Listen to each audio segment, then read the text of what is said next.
Hello. I almost wasn't on time. I was like, oh, I have time. No, you don't. You have no time, Patricia. Zero time. What do we have? Like 4 hours left if you're in the United States on the East Coast. You have no time. Happy New Year, everyone. So nice. I'm so glad I thought of this. How is everybody? Good? So what do we talk about? I had a good day. One of the subscribers, Susan, came in to visit with me, and we watercolored on this big barge of a desk back here, and she did a beautiful job, and I screwed up twigs.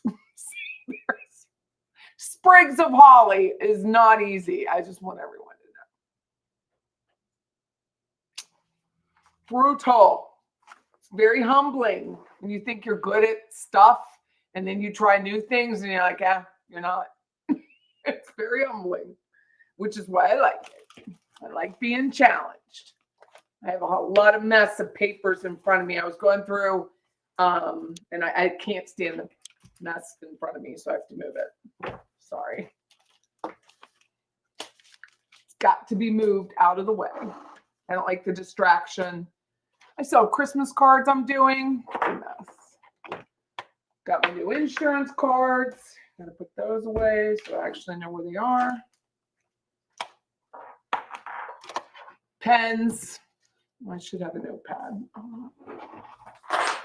Just get my handy. Ooh, it goes blurry when I do that.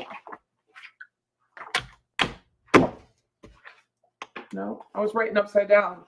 Oh, I'm almost done this notebook. Can you believe it? It's crazy. I have some new ones. Someone, subscriber sent me some really nice notebooks, so I'm gonna use those.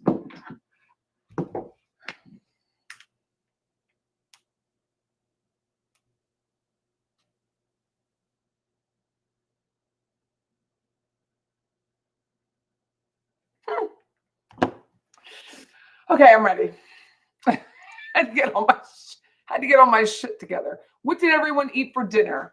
My husband and I went out. We went to Texas Roadhouse early, like 4:30, and which was very smart to do. It worked out for him because he goes to bed early, especially on a night like this where there might be some fireworks, especially with the dog. And so we had a nice dinner, and then I came back here and I puttered around, did some more Christmas cards, and waited till 8 o'clock. I was listening to Roberta for a little bit, Roberta Glass True Crime Report. And what else was I doing? Oh, I was doing Murder by Maestro suggested that I guess he had a request on Roberta's channel for Corey Richins and her properties, the unfinished mansion. And I really hadn't followed that case because I was so into Adelson and Sarah Boone. So I've been catching up on Corey Richards. She's a realtor too. What is up with these people? Just a mess.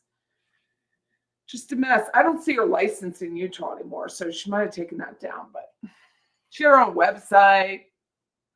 Her little mini website's still up. Like, no one thinks to take those things down. Stupid.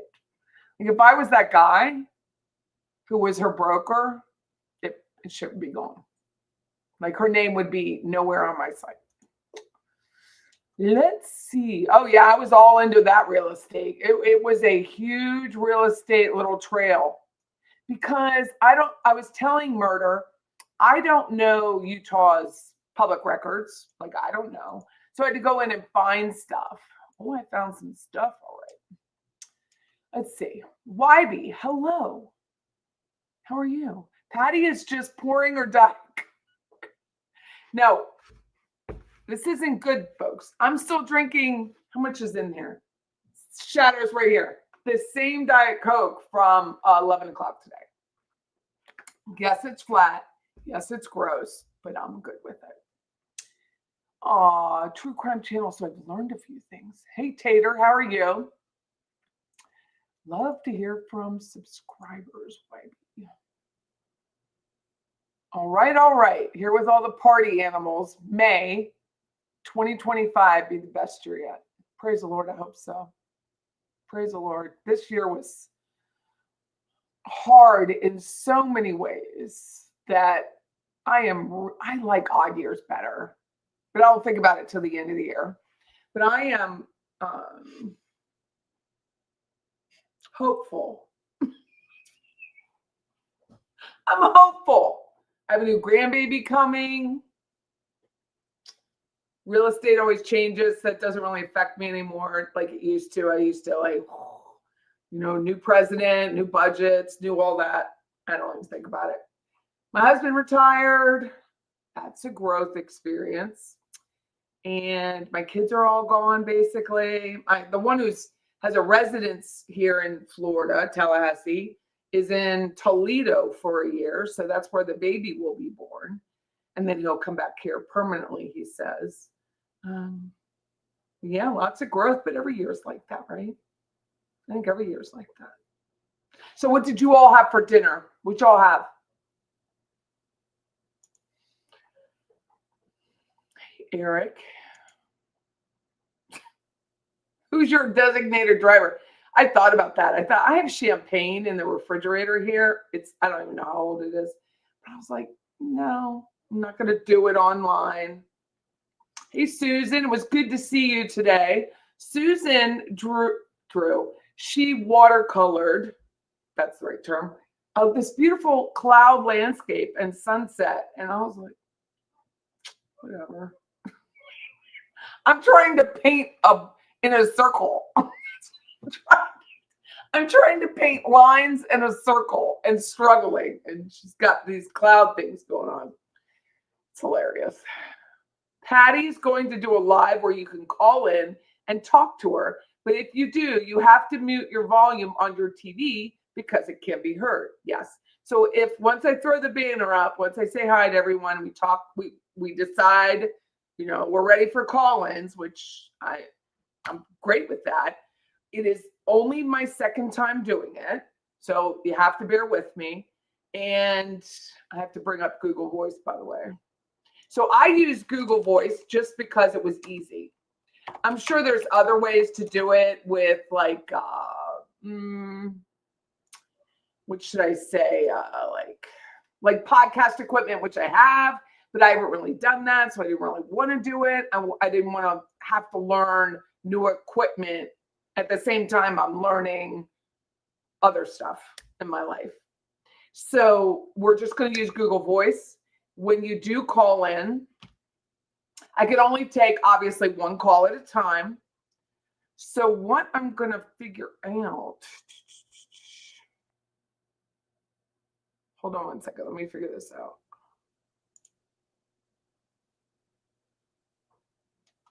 Does it have so I could do that. So it has a do not disturb. So I can take one call. Just 1 second.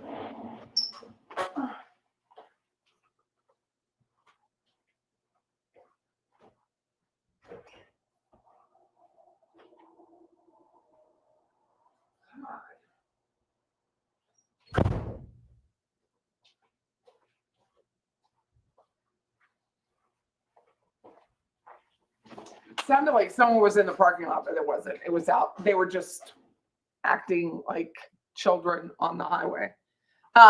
So I can go do not disturb on the call when I'm speaking to someone else. So I don't always get those calls because it really is a Google Voice, which is an amenity on Google. So if you have a Gmail, you have access to Google Voice. It's a separate voice number. You will call that number. It will pipe through the audio on my computer. So I have to make sure that that's loud enough. That's what we learned the last time. The volume on my computer has to be at its max, which it is, for you all to hear it clearly. And it's just like if you called into a radio show, they always ask you to turn the volume down on your iPad or your phone or your TV. So there's no feedback. That's the reason. So we'll do that in a little bit. That'd be fun. Have a call-in show. And people, I saw a girl on Reddit. Reddit said, why is asking me this at 8 o'clock at night? She wanted to know how I did it on. I was like, it's a secret. But it's not. It's just Google Voice. So yes, you can call in. Just not yet. You're drinking a 15-ounce Cosmo, so maybe you shouldn't call. Hi, my father's alibi. Tater, YB. I want to make sense. Hi, Jen Ben. Is it like Jennifer Lopez and Ben Affleck? No, probably not. I'm fighting with Uber on a disputed fare. I'll just ride my bicycle home. Hey, I got to hand it to her. The chick that hit my truck that was an Uber driver, Uber has Progressive on their policy. It's been a champ. Been really easy to work with. You had pork loin and gluten-free pasta. We're having pork roast tomorrow and sauerkraut. Pork and sauerkraut for New Year's. No, we're not having black eyed peas, which is a southern thing. I'm not doing that. Countdown is coming up. How do you cook a pork loin? You either bake or underbake. Well, you know what would be helpful, Leslie? A thermometer. A thermometer. EG's bike. That's funny. How is everyone, Paula? Hi, Mr. C. How are you? Leslie, make it 400 degrees high, covered with beef broth and wine. Last 15 minutes, take off, and it browns great, roughly an hour.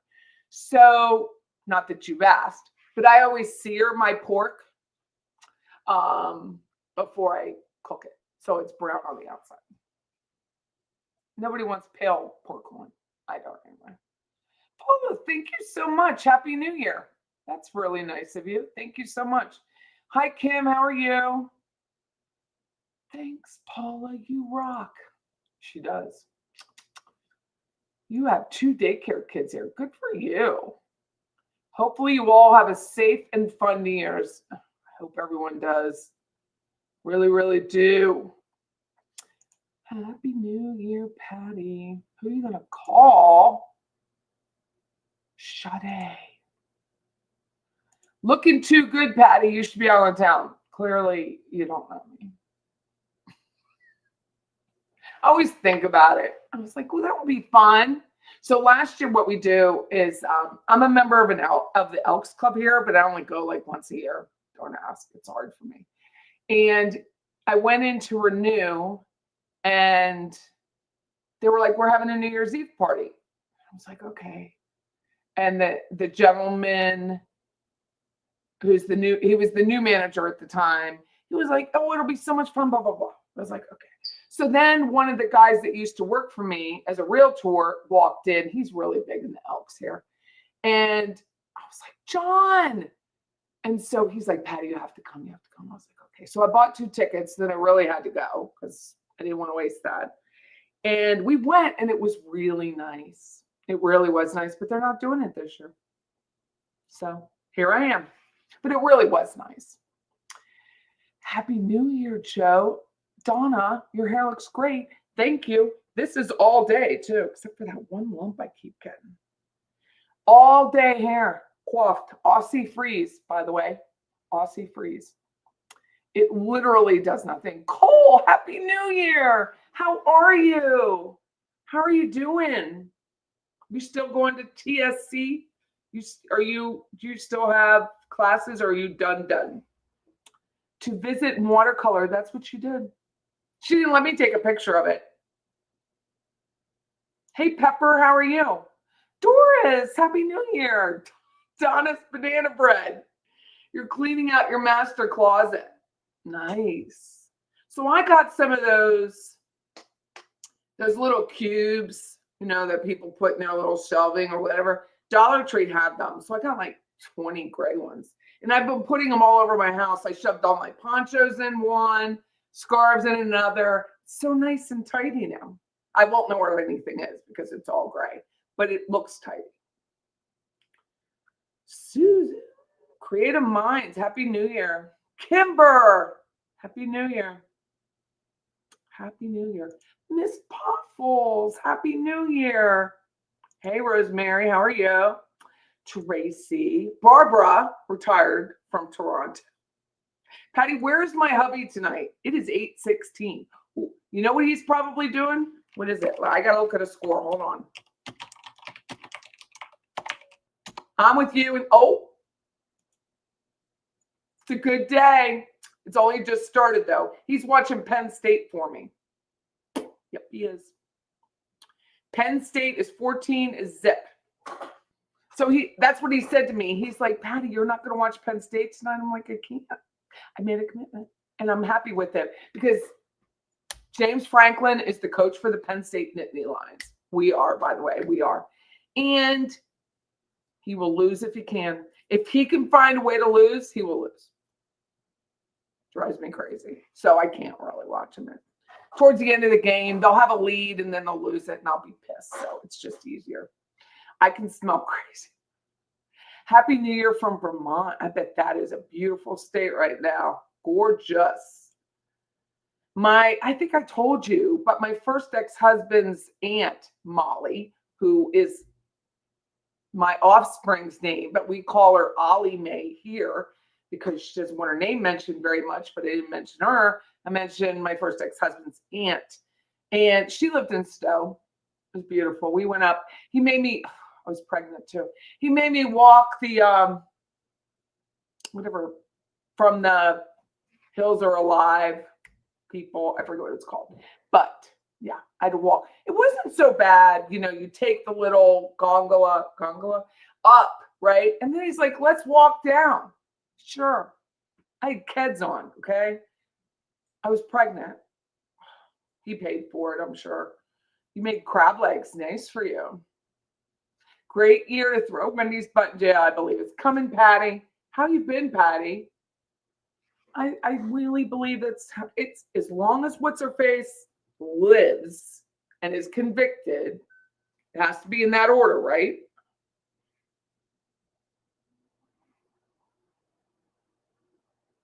Sorry, my Ring doorbell went off. I just want to be sure because we have kids in the neighborhood.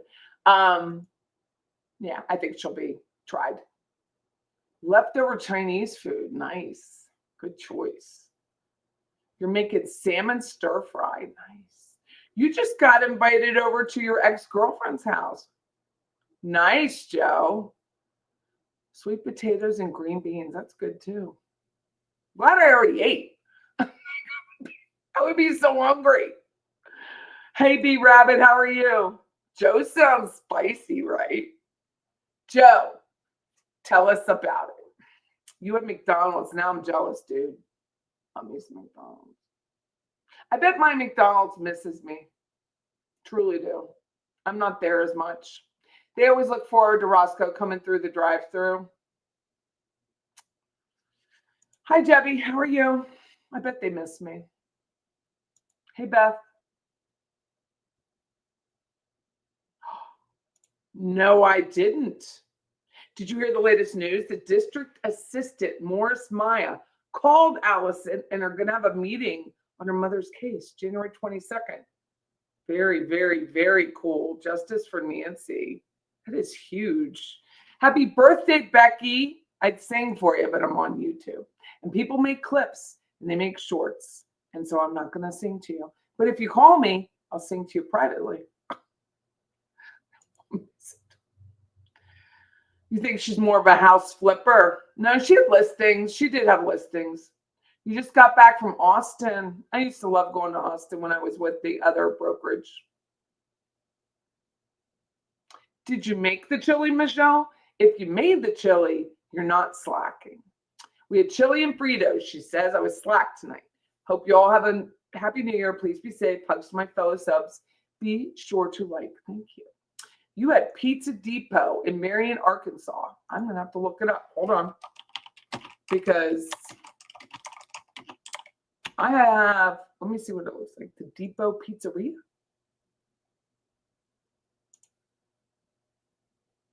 Closed for, that's not it because it says closed for Pizza Depot. I wonder what it,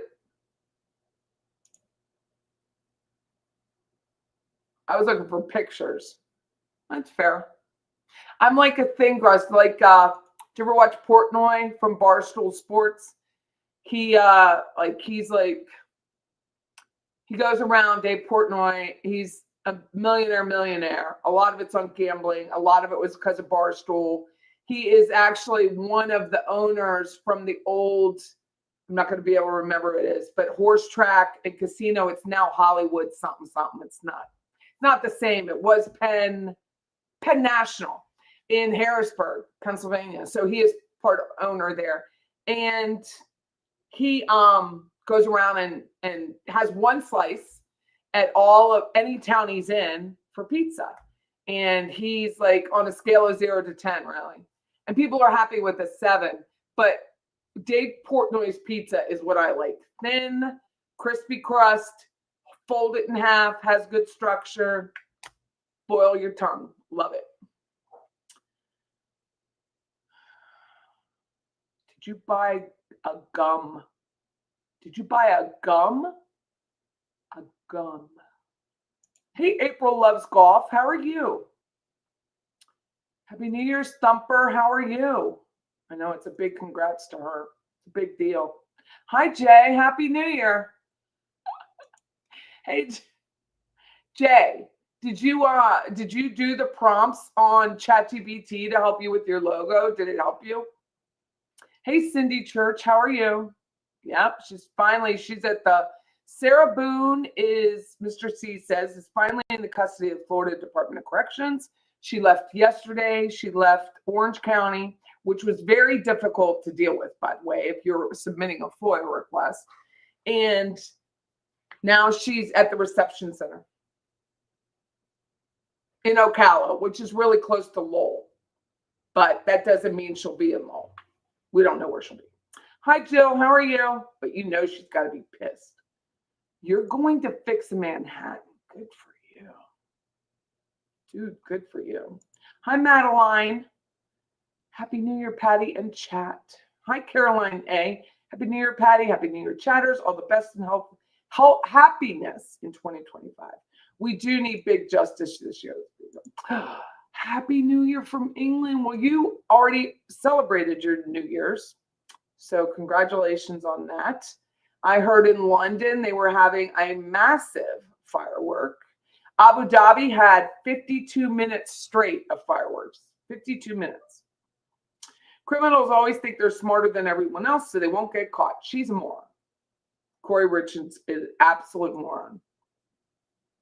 Patty, when you're ready to come to visit Banff and Lake Louise, I would be happy to tour your room. Well, as it stands, I let my passport go like years ago, but I thought my kids are gone. I really want to go to Ireland with my friend Deborah next Christmas.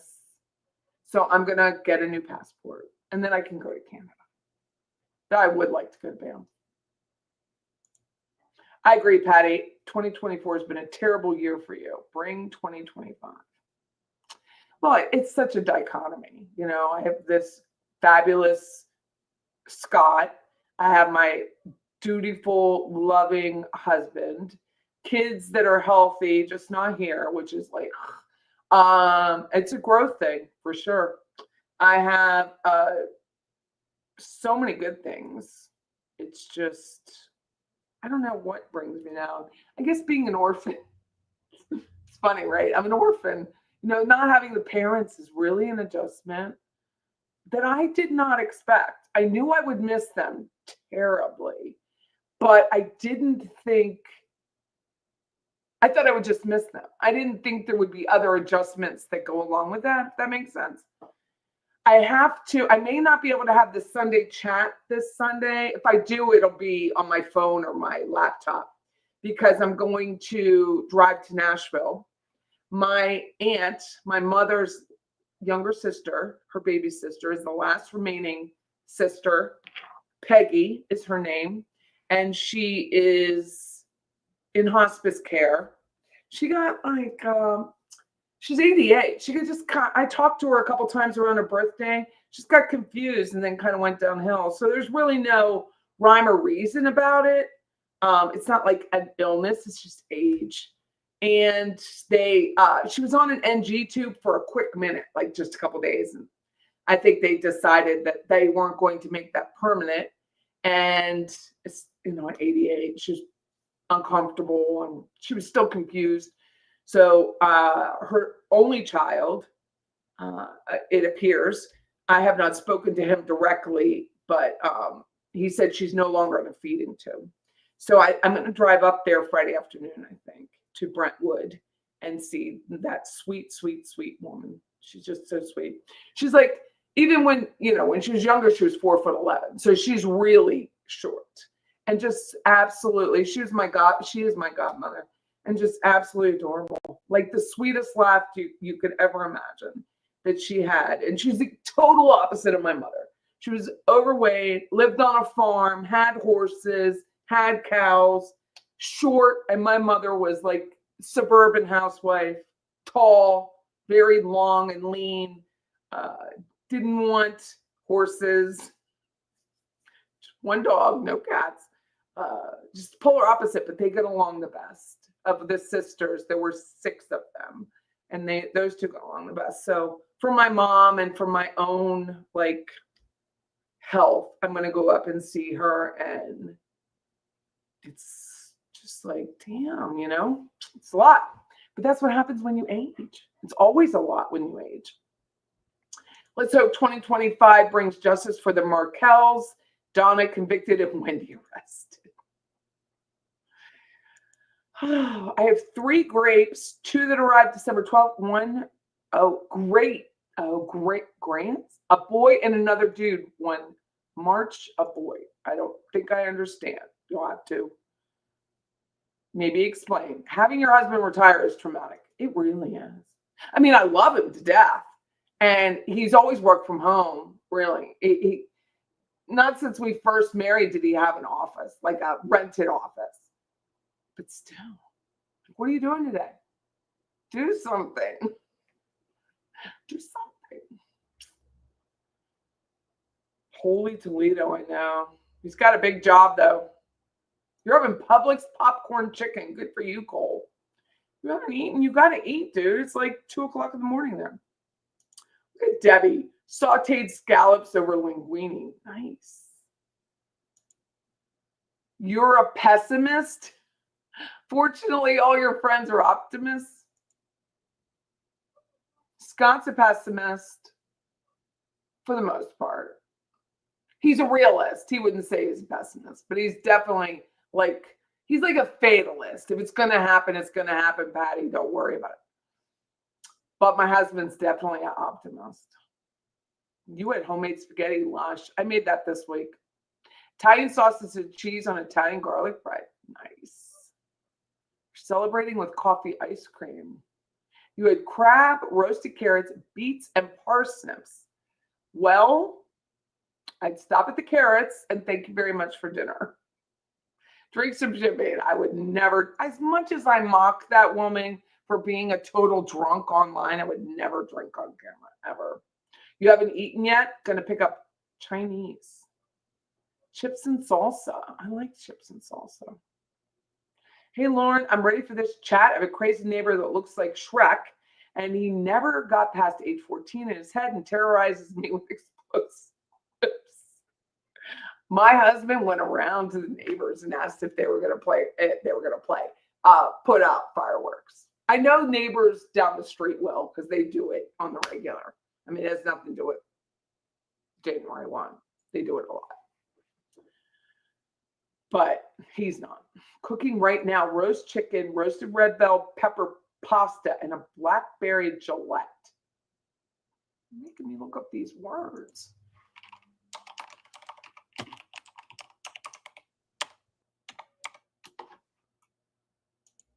Oh, like a tart.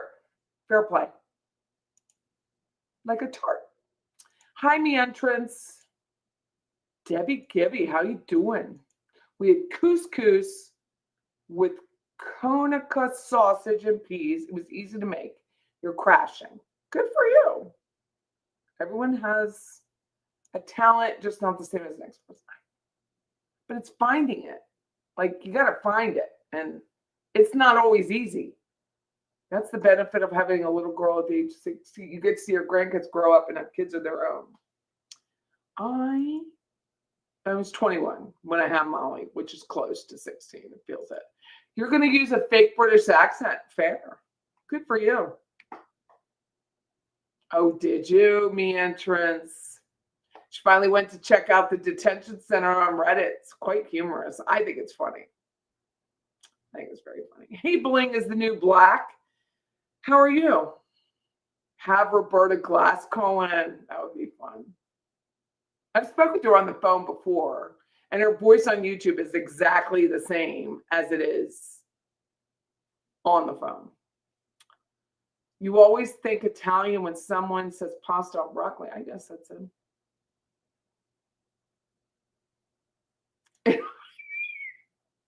He's dead, Mr. C. Larry King is dead. So there is that. I don't know what the rose petal myrtle trial is.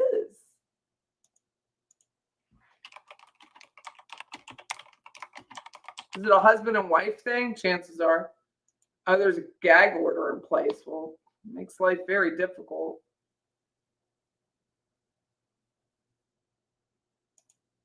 Oh, it was a ritualistic slang. Yeah, they're doing a gag order on that one. Hi, everyone. Have a blessed, healthy, and peaceful new year. You too, Claudia. Is my hair naturally curly? No. It used to be when I was little. And then I just had great body in my hair. Like, I always loved my hair. And then I had COVID and went bone straight. And then I started getting perms. So, no, this is a perm. And I use electric rollers every day. Well, not every day. Some days I use sponge rollers, to be honest. Like, if I have to get up, if I have an appointment at like 7:30 or 8, God forbid, it's brutal, then I will use sponge rollers the night before. Rosemary says, I can't wait for you to publish your book, At My Father's Alibi. I can't wait to buy it and read it. It will be amazing. And it will take her less than 14 years to publish it. Yeah, no, nobody was at the door. I just heard cars out in the parking lot. Yes, you can call on the phone. Come a long way from the roadie. Do we get the number secretly? No, I'm going to post it. I will post it. I want to tell you how to pronounce Elon Alexander's name like an Israeli. Well, you'll have to call. Hey, Shelly F., how are you? You still don't want to answer your phone calls? That's funny. I love sauerkraut. My husband doesn't, but I'm still making it. And I will gladly scrape the sauerkraut off for him and I'll eat his too. Like I don't know if Shelly remembers, but there was a place I don't know why I have such a hard time remembering. But it was, there were cousins of the people here in town that owned mom and dad's. I think there were cousins. And then it became like an El Jalisco. Anyway, they had an Italian restaurant, but they would serve German food. I think the wife was German, older woman. And her sauerkraut was on point. And when we would go in, I would like, can I have sauerkraut to go? And she would just give me sauerkraut. I just love it. And it's really good for you, but I don't mind just eating it. You're making lentil soup tomorrow. Well, aren't you healthy, Debbie? Good for you. Hi, Debbie Martin. How are you? You're about to hop in the shower, Lizbeth. Good. Well, don't do a live in there. People will make fun of you. I've had an online dating stalker in 2024. Hope to not be on Dateline in 2025. Told you what happened to my girlfriend, Deb. Fake guy. Told her it was fake. So fake. She called me last Saturday. She's like, Patty, it's real. I said, okay. She's like, it is real. He's meeting me in Orlando.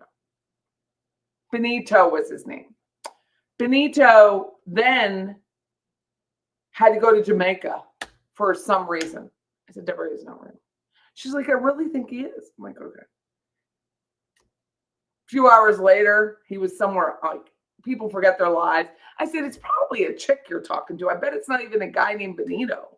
It's just completely fake. I just knew it from his website. Nothing was real. He didn't have an engineering license, which you have to have if you're an engineer building high rises. You have to have a license. Nothing was real. Didn't have anything on Sunbiz as far as corporate docs. Didn't have anything out of Delaware as corporate docs. It wasn't real. Took forever. Patty, I really think he's fake. I was like, you think he's fake, Dad? Are you sure? I think he's fake. Of course, I let out a belly laugh. I'm not very supportive, but fake. Pork loin is so easy. Ooh, look at you. Oysters Rockefeller and gluten-free pigs in a blanket. Nice for you.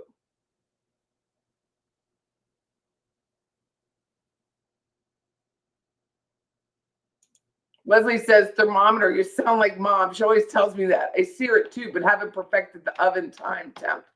Well, and that's the problem, is you can't really tell what your oven is, so you absolutely have to have a thermometer. I made pork chops for Christmas dinner, which was the thing with Gavin and Stacey, which is the British show I talk about. And I made Southern fried pork chops, and they were pretty banging. And I had to have a thermometer because there's no way to tell on a piece of pork, and you don't want what comes from bad pork. So you got to have a thermometer. Even if it looks done, it may not be done in the dead center. Doing great now. I'm away from the stress of work. Good for you. Can we call tonight? Yes. I don't eat oysters, but I hope you have a wonderful dinner. I am not going out to Midtown tonight. I am here for the duration. Hello, how are you? Socorus Farias, yes. I hope I didn't miss anything. I had to check on the hubby. Me too. Here's Kathy. Hi, Kathy. Patty, I was taught to fix pork, black-eyed peas, and cabbage for good luck, health, and prosperity. Normally, I cook a pork loin with sauerkraut with a little apple and brown sugar and black-eyed peas. That was my mother, who was born in a town called, it's more like a village, Cub Run, Kentucky. Cub space Run. I'm merging.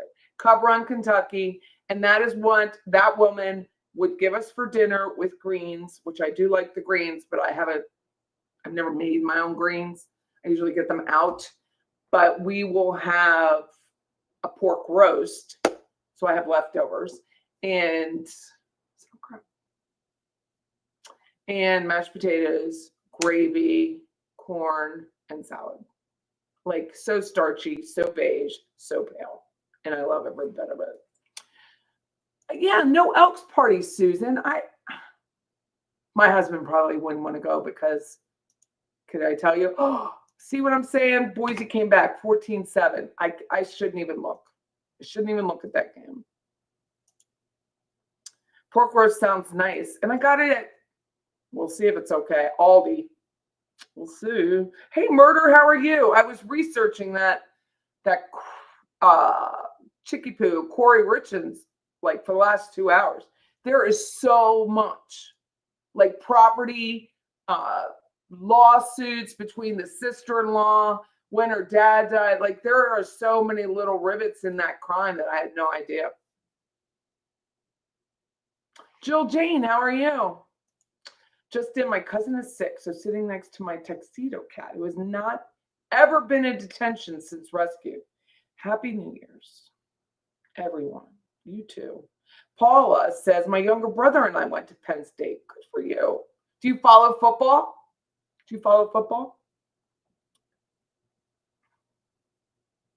Noodles now, pizza at midnight. That is a tradition I can become a part of. But I'm really, don't yell at me. I'm having one meal a day. So far, so good. One meal a day. And I eat it at like 4 o'clock. So far, so good. Oh, yes, that was a request from Lovely Sphinx. The fentanyl killer is the case. Yes. Fentanyl. She just closed on a house and then offs her husband. No one will notice, she said. I didn't stay long enough to get into detention. My dad played college ball and my brothers both played high school ball. But do you follow it? You've lost 75 pounds eating one meal a day. Well, I lost 80.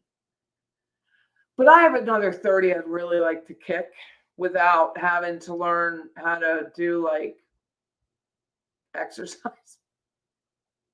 So you did well with one meal a day, says D Love of God, till I blew going to 2 meals a day for a while. So far, so good.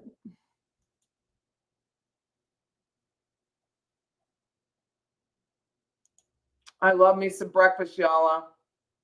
I make breakfast for dinner so I can thaw breakfast because I love it.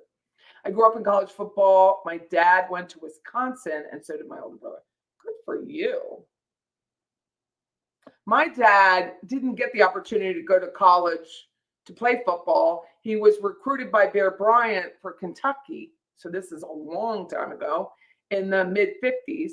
And he went to a high school in Louisville, which is now shut down, called Flagey. And he went to high school and played ball with Paul Hornung and Howard Schnellenberger. But unfortunately, and fortunately, I mean, he's blessed with all the siblings. He was the oldest of 10. And my grandparents were like, you know, we really need you at home. So he didn't get to go play for Kentucky. But his brother, George, who then went in the Air Force, he was recruited by Bear Bryant as well. Can't watch football. They stop too much. I know. Like a 5-minute quarter is like, 5 minutes left is like 45 minutes. Same with basketball. You're hungry as soon as your feet hit the floor. Well, you're probably more active than I am. I am too, but I'm learning how to deal with the hunger. You love football. My husband does too, man. That's what he's doing. College basketball is your favorite. Go Blue Devils. Good for you. I can't eat breakfast, just coffee or nausea weird. Breakfast and other meals is good. Man, I love it. I love everything about breakfast. I love it so much. But I also don't want to be fat. So there was a choice. I'm just about to have sausage, bacon. Okay. Oh, black pudding. That's what I was wanting to know. And crusty toast. And I'm going to make myself sick eating white chocolate Santa Claus. So you have sausage and black pudding. Interesting. You make steak and eggs Benedict for dinner all the time. Wow, my husband love your house. This year is going to be great for all. Best place to be. Thank you, Janet. And let's see. Thank you again. Bling, you are so good to me. Thank you so much for the 10 memberships. And Becki has been a member. New Year's Eve is my birthday. You're 75. Yay. Good Lord. Good for you. So I was working on my show notes because, I'm not really good at that. Like, I don't really put all the credits or the topics or anything in there. So I was working on that this afternoon before Susan came to the office and we watercolored. I had like 100. I literally had a lot of videos to do. And I was placing the members' names in the notes, and Roberta Glass does that. So I was like, oh, I'll do it. Can't do it anymore. It's too many characters. It's too many characters, so I cannot do it. So unfortunately, all I have in there is thank you to our members, and then I have Patty Cakes and Patty Melts, some cute emojis. But you're only allowed 5,000 characters in your show notes. Can't do it.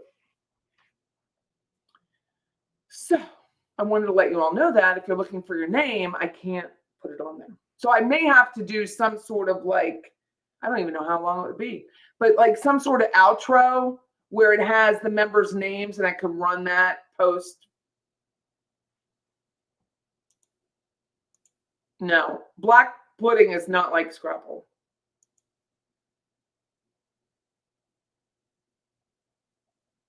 Hey, Meredith, congratulations. Black pudding is not like Scrapple.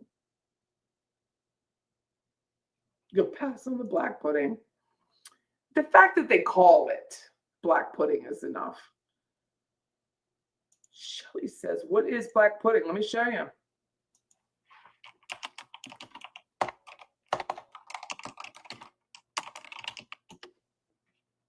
And black, it's blood sausage that originated. Black pudding is typically made with pig's blood, onions, spices, herbs like nutmeg, ginger, and mace. The blood, the fat, and the cereal are mixed together and stuffed into tripe skins. It can be boiled, fried, or grilled and is served in rounds or crumbles. Black pudding is generally considered healthy in moderation as blood contains zinc and iron.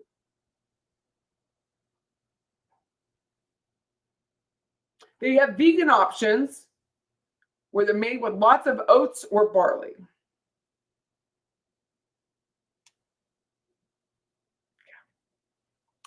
Where scrapple contents is the head, the heart, the liver, the tongue, the tail, and the skin of the pig. Often the entire head of the pig is used. Cornmeal and buckwheat flour, have at it. I do not eat it.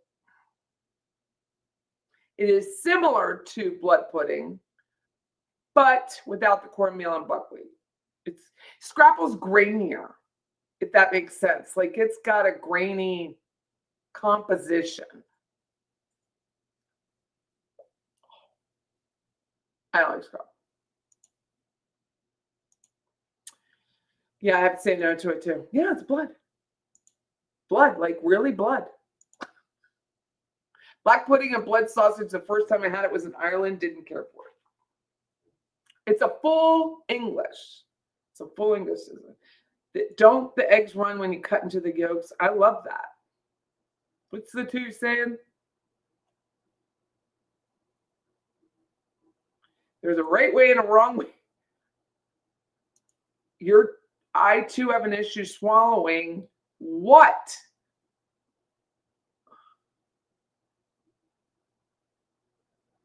Whoa, it's literally boiled with suet and oats.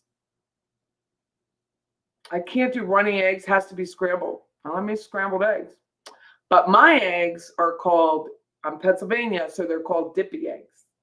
Think of it like over easy. I love every bit of it. The yolk is my friend. I like California Pizza Kitchen. I like their barbecue chicken with red onion. Look at you, Tater. I did 2 egg, cheese, and bacon omelet every morning with another slice of bacon. Just one? I have to do everything in pairs. There would have to be 2 slices of bacon or I wouldn't have any. I'd have to break it because I would have to see dough. That is odd. And I really just thought of that would be me. I love a dippy egg, man. I don't do sunny side up just because I like the a little bit more well done. You can't wrap your head around eating organs. So my son married a girl's, her family, she was born here, but her family's from Mexico. And it's James. And I said, what are you having for Christmas dinner? Because I was really excited to hear, like, what is she making? The mother-in-law. And do you want to know what it was? Langua. And I was like, langua? What the hell is langua? And then I was like, Patty, langua, language, tongue. They had tongue. Shredded tongue. Oh, tongue tacos. That's what it was, langua. Patty, you're eating M&Ms. There are various colors out. How do you eat them? I'm not eating M&Ms.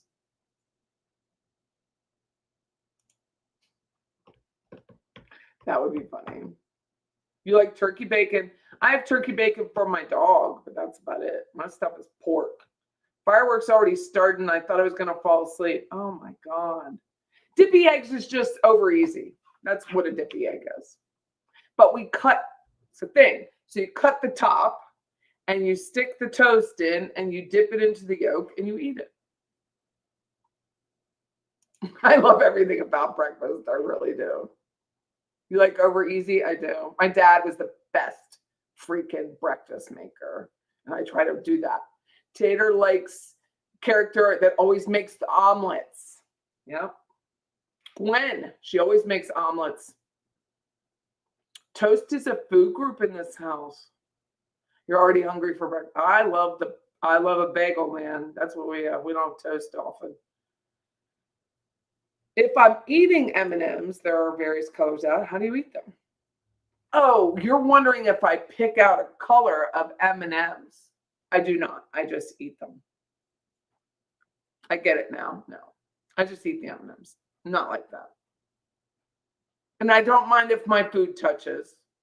My sister can't have, she really needs to eat, my sister, Andy May, we'll call her. She has to eat out of a cafeteria tray for the most part. Like her food is like 3 inches apart. If I were to, yeah, my M&Ms can be all one color or multiple colors. I do not discriminate against the M&M. Now, jelly beans, that's different. Because I'll eat the orange and the yellow first and then eat the rest. Could never handle, oh my God, my mother. When my dad, he loved liver and onions. He had hepatitis as an 18-year-old. And it was the blood hepatitis of foodborne, I guess. And so it's A. He had hepatitis A. And A for apple, that's how I remember it. So he had, it was very, very thin. And his mother would make liver and onions because he needed the protein and he needed the iron. And my mother learned to make it from my grandmother. She would put that bag of liver in that sink to drain that blood out. And I think I almost would pass out. I touched human organs doing wraps and bandages and stuff where you have to, like, say someone's really heavy and you have to go in and pack the bandage. Not a problem. That liver in that sink about did me in. I met the Philly team staying at a hotel in Buffalo for the weekend years ago. Sabres were playing in that. Hitchcock was the coach. Good for you. God. You're great. Love to eat tongue. I wonder if it comes with all the rudeness. I don't know. I like real bacon on my spaghetti and egg and cheese sandwich on a hollowed out bagel. Look at you all special with Gruyere. Gruyere. It is the most important meal of the day, but I don't have it till 4. When I lived in South Dakota, they had calves' brains and scrambled eggs. Was good till I found out it was calves' brains. Well, that's when I was asking, like, my grandsons, were they going to eat this lengua? And they didn't tell them. They didn't tell them what it was. Joe, I'm on a seafood diet. You ended up drinking with the entire Buffalo won. The owners of the Flyers, he's not alive now, but us. Oh, that's nice. How cool is that? That's Philly for you. We used to dip toast in yolk too and love it. My siblings don't like it. They don't like the yolk, but if you just gave me a cup of cooked yolk, I would drink it. Egg is my favorite food. Even I love pizza, but a fried egg is my favorite food. It would be on my plate if I had the death penalty and here's your last meal, it would be bacon and eggs for sure. A whole egg, not prison eggs, which are powder, but a whole egg. M&M's with skinny popcorn is your favorite snack. See, I can't eat skinny popcorn because I'm eating the whole thing. My neighbors shoot off fireworks for every holiday. Can you see Chandler Halderson's house? Oh, that guy. Yeah.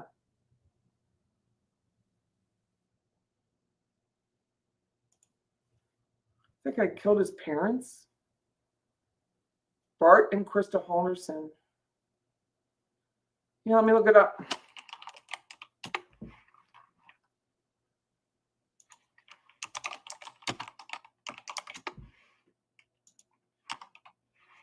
Stop it, Patricia.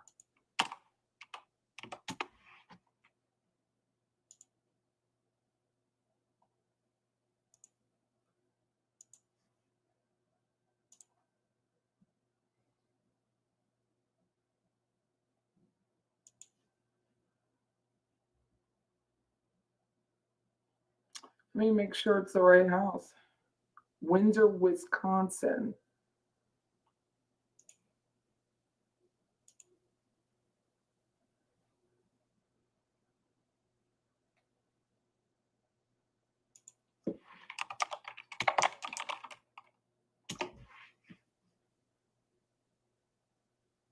She's only 53. This isn't the same person. Hold on.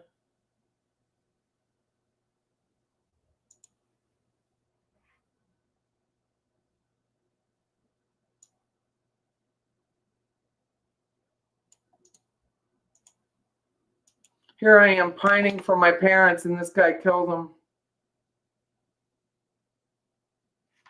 Is this it?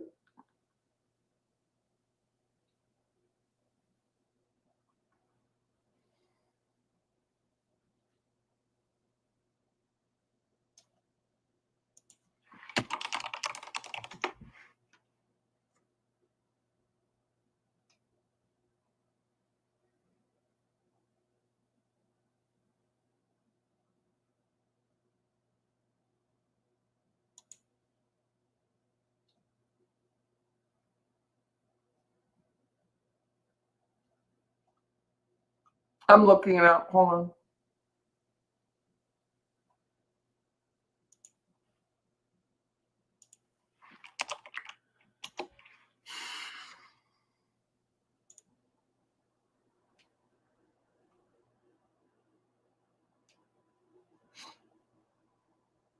It is Boulders. I'm just verifying that I have the right location.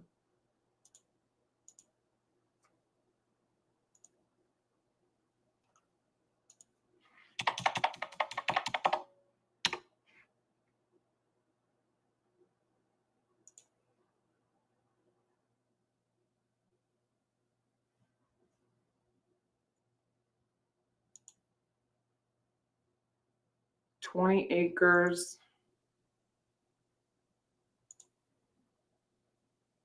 No photos. Even when the Richens house that they're arguing over, I had to go through Hack to get it.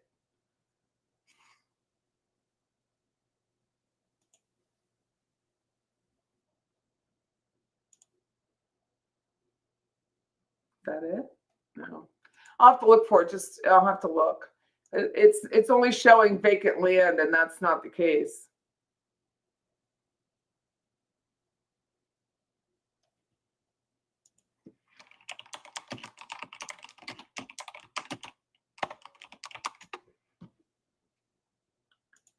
Oh man, they were dismembered.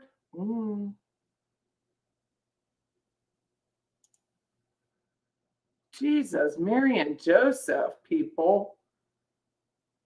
What the fuck was wrong with him?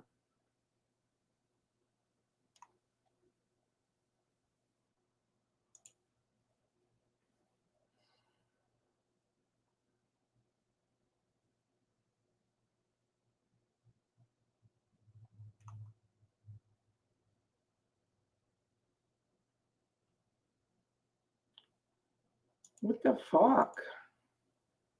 What was that kid on?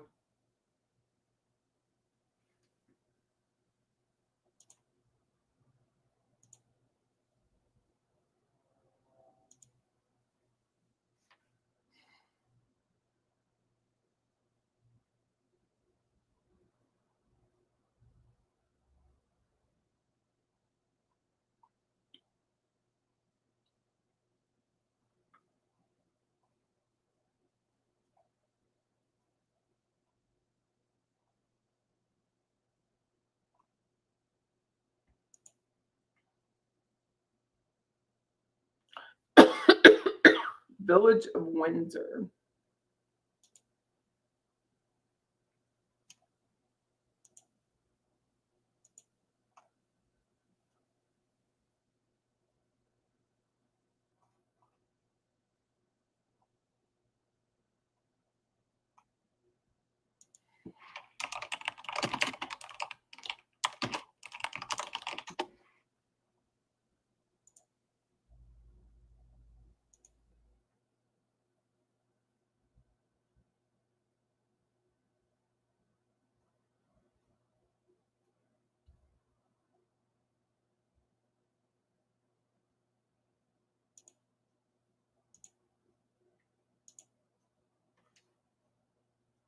I just think some of these people really need help. I mean, bad.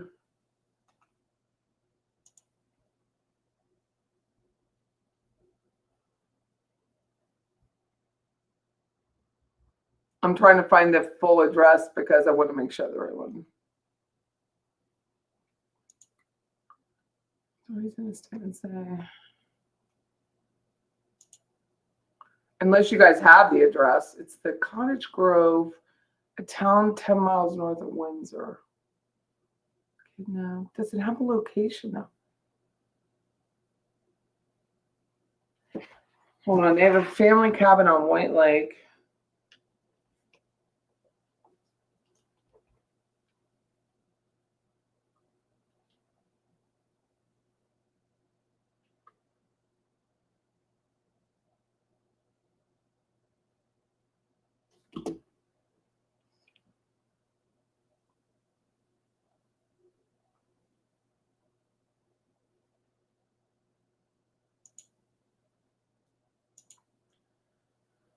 It was 2021. The cabin hasn't been used in years. It's a place called The Forest.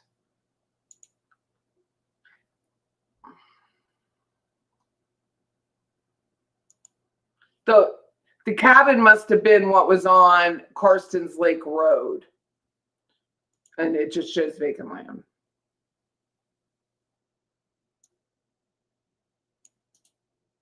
Hold on, let me put it in my handy dandy Google Maps.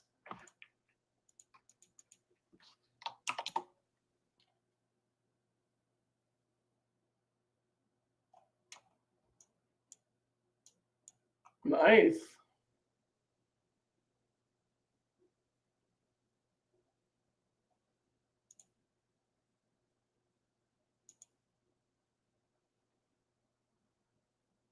But where's their other, like, where's the home? Oh, here it is, Oak Springs. I found it. It was under the husband's name, not hers.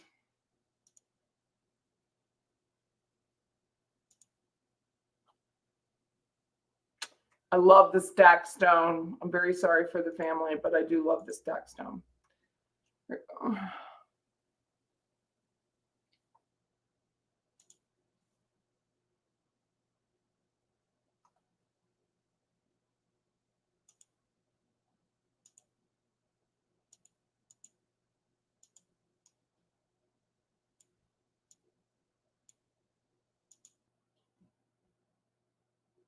So here are the houses. This is the home, their family home, not the cabin.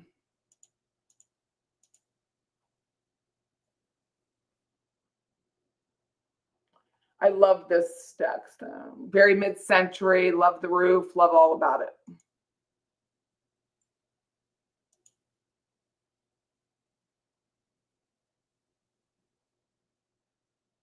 Cute. Love that. Pretty Brady Bunchy.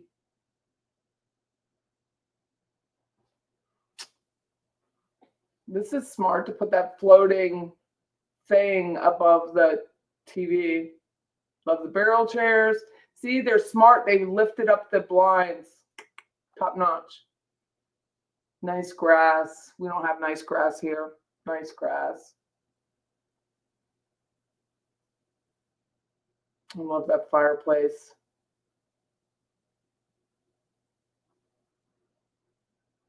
Sweet. Shame. Home was built in 1960. Love the door. Very sad. Psycho kid.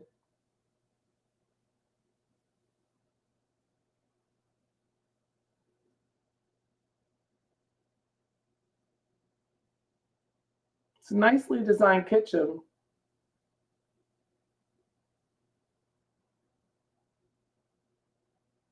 This is smart. The mini split, because it's Wisconsin, they probably didn't have central air. They had baseboard heating. Nice. There's not much I don't like about this house.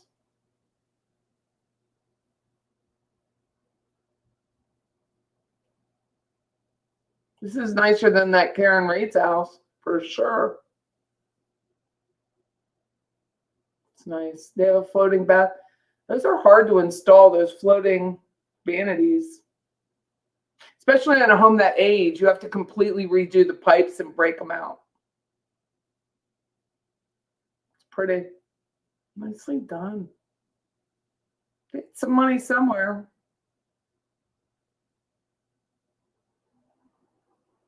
There's nothing I can find to hate. Except that. I'm not a fan. Like, I need pressure.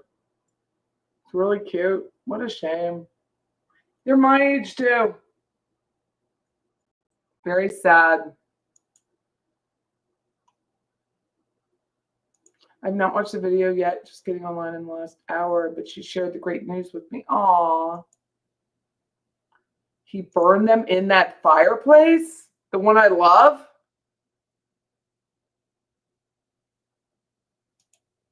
His life was a lie. I know the windows were nice too, right? Oh, it was a dump when they lived there. Ooh. What a shame.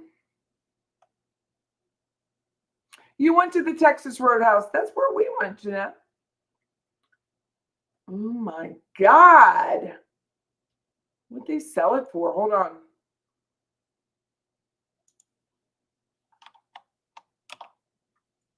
Not that one. Which is that?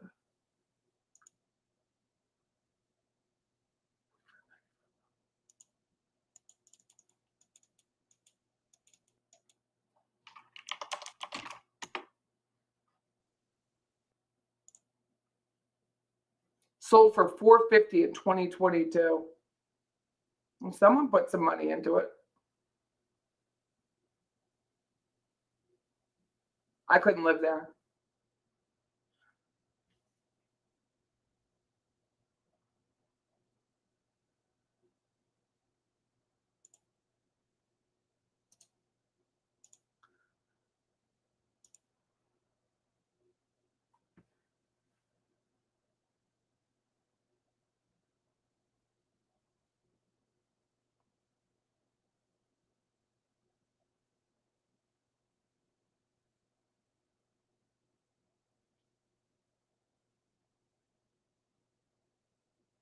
They found a human torso in Cottage Grove where Chandler had allegedly been seen driving his vehicle in reverse with the rear hatch open in a field.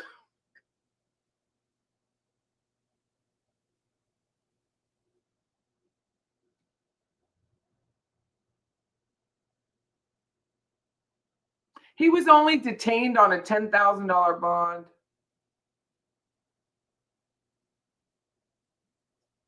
Dude. Only took him 2 hours to convict him. Well, there is hope for humanity.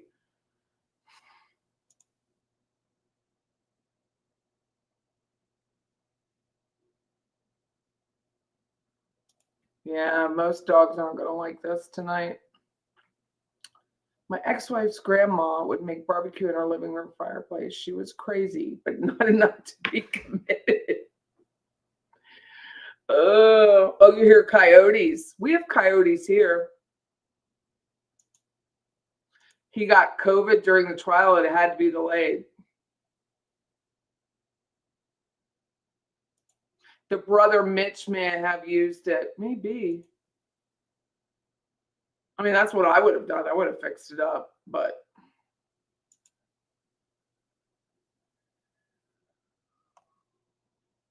Dude, they were my age now.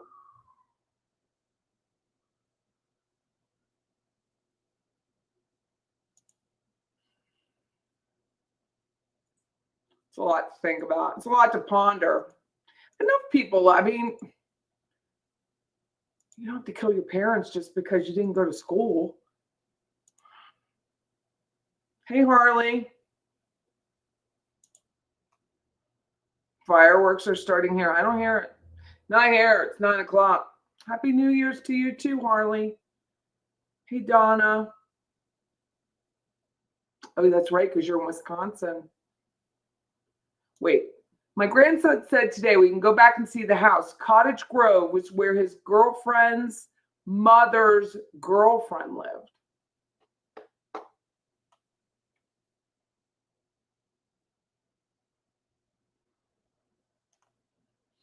You have to give those daycare kids a snack, Debbie. Fireworks have been going off here since sunset. Pays to be on Capitol Circle. You got homeless people running all around my parking lot, but no fireworks. That's what makes me nervous about leaving late. We had to put cameras out, and I had to like think about how I leave and get in my truck and how much I have to plan everything.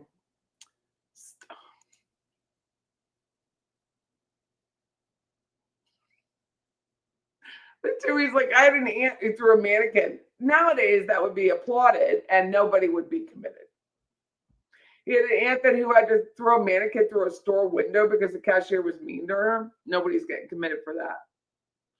You are in Allentown and your dogs are petrified. I'm very sorry. Why are there fireworks?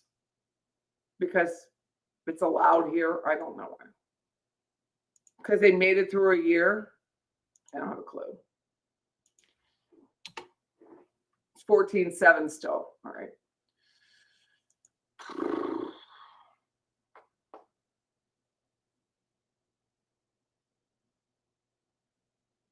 The reason why I keep hearing coyotes every time there's a siren is because I live right next door to a nature preserve. Oh, that's why.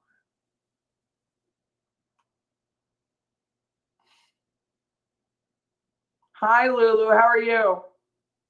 So I wanted to ask you guys, like, side note, besides the criminal mind. So every year, I don't do resolutions. Do you guys do resolutions?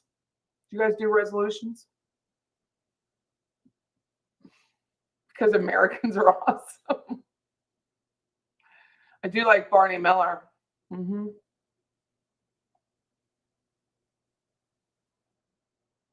I love Barney Miller. Do you remember Jack Sue? And he had the brownies, the hash brownies were absolutely hilarious. You don't do too old for Santa and resolutions.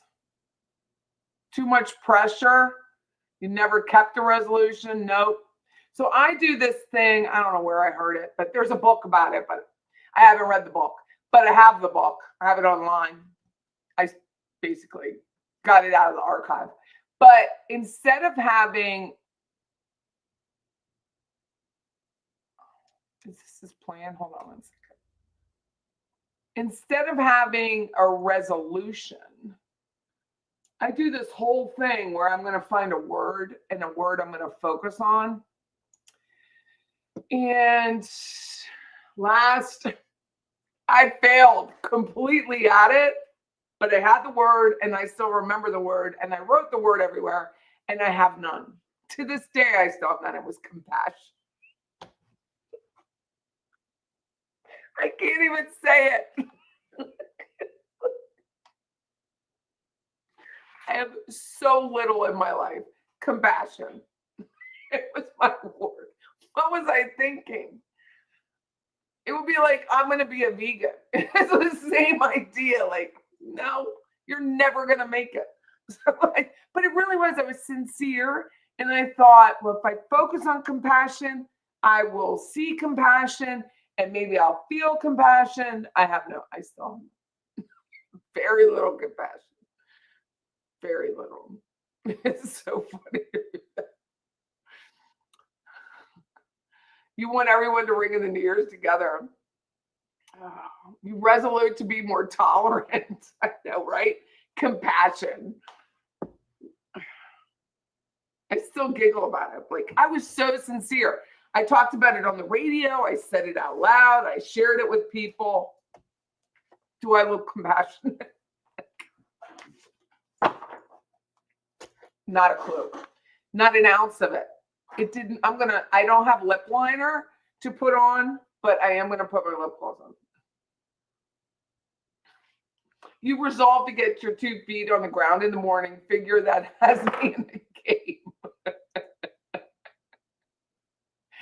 God sent you a test in compassion with the turban lady. I know. I struggle with that because although I have no compassion, I am a Pisces, which like makes you a little bit more empathetic than you would likely be. Where my business partner, my husband has empathy and compassion. We argue about it. We argue about compassion because I have none. I have none. Scott has none. Like you know, he's gay. You would think he had some, not a bit. He has none. He's the straightest gay guy you'll ever meet, and he has none. He is less than me. Complete. Like he has nothing. If you told him like you had arthritis, even if you were all gnarled, he wouldn't even believe you. He'd be like, "No, you don't. You don't have it. Get up, walk." And so, you're so funny. No resolutions. The only thing I follow through with is Lent. I'm Catholic. I'm Catholic too. And last Lent, 40 days, I'm telling you, Kathy, I gave up bread. Okay. It was probably, I don't smoke like cigarettes or anything. I don't have that kind of addiction. It was probably the hardest thing I've ever done. It made me mean as a snake. I didn't want to be around people. I literally had my skin. It was like I was going through the DTs giving up bread. That's when I started going back to church. I was like, girl, you need help. I'm like, you need serious help. Like I was really struggling because of bread. And the priest who I love, he mentioned in one of his homilies that it wasn't the actual giving up. It was that what you found your weakness. Well, clearly mine was enriched white flour. So I was like, this is bad. I had to calm down. It was my poor husband. It was a rough 40 days. Really rough. I hear it. They have fireworks on now. I can hear people. Sounds like gunshots. Sounds like gunshots. Hi, Rebecca. I get so many mean comments from women once they find out. What about what, Yala? You're a closeted Gemini. People hate our sign. Hi, Rebecca. Happy New Year. Hi, Megan. Echo Gal. If you don't know me, I guess I should. There's names I've never seen here. I'm Patty Wilson, and this is Patty's Playhouse, and we just chat, and I engage with the chat, and we talk about crime, or we talk about the New Year resolutions and the fact that I have I really have none compassion. But last year, my one word, and there is a book, it's called The One Word something. What is it called? Get One Word. So I was like, oh, resolutions aren't really my friend. I could focus on a word. So I've been doing it a couple years. Last year was compassion. It was complete failure. And a giggle. You know, you got to laugh about it. So it was fine. I tried. I focused on it. I did the work. Like I constantly was like, oh, do you have compassion? No, you don't. And I think that's something you're born with or you're not. So I don't have any. But this year, easy breezy, found it super simple. So again, homily, Catholic Church, priest is standing there. And he was talking about a situation in his personal life where his mother's very, very ill. And she has what's called aphasia, which is kind of like what Bruce Willis has, where they lose their ability to speak first, and then it kind of goes into your memory. It just unfortunately eats your entire frontal cortex. It's horrible. And so she's alive and she has this. And he was very stressed. He was a priest. He was the oldest boy, but he couldn't really help because you have a church, you're occupied. You can't just leave and go take care of your mother. So it was emotional roller coaster for him, and it's been years. So he was a younger priest, and he said that he talked to a spiritual director, and they ended up with like, well, you need to go running, like you need some exercise because you need to get the stress off. So he started running, and that was very effective. I'm not running. I have a ruptured Achilles tendon, so I don't run anywhere. And he has, which has never been surgically fixed. And so his thing, the other priest, the spiritual director told him to focus on today. Like, don't worry about tomorrow. Your mother's still alive. You focus on today. You take care of what you can. Focus on today. So this whole last 3 months, while I was still trying to work on compassion and clearly not able to do it and laughing along the way, I was like, I knew my word. It wasn't even a question. My question is focus, and it's focus on today. And I'm glad I started like 3 months ago, because I have really worked at not worrying, because I think it was an age thing. I had 3 kids in Afghanistan at the same time, and that's when worry really started for me. I was like, I have no control over life. Why are we here? I was telling Susan, like, what's the point? What's the point of living? Well, she was here for watercolor today. We were talking about it. I was like, what is the point? And but focus on today. So that's what I've really been doing, is focusing on today, and it's worked. So if you are interested, not in a resolution, but just as a theme for your year, I do think that book would be great. I'm going to put the website link in the notes. I think it's fun to pick a word and kind of focus on it, and it doesn't involve giving up white and rich flour. But Get One Word is the website, and self-care and pushback. Yeah, it's important to say no and eliminate the people or the situations that when you walk away, you don't feel good. You just don't feel good about it. And that's always been kind of easy for me. As an introvert, it has always been easy for me to eliminate, not in a mean way, not in a grudge-bearing way, but just to say, no, not. And when you turn, I'm 57, I'll be 58 in a few weeks. And I just found at 50, like, that was like, this is what happens when you're 50. It was worth having the hot flashes to be able to easily say no to people and just like, I don't care. And now my word is focus. And so I'll sit here, and my desk is like, I am a more organized person for the last 90 days. It has been really, really helpful. Like, I sit and do tasks a chunk at a time. I don't do, like today, I knew on my calendar I was going to work on the show notes for YouTube because I lacked in that. So I was just going to spend the time, get it all done. I was going to, this weekend, I'm going to get my W-2s done for people, my 1099s for the agents. That's going to get done in a chunk, rather than try and like string it out over days and then I'm worried I'm going to be late. Will I make it?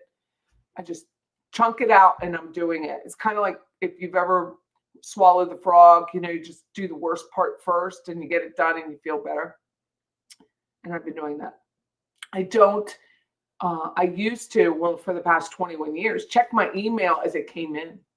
I'm not doing that now. I'm checking my email, like, unless someone sends me a text, I probably check it at like 10:30, 2:30, and then 4:30, unless I'm expecting something important, rather than stopping and starting and stopping and starting. And I feel so much better about that. So I just thought I'd share that with you.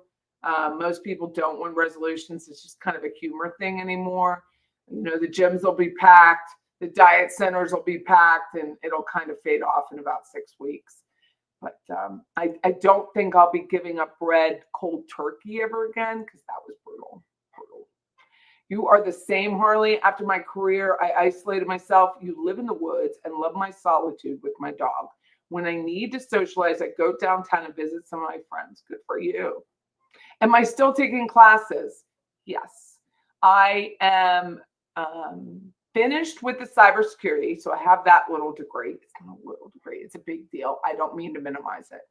And I am taking 3 classes starting January 8th in networking, so I can get the networking associates. So it was only I had to take those 3 classes to be able to get that degree. So I have 2 ASs in, what is that? 1, 2, 3, 4, 5, 6 semesters. So I did it full time the whole way through. It's been fun. I wouldn't do it again. Just wanted to say thank you for your candor. Hi, Giovanni. How are you? I try to be candorous. I already mastered candor. Resolutions and pronouncements are thing I'm not big on. But I think people do it. What? There's a new jibs and jabs? I think people do it and they don't even really think about that they're doing it. Hold on. YouTube. Who is Jibs? Does anyone know who Jibs is? Anybody? Here it is. Miss, oh my heavens. Well, let's watch it together. Hold on. Let me get rid of this page. I don't want my computer to shut down because I'm got too many windows open again.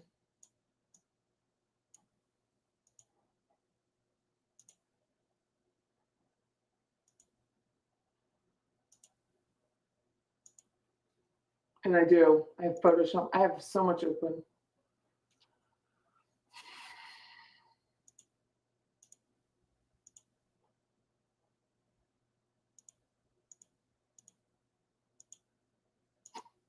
I have a lot.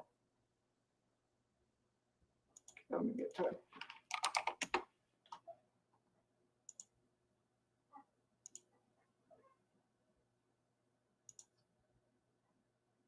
Sorry, I had to clean that up.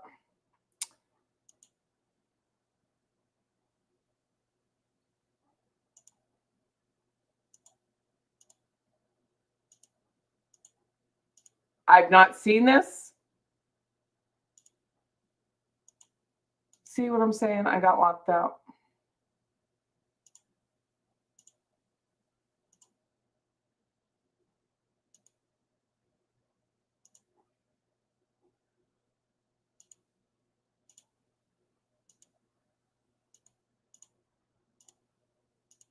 There we go.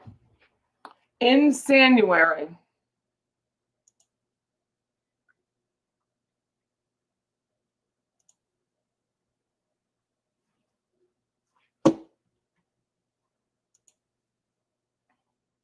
Do I have a mouse here?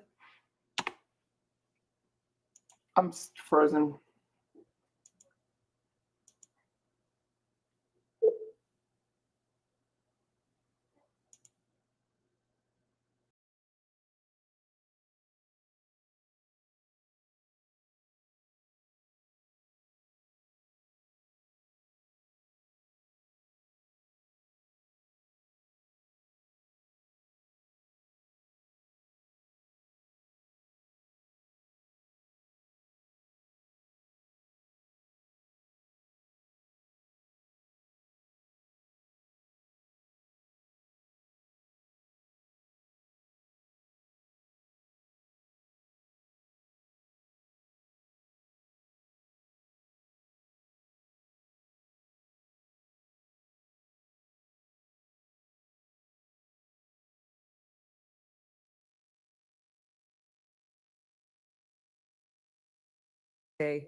That was my 7 a.m. alarm.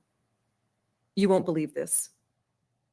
A little over a year ago, I set my alarm at 7 a.m. as a reminder to pick up RM and take the person to the airport so she could fly back home to another country north of Florida. Don't ask me who it is because mum's the word. I'm not a name dropper, like some YouTubers I've seen. Those type of people are shameless. Anyhow, ever since that glorious day, I have never changed the reminder on the 7 a.m. alarm. So every time I have an appointment at 7 a.m., it will be forever designated to my very good and close friend, RM. Isn't that touching? I also like sending her cutesy text, reminding her that her bestie, me of course, picked her up at 7 a.m. and drove her to the airport. Hang on a second, I'm texting RM. Hey, I'm picking you up tomorrow at 7 a.m. and we are going to get a new haircut and hairdo. Isn't that hilarious? Stop it. Get some help. Oh, she got right back to me. That's great. Me too. I don't know if I've mentioned to y'all, but she really cares about me. And she is helping me publish the book I've been writing for the past 30 years. Speaking about the book, be ready for Santa Claus to bring you a gift for 2025. But for now, I'm giving y'all a little peek where the magic happens and sharing one page of my upcoming and soon-to-be best-selling crime and makeup book. Tomorrow, I want you to come along on a ride with me and Mr. Beasley for my hair appointment. For now, we can spend time here reminiscing about the good old days, the days of 3-hour live coffee talk about my trauma, my drama, the trauma of drama, and poems. Those were the days before the owl, when my detention center were full of unruly, toxic subscribers. One day, I'll be back on live. The one good thing about taking a break from my daily live chats is that now I'm more aware of my surroundings. Because danger can be lurking around every corner. But some people are consumed with themselves that they can't see what's ready to devour them. Can you believe that? I don't have to worry about that. I have eyes in the back of my head. Ouch, Mr. Beasley. Why are you biting me? Do you need a little shock? Sir, I'm trying to make a video here. Why are you shaking? I'll just have to put you in your detention crate. Hold on, everyone. I'll be right back. The shock collar is working fantastic for Mr. Beasley. He is so quiet now. This is the first time he has acted up in weeks. I don't know why he was shaking. I'm thinking he was cold, which is weird because the heater is on. He is probably being dramatic. As I was saying before, Mr. Beasley over there started being a weirdo. I do plan to come back, and I will be reopening my chat room. I want y'all to understand that I'm not doing it for me. I'm doing it for you and the thousands of people who have emailed begging for me to return to my channel. But I can only come back when the time is right for me and people's memories have faded. So far, I'm shooting for June 16th, so anyone who wants to fund my trip to Tallahassee for the Donna Adelson trial can buy me a drinkity drink. Speaking of drinkity drinks, I have a new idea for January. Lastly, I'll be reading a poem about insanity by Maya Anthony, but I added my own little twist. So let's get started. In the mind's deep shadow halls, where squirrels bounce from unseen walls with thoughts that run wild, unconfined through the maze of a scrambled mind.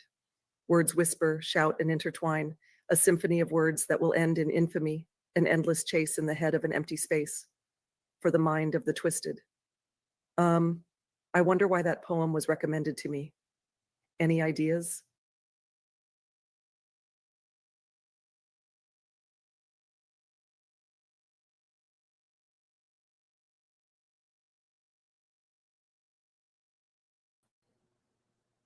My camera's budged. Hold on.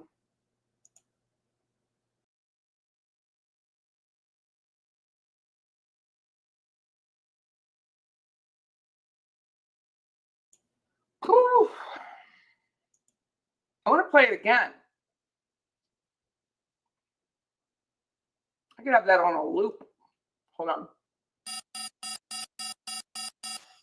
That was my 7 a.m. alarm. You won't believe this.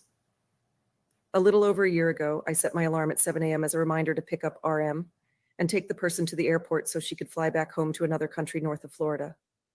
Don't ask me who it is because mum's the word. I'm not a name dropper, like some YouTubers I've seen. Those type of people are shameless. Anyhow, ever since that glorious day, I have never changed the reminder on the 7 a.m. alarm. So every time I have an appointment at 7 a.m., it will be forever designated to my very good and close friend, RM. Isn't that touching? I also like sending her cutesy text, reminding her that her bestie, me of course, picked her up at 7 a.m. and drove her to the airport. Hang on a second, I'm texting RM. Hey, I'm picking you up tomorrow at 7 a.m. and we are going to get a new haircut and hairdo. Isn't that hilarious? Stop it. Get some help. Oh, she got right back to me. That's great. Me too. I don't know if I've mentioned to y'all, but she really cares about me. And she is helping me publish the book I've been writing for the past 30 years. Speaking about the book, be ready for Santa Claus to bring you a gift for 2025. Is that John? But for now, I'm giving y'all a little peek where the magic happens and sharing one page of my upcoming and soon-to-be best-selling crime and makeup book. Tomorrow, I want you to come along on a ride with me and Mr. Beasley for my hair appointment. For now, we can spend time here reminiscing about the good old days, the days of 3-hour live coffee talk about my trauma, my drama, the trauma of drama, and poems. Those were the days before the owl, when my detention center were full of unruly, toxic subscribers. One day, I'll be back on live. The one good thing about taking a break from my daily live chats is that now I'm more aware of my surroundings. Because danger can be lurking around every corner. But some people are consumed with themselves that they can't see what's ready to devour them. Can you believe that? I don't have to worry about that. I have eyes in the back of my head. Ouch, Mr. Beasley. Why are you biting me? Do you need a little shock? Sir, I'm trying to make a video here. Why are you shaking? I'll just have to put you in your detention crate. Hold on, everyone. I'll be right back. The shock collar is working fantastic for Mr. Beasley. He is so quiet now. This is the first time he has acted up in weeks. I don't know why he was shaking. I'm thinking he was cold, which is weird because the heater is on. He is probably being dramatic. As I was saying before, Mr. Beasley over there started being a weirdo. I do plan to come back, and I will be reopening my chat room. I want y'all to understand that I'm not doing it for me. I'm doing it for you and the thousands of people who have emailed begging for me to return to my channel. But I can only come back when the time is right for me and people's memories have faded. So far, I'm shooting for June 16th, so anyone who wants to fund my trip to Tallahassee for the Donna Adelson trial can buy me a drinkity drink. Speaking of drinkity drinks, I have a new idea for January. Lastly, I'll be reading a poem about insanity by Maya Angelou, but I added my own little twist. So let's get started. In the mind's deep shadow halls, where squirrels bounce from unseen walls with thoughts that run wild, unconfined through the maze of a scrambled mind. Words whisper, shout, and intertwine, a symphony of words that will end in infamy, an endless chase in the head of an empty space, for the mind of the twisted. I wonder why that poem was recommended to me. Any ideas?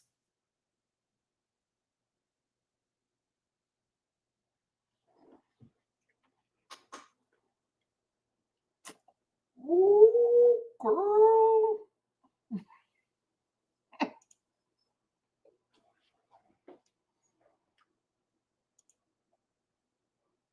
Turn this off.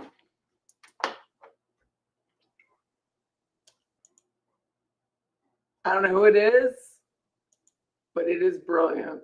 I mean, this person is getting better and better at those videos.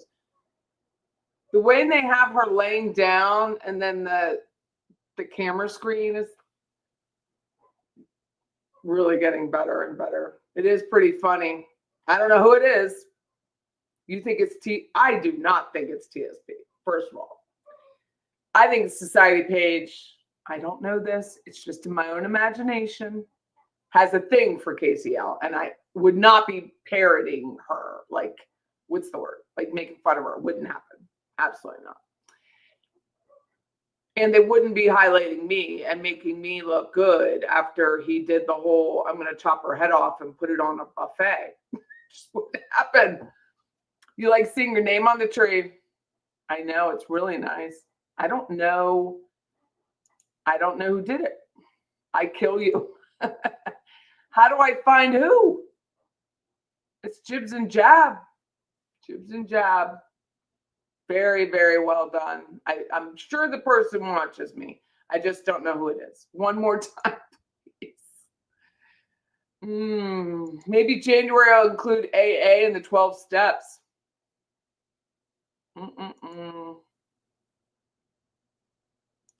I don't know who's behind it. I would love to know. I would love to know who's behind it.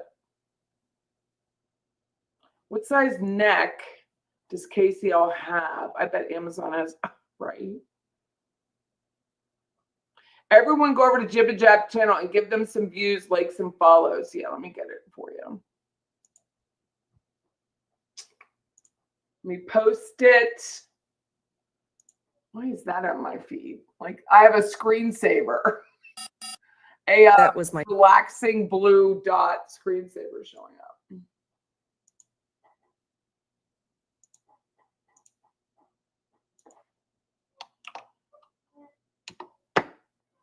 You'll have to copy and paste it. I'm going to go on the YouTube and post it on the live there. So you can, it's a hyperlink. You can see it there. How do you see the names on the tree? You just kind of, let me go back and I'll stop it. Oh my God, I'm seeing my own head.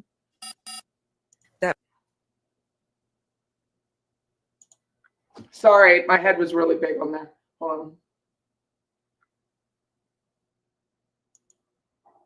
You just have to kind of Let me see if I can scroll in. Zoom in. You just have to zoom in so you could see it.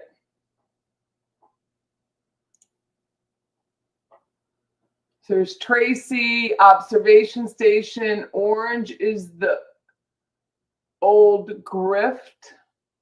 Patricia Burns, Rebecca Ross, Crime and Coffee, Just Meet Joe, Jen Ben, LDB here, Becki Ireland, P. Rice. Can't read that one. Can't read that one. Sorry, can't read it. Susan Hicks, Jody Lang, True Crime Wifey, Anne-Marie Moyer, Mia, Caroline, Lady Late. Is that Lady Light?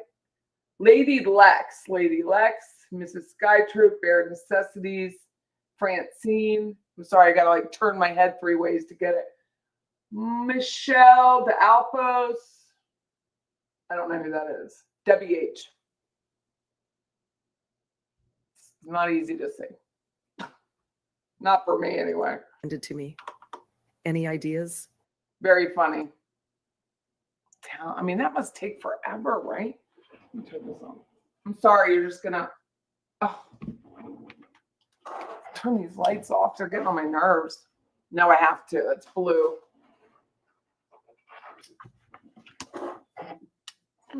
Have to turn them back on. Shows the blue light. I have to have them on.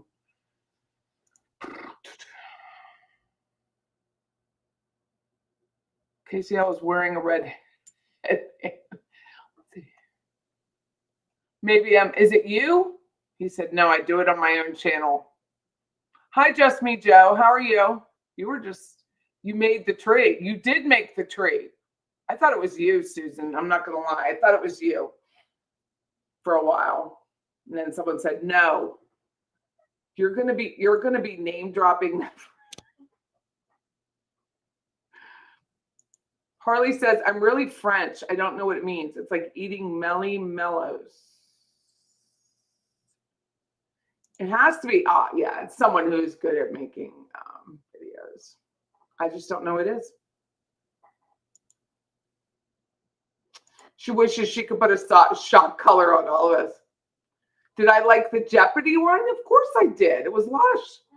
I mean, I was the star. Do you see my head? Hold on.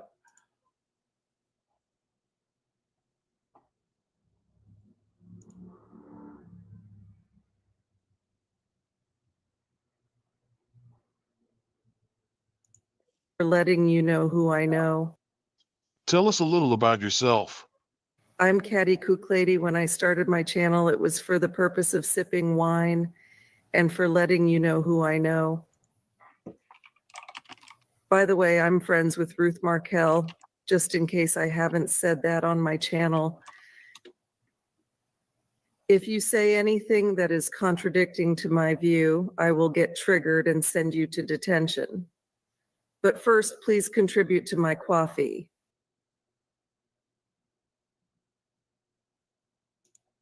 Okay. Thank you, Catty. Our second contestant is Patty Snitches. Tell us a little about yourself. I'm Patty Snitches on the bitches. Don't do anything in front of me, bitch, because I'll snitch anytime, any place, anywhere. I can attest to that. Okay. That's great, Patty. Thank you. Our third contestant behind the screen is Beachy Fiction. Can you tell us a little about yourself? I'm Beachy Fiction. I was the first to report on the Markel case, and I have a lot of haters.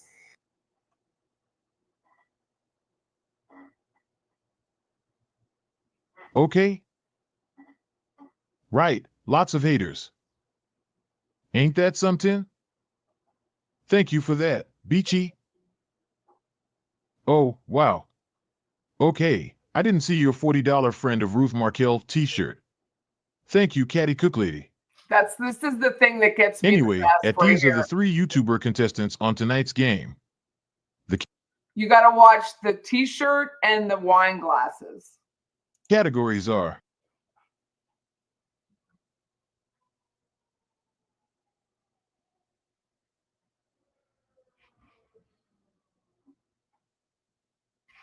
alcoholic drinks, circle of trust, crime, Dan Markel murder, hurricane,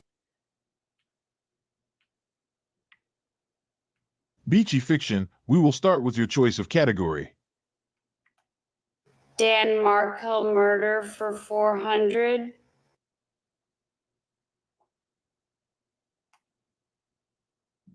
Name the investigator who interviewed Dan Markel's ex-wife. Who is Beachy Fiction? That is right, haters. I'm the original OG. You best kiss the ring. Sorry, beachy fiction, but that is not the correct answer. You are wrong. You are a hater too, just like all the other circus freaks that don't recognize that I'm the OG investigator. And I have all the informants from Miami to Austin, Texas, because I am Beachy Fiction. Okay, nice try. Thank you, Beachy. I see how the question might be confusing. I will be more specific with our questions. Patty, you are next. For 400, who was the Tallahassee homicide police investigator who interviewed Dan Markel's ex-wife? Who is? Detective Craig Isom.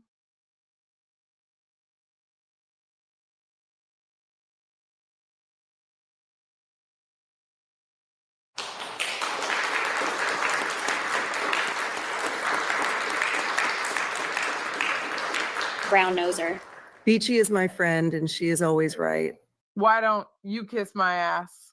I didn't do anything. I'm the victim. I don't know why you are attacking me.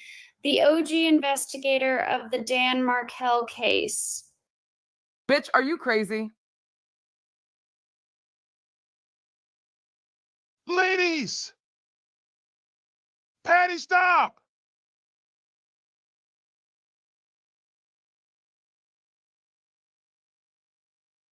Beachy, did you do something different to your hair?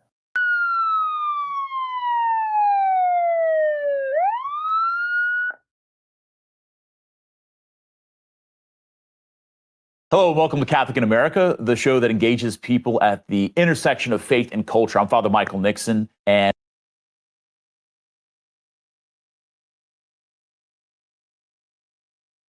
No one knows? No one knows who that is? Nobody? You're coughing your head off. I had to mute myself. The detention tree.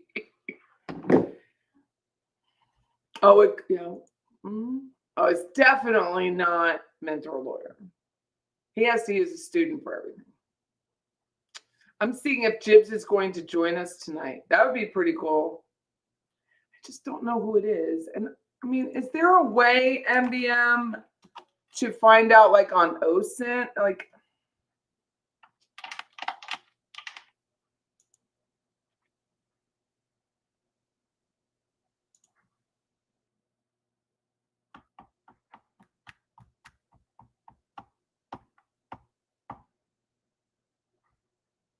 I'm gonna have to spend some time.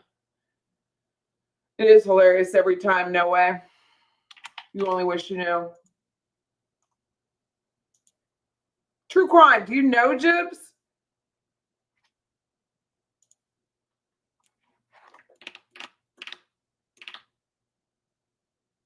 You got nearly sent to the detention center, the two. Patty snitches, you look marvelous. I really do. I mean, I only look like, in all of her videos, I'm calling her because I don't know. I come off like fantabulous. Like, who would not love it? But that one with fancy fiction kicking me underneath the podium thing and then saying, she's hurting me, is hilarious.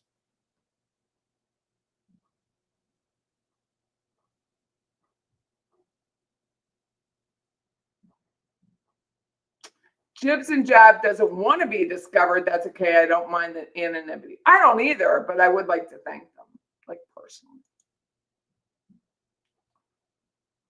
Stop asking you if you're Jibs and Jabs. Jibs does come into the chat often. Hi, Barb. Happy New Year. You think Jibs is in the chat? Change your mind. Well, obviously they're on Reddit and in the chat. Absolutely. See, they joined. But see, mine was a different name. So my YouTube says I joined in 2019, which I did, but it wasn't under this name.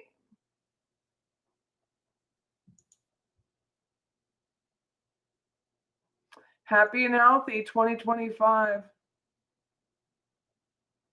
Harley says, could never do that kind of work.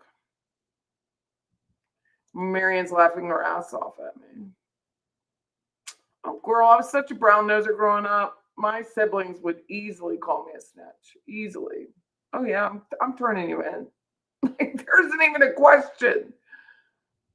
400 for whoever knows it. I don't mind the anonymity, but I would like to know. So not to who piss off. I need to know who Jibs is so I never piss them off, right?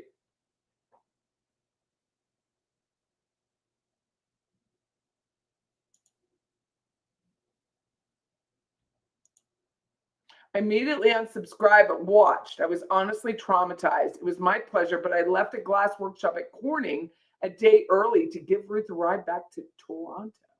Well, wasn't that nice of you? So what was Jib's former name? I don't know. I don't know anything about him. Yours says you joined in 12. Let me look. Don't need to be all that. Hold on.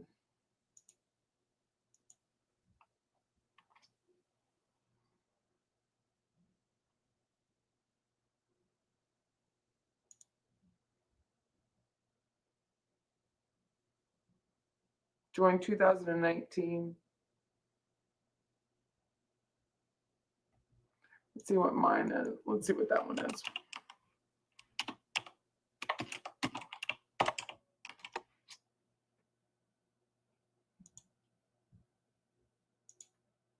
This is 13, 5,000 views. And it's Jibs and Jab 4186. No email, no nothing.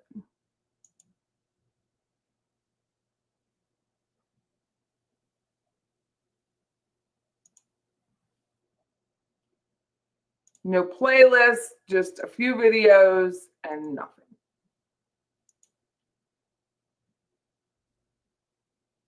$5,000 views altogether.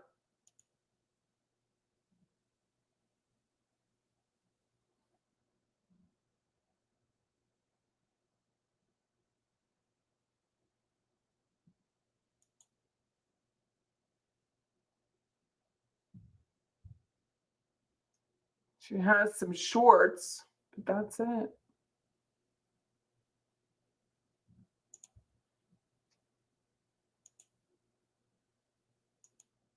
Somebody is, I mean, I can't stay that anonymous. Somebody's good at this.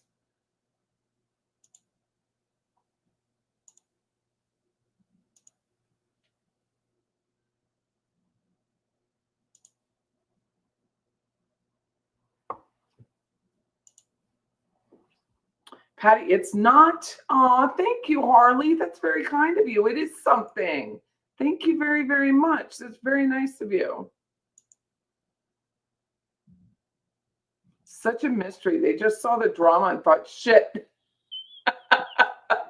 I'll have some of that. It's true. I don't know. Somebody's good at it. John, I'm going to have to watch this on replay. Are people's names on the ornaments? Yeah. Let me do it again. I think it's hilarious. I mean, let me show you. Oh, here it sounds like gunshots outside, but it's not. It's just idiots.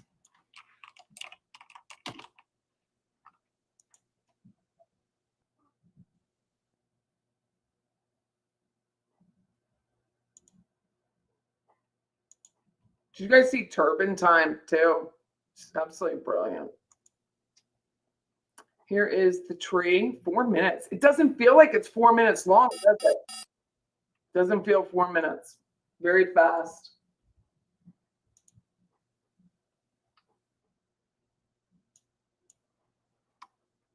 You know, I didn't want the whole like copyright, so Jibs did give me permission.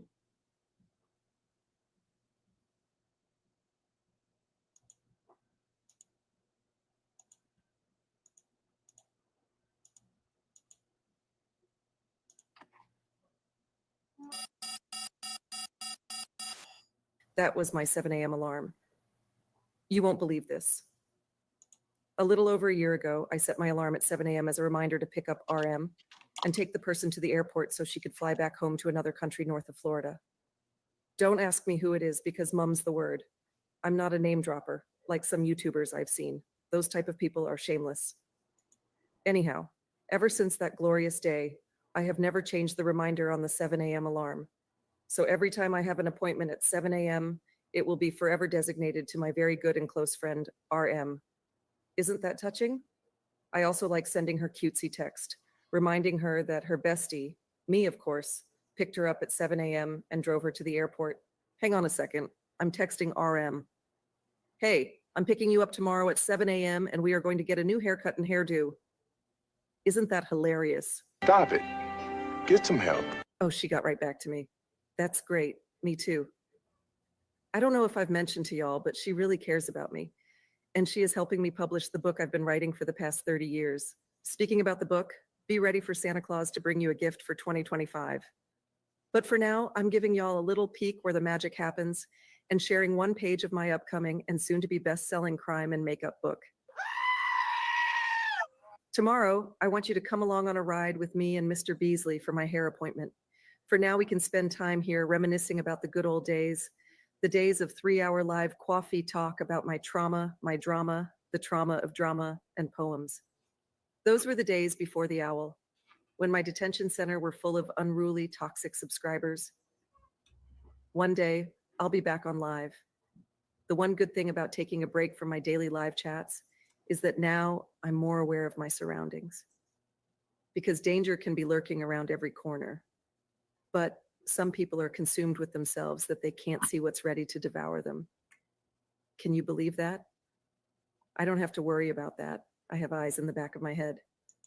Ouch, Mr. Beasley. Why are you biting me? Do you need a little shock? Sir, I'm trying to make a video here. Why are you shaking? I'll just have to put you in your detention crate. Hold on, everyone. I'll be right back. The shock collar is working fantastic for Mr. Beasley. He is so quiet now. This is the first time he has acted up in weeks. I don't know why he was shaking. I'm thinking he was cold, which is weird because the heater is on. He is probably being dramatic. As I was saying before, Mr. Beasley over there started being a weirdo. I do plan to come back, and I will be reopening my chat room. I want y'all to understand that I'm not doing it for me. I'm doing it for you and the thousands of people who have emailed begging for me to return to my channel. But I can only come back when the time is right for me and people's memories have faded. So far, I'm shooting for June 16th, so anyone who wants to fund my trip to Tallahassee for the Donna Adelson trial can buy me a drinkity drink. Speaking of drinkity drinks, I have a new idea for January. Lastly, I'll be reading a poem about insanity by Maya Angelou, but I added my own little twist. So let's get started. In the mind's deep shadow halls, where squirrels bounce from unseen walls with thoughts that run wild, unconfined through the maze of a scrambled mind. Words whisper, shout, and intertwine, a symphony of words that will end in infamy, an endless chase in the head of an empty space, for the mind of the twisted. I wonder why that poem was recommended to me. Any ideas?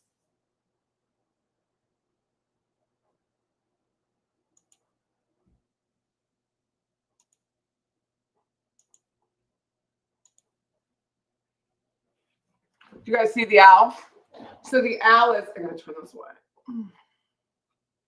So the owl is up on the stand. The grizzly bear is, she's not aware of what can eat her. And, you know, I think husband John's laying on the floor in the Santa costume. It has to be someone who's kind of friendly with KCL, so doesn't want to look like a backstabber, someone kind of like me, but honestly, it's not me. It's definitely not me. Her body sprawled on the couch. To me, well, I just saw her as talent and placing the photo on top of that fake cartoon body. Jibs and Jab is getting better and better at what they're doing, for sure. Definitely getting better and better. It's this female, someone on Reddit said so, who knows them. My son got you a book for Christmas. Its title is The Ultimate True Crime and Puzzle Book. The Ultimate True... Dude, it came right up. Oh, that is cool. True Crime Puzzles, the Detective's Puzzle Book, Ciphers, Codes, and Brain Games. Okay. Third quarter, 23-14. Ugh, can't even take it. Hi, Jibs. Is Jibs here?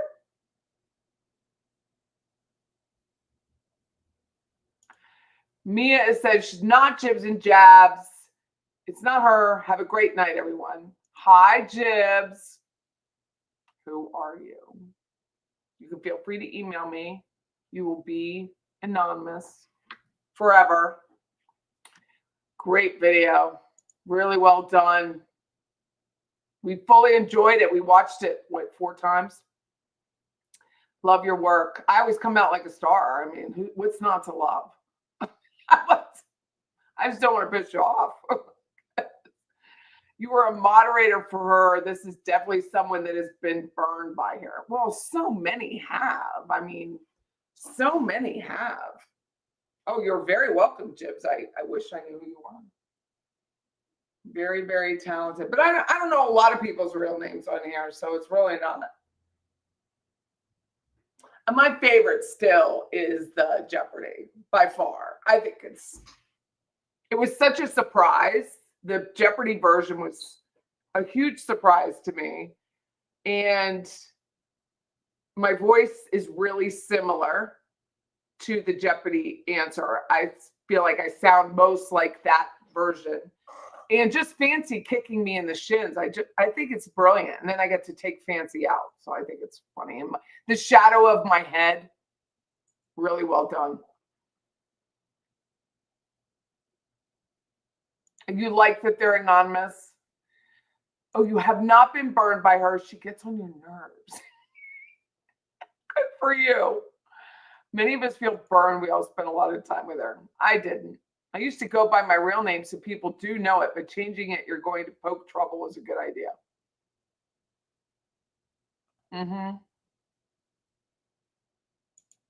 Bravo, bravo. Very well done. Hey, got your 6. How are you? Happy New Year. You didn't make the tree. You make my tree, Debbie.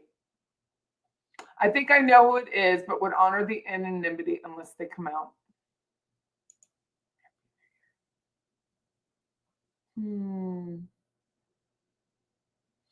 Nice that you can turn nerves into art. Great way to put it. Ooh, yeah. Are you ready? You guys want to call in? It's 2 hours. Boop, boop, boop, boop. Let me see. Banner.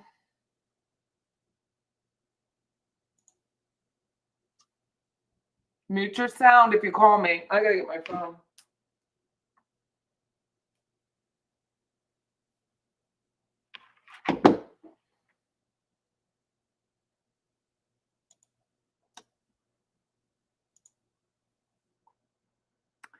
Happy New Tamales.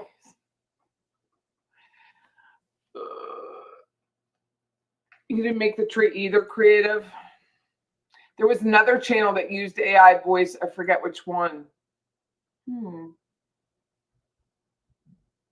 You're eating tamales.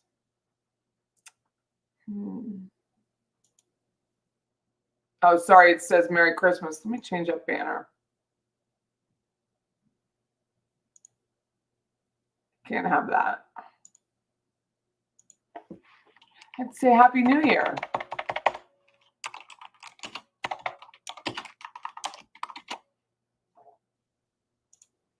Now I feel better about my life.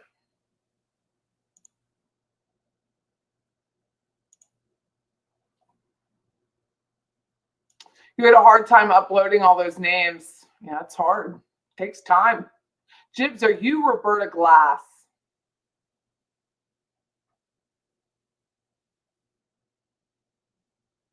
You like hearing me? Your first clue is tamales. Ooh, Steve Cohen.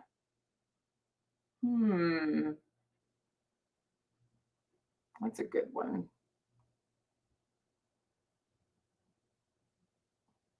Is it Ruth Mark? Is it Ruth Markel?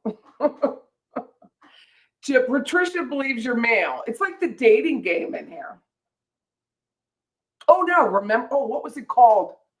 Was it Truth or Consequences? Does anyone remember? Was it Truth or Consequences with Katie Carlisle?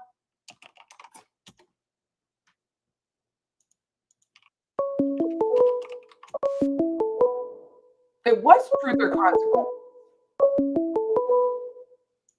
Call from Rosemary Romero. to accept, press. Hello. Hello, Patty. Hey, how are you? Good. How are you? Good. This is Rosemary Romero again. How you doing? Good. Can people hear? Let me see. Well, wait 1 second. I'm gonna check and make sure people can hear. Are you there? Yes, I'm here. Okay, good. What can I answer? Happy New Year. Happy New Year. Oh, you hear great. Good. Are you staying on with us, or are you going Yeah. home? No, With I'll be your here. husband. No, the whole plan was to be here. All right. That sounds awesome. Yeah, that was the plan. It was, Yeah, I wanted to know again I forget. What degrees did you get? what? What degrees did you get? Oh, it's an associate's. It's they're both criminal. Cybersecurity is under the Criminal Justice Department, but one is criminal cybersecurity associates of science, and the other one is associates of network technology. I think is what they call it. So is it like forensic Correct. analysis, It's or? the cybersecurity is. It goes under forensics. Oh, can you work for the police department? I could if they hire me. Really? Mhm. Yeah. Well, that's awesome. I mean, anybody that would, it's just an associate, so it makes it difficult. But you could work for any startups, run, you just basically look for holes in code to protect the computer software from being hacked. And then you could go find hackers and then you can hack yourself, which is the part I enjoy. I enjoy finding the problem in the software. What doesn't belong here, what isn't the same. So do you have to have a special program for that? Yes, you use Linux, you use specific software to help you find the holes in the software. Mm-hmm. Oh, cool. And you run tests on it. It's like running a pressure test. Right. In plumbing, it's the same idea. You're just trying to find out where the leaks are so that you can plug them so you're not hacked. Oh, that's awesome. So I was hacked. But what are you Facebook was taking hacked next year? 2 weeks ago, and it was the leak in Instagram that got it hacked. Because I don't go on Instagram hardly ever. So I regularly change my passwords of every other platform I'm on, and I just didn't do it. And I didn't have what we call 2FA on, which is the two-factor verification. I didn't do that, and they were able to go in through my Instagram and hack my Facebook. So anyone could hack it, or yeah, anybody could hack anything. Yes, even with 2FA, even with the two-party verification, you can hack. Mm-hmm. But you were able to find it 6 days to get it back. But you have that course, so you took that course, so you know how to find the hackers. No, I mean, I can't get into Facebook software, of course. I had to go through them but I figured out how they did it. Oh, I get it. And then I was able to report that to Facebook. That was the only thing I could do. Mm-hmm. Oh, that's interesting, Patty. It was, Well, yeah, because you said you're taking new courses for next year. yes, Are you they're, taking new ones? they're networking courses just to get the second degree. One Is is it a called, it's funny continuation? to me. One is, it's just basic courses. One is called Marketing Yourself, which, you know, that's what I do. I'm a salesperson. And I forget what the other one is, but it's like a preliminary. It's like a nonsense class just to get the degree. So I've already taken all the core subjects. So No, that's awesome. thank you. Very nice. Well, I wanted to say Happy New Year's to everyone in the chat, and thanks for being a part of this great community. Oh, You got a thank great you community, for being a Patty. part, You got a great Rosemary. show. It's a blast. Thank you so much. You're welcome. Take care. Looking forward to new stuff in New Year, and well, I'll be talking to you still in the chat. So. All right. Well, we'll talk soon. All right. Take care. Bye. Bye. Okay, so while she was on, I did hit do not disturb. So if someone else wants to call now, I've turned it off. Someone tried me a few minutes ago, I think. So if someone wants to call, it's open. Happy New Year. Hey, Pepper. Oh, thank you. Well, Lolly, thank you very much. I hope I make people laugh. That's my absolute joy in life.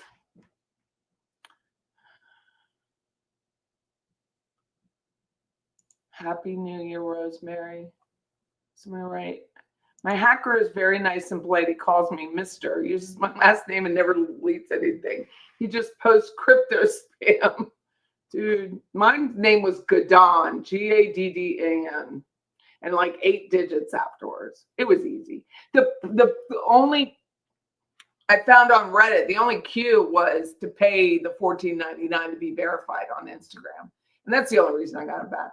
Someone posted on Reddit today, do not pay for verification. If you don't pay for verification, you can't get customer support with Meta, and you will never get the product back, ever. So if you don't pay it, you don't get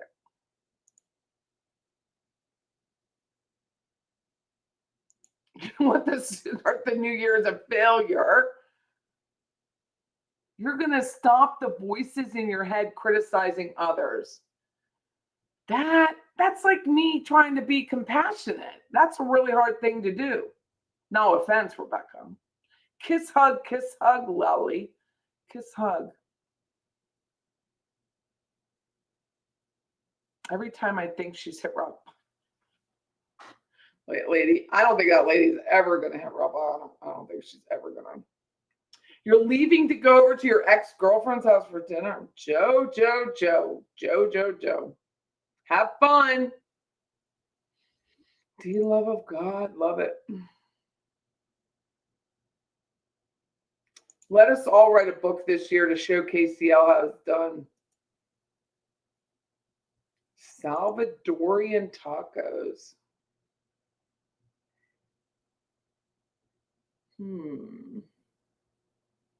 That's too hard. I used to have more when I was exercise fanatic and was able to starve myself. I'm not interested in starving myself. I'm just interested in getting lower in poundage. Thank you, Rosemary. Very sweet.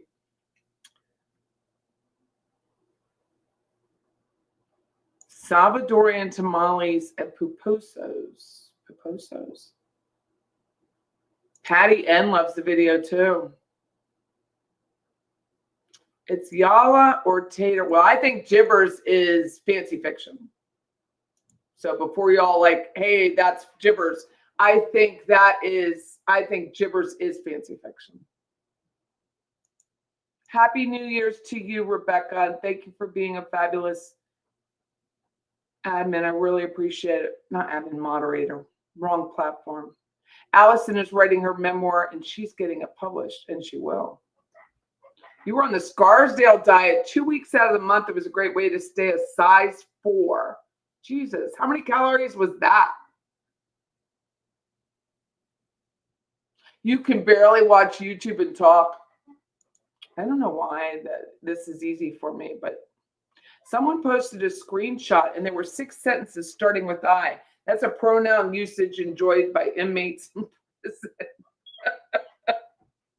Well, I listened to one of her things, and she said, I think that was me, Max, on Reddit. And the first 30 seconds was I, and I just shut it. I just couldn't watch it.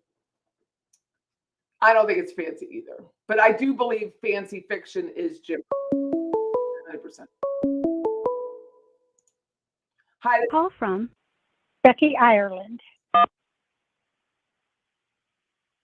Becki. Hi, this is Patty. Hi, How are you? I'm good. How are you? I'm very well, thank you. Happy New Year. Thank you. How you doing? I'm so glad to make it to 75 because Yeah, happy birthday. my brother, he was 19 months older than me. And so he passed away in 21. Yeah. My mother, she passed away at 63. And my father, he made it to 93, but they're all gone. There's only me. Oh, wow. So I guess I am an orphan. You are an orphan too. It's Yeah. funny to say out loud, you know.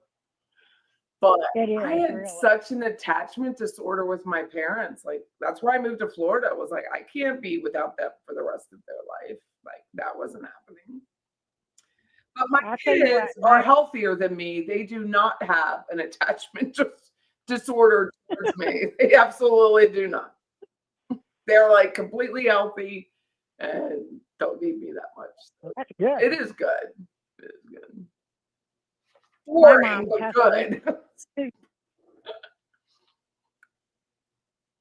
My mom passed away in 92, and it's still, there are times when, I mean, it hurts to breathe. I know. It's hard to believe, right? Yeah, it is.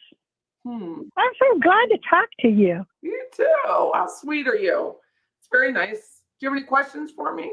Any topics you want to talk about? Well, what I'd really like to know is if on my, are you going to come out to Crime Con? No. Mm-mm. Crime Con. No. Where is it? You Denver? would. Denver? Yeah. Yeah, I can't see that happening right now. Not with work, the real estate, the way it is right now is real estate is just a challenge in general, and I have to stay here. I can't leave right now to go to that. Well, just, it's not till September. I know, but I just don't see it. I want to go to Ireland in December, so I just have to pace myself with my time off. And we'll see, but I just don't see me flying to Denver.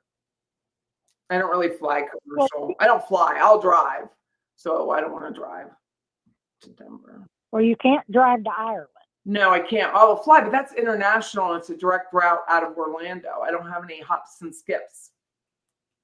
It's the hopping different airlines and hoping to God that they decide not to take my seat or steal my luggage that bothers me so much. So it's just like, Christmas Eve, American Airlines just cancels every flight because they can't keep their security on their software. So that's a problem for me. So. Well, I have family in Ireland. Mm-hmm. So if you make it over there, in Clonmel, which is in County Tipperary. Nice. My son was just there.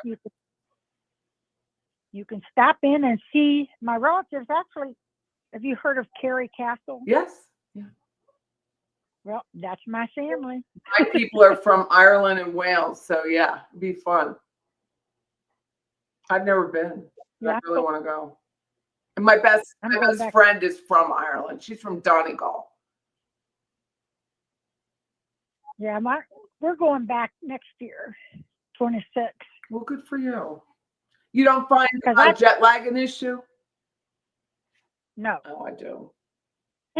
But it usually happens when you are going from east to west. Right. Because of the time changes. Mm-hmm. It's a 7.5 hour. It's a 7.5 hour flight, and so I sleep on the airplane. And as soon as I hit the ground, I'm on it. I cannot sleep on an airplane. Mm-mm. I have to control the situation. No, but you do get, you get internet and you have drinks the whole way, which is nice. Yeah. The drinks help. a So are lot. you going to CrimeCon? I am. I bought my tickets and booked my room the very first day they went Well, on sale. congratulations. Good for you. Good for you. Yeah, I bought them. I bought one for me and my daughter because she's going to come out with me. Oh, nice. No, Denver's beautiful. So I wanted to book my airline tickets too, but they won't let you book that far in advance. Yeah, they have to wait a little bit to screw you over. It's true. Yeah. They really do. Exactly. No, I mean, Denver's beautiful. I've been there once. But it is beautiful. I would love to. I think I would love the experience of going, just not the location. I wait until it comes back closer to the East Coast. But I know, I mean, obviously, who else? Like STS will be there. Gigi, she gets a vendor spot. A lot of these bigger channels will be there, and I think it'll be a fabulous experience. It's great networking too. Well, that's why I'm going. It's just to meet everybody in person. Good for you. But I guess I'll have to come to Tallahassee if I want to meet you. Yeah, you come in June. You can visit in June. It's a big deal coming in June. There's a big party down on Monroe Street for that courthouse. Oh, yeah? Yeah, that's when Donna's being tried. Oh, that's right. Yeah. June 3rd starts jury selection. Oh, I might have to figure that out. Mm-hmm. It'll be a big deal. I mean, even then, it's the peak real estate market here. So I'll have to swing that around. I'll have to get help. But other than that, yeah, it should be just a week and a half, maybe. I think until it'll be done. But it'll be fun. It'll be fun watching her squirm. She hasn't squirmed yet, I have to say. She has not squirmed yet. I know. I find it amazing. She looks actually, to me, I know they tried to show her like she was hobbling across the courtroom, but she looks stronger to me than I ever thought she would at this age, in this length of time in jail. Oh, yeah. People would say, oh, she'll never survive it. And I'm like, wait a minute, people. I'm 5 days older than her. Yeah, but you're not and I don't have it. You're not in jail, away from your family, away from your husband for 50 years. Like, that's a very different thing. It's a very different, like the medical care, like she doesn't get any. You don't get any medical care. That's it. You get nothing. Unless you're diabetic, you get your basic pills, blood pressure medication, and that's it. There's nothing for you. So it's pure grit on her part. Really is. I worked in 3 prisons in Ohio. Mm-hmm. And our prison system isn't like it is in Florida, which I kind of wish it was, but. What do you say is the difference?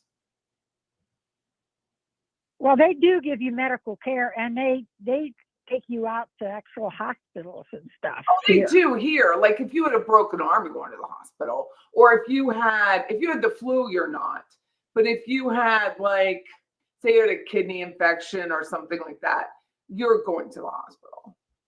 They don't have medical facilities at the prisons anymore. You have to go. Well, they have a medical facility at the one that's in Marysville, Ohio, it's only for females, Mm-hmm. but they don't have it in the other 5 that are all for men. Yeah, we don't have one here. You have to go to the hospital.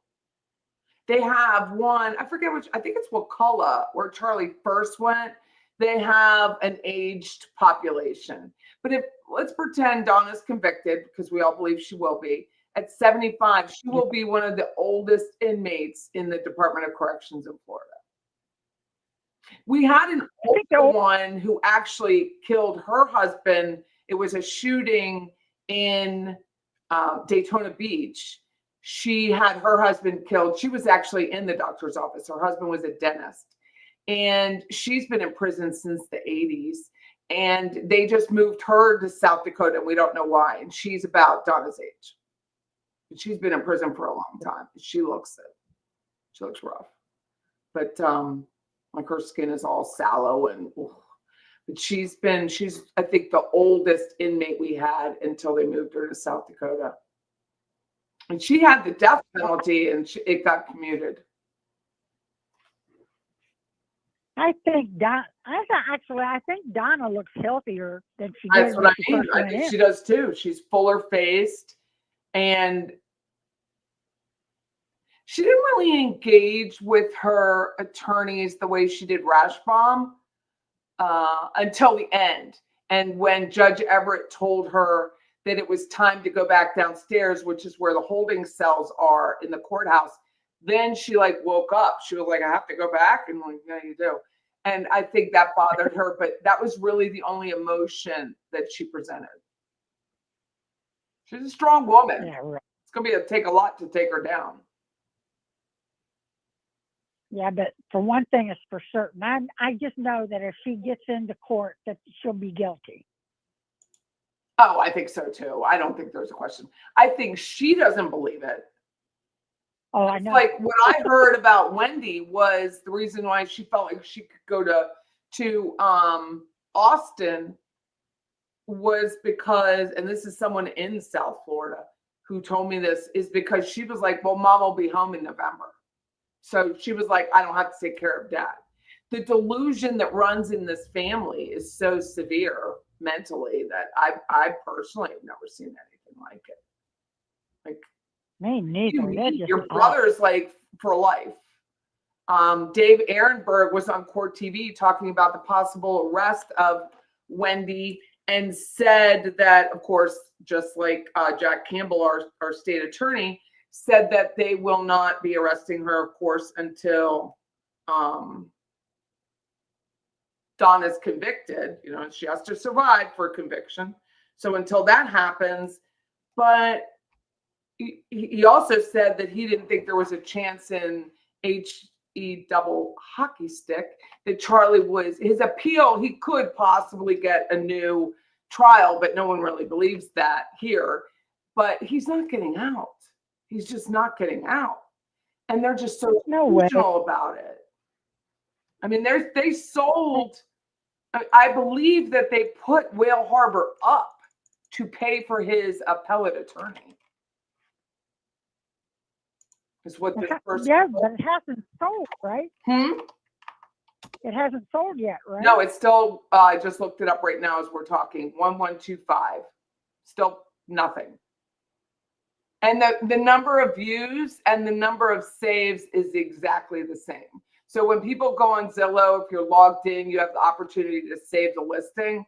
That has not changed. It is only 486 views, and it's a murderer's home. People aren't even interested in looking at the photos unless someone like myself shares them. It's nothing. It's ugly and it's dirty. No one's paying that. And I was watching when you showed us the house. Mm-hmm. And I thought, oh my God, why these girls wanted to sleep with him, I have no clue. Yeah, they are definitely spending Wendy's, and they own very little property. They own 2 investment buildings, which are the multiples. Like they're the ones with the washer and dryer coin. They were coin machines, but then they went to card scans that they kind of live on. That's a lot of money that they get from those buildings. And that's the one mentor lawyer gave me the tenants' names, you know, off the documents, but everybody in there was Spanish. No one spoke English. I couldn't find anyone when I called them that spoke English that could talk to me and could be interviewed, not a soul. Yeah. And that's it. They own Whale Harbor and then the big condo, and everything else has been sold off. Has there been any sightings at all of Harvey? None since the Whole Foods. None. No one has shared any that I know of. Who doesn't want to live in a murderer house, right? Well, I was looking up that Corey Richins at Murder by Maestro's suggestion, and that mansion got bought. So it was an unfinished mansion, and that's where I guess they found Eric Richins, that she gave him fentanyl and happened to find him cold. Seems to be a habit for these people. And the new homeowner that bought it was not finished. The construction was not done. It would take at least a year to finish it, they said. And the guy was like, I don't care if anyone was murdered in it. This is a business deal. That's what he said. But like, I can understand that. But the body in the fireplace, I'm never buying that house. I'm never buying it. They're never going to let him out. Oh, that guy? Oh, he's never getting out. He's sick. Like, that's ill. I mean, I watched that trial. I could not believe it. Ugh. Okay, well, I'm going to get off of here. It's nice to talk to you, but I don't want to hog it all. Talk to you. Well, thank you so much. It's very sweet of you to call. It's very cool. Thank you. Happy New Year. Happy New Year to you too. Bye. Bye. Patty said what was rented?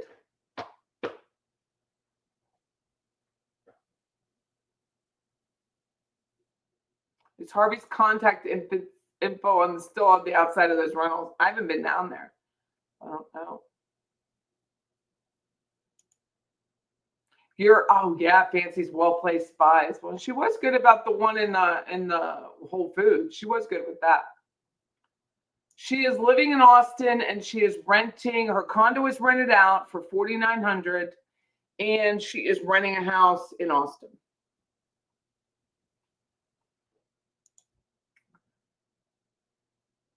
I know. I feel sorry for the whole family, Jebby says, not because they don't deserve what they got, but the fact that they would throw away their whole family's lives to destroy another family and walk around like they've done nothing wrong. Not walk around like their shit don't stink. It is really beyond me. Did you guys hear, what were we playing? Oh, so My Father's Alibi the other day was airing the Robert Durst trial, right? So she had, I think it was the closing arguments. It was either closing or open with the attorney. And he was talking about Robert Durst. And of course, Robert Durst is like this in the chair. You know, he's like all decrepit and like hanging on with dear life. And he's like, died shortly after his conviction. So, you know, he was not looking like a healthy human. But what the attorney said, which I thought was brilliant, which is what I hope Georgia brings out in the case against Donna, is that how they look now is not how they looked at the time of the crime. And I think she needs to state that numerous times. What you're seeing is an old lady who chose no longer to dye her hair or bleach her hair because she's been in jail, right?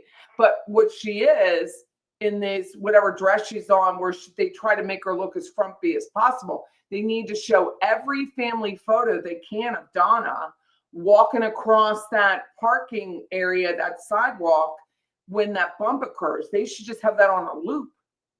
How fit she was, bike pants, you know, sleeveless tops. She was going to get her underarm wing taken care of. All of that needs to be stated over and over and over again when that trial goes on, because they need to recognize that it's been 11 years and she doesn't look the same. They really need to do that. Yes, but they need to like bring it out. It's just like when they had, I thought it was so brilliant, and I hope I never forget it. With the Sarah Boone trial, closing arguments, the attorney comes out and goes, we don't have to believe her story. You don't have to believe her story. It's a story. And instead of like, which we all know they wanted to probably, before they even went back there, thought the woman was guilty. But to remind people that this is a story that the defense is telling, it's not reality. This is Tallahassee, and they didn't want to convict Catherine and Siegfried at the same time. This is not a big city, and it's an extremely youthful population with a bunch of university students that may or may not believe that anyone should ever be convicted for any crime. And it happens here. It's not the easiest place to get a conviction. So I really, really hope that Georgia concentrates and states she looks older now, but here's what she looked at the time of the murder. This is what her voice sounded like at the time of the murder. This is what her arm and her facial, like her plastic surgery and her teeth looked like at the time of the murder. Yeah, she's gonna wear that horrible ponytail, horrible dress, horrible. It's all a show, but I think you need to bring that out. You think her emails will be enough to convict? I hope so. Joe says it all fell apart with the FBI. But what happened to your party with the ex-girlfriend? Where is it? Where is she? What? Oh, separate issue. Jib says she learned nothing from her sister's death. She married a reason. Oh, reads tarot cards. It was Becki Ireland who was on the phone with me.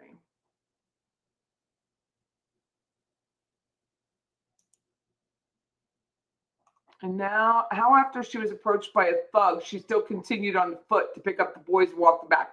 Right? If that had happened, and God forbid, I get blackmailed, and I go pick up my granddaughters after being blackmailed and not call their mother or their father, I would never see them again. Like, she would be like, you're never seeing them again.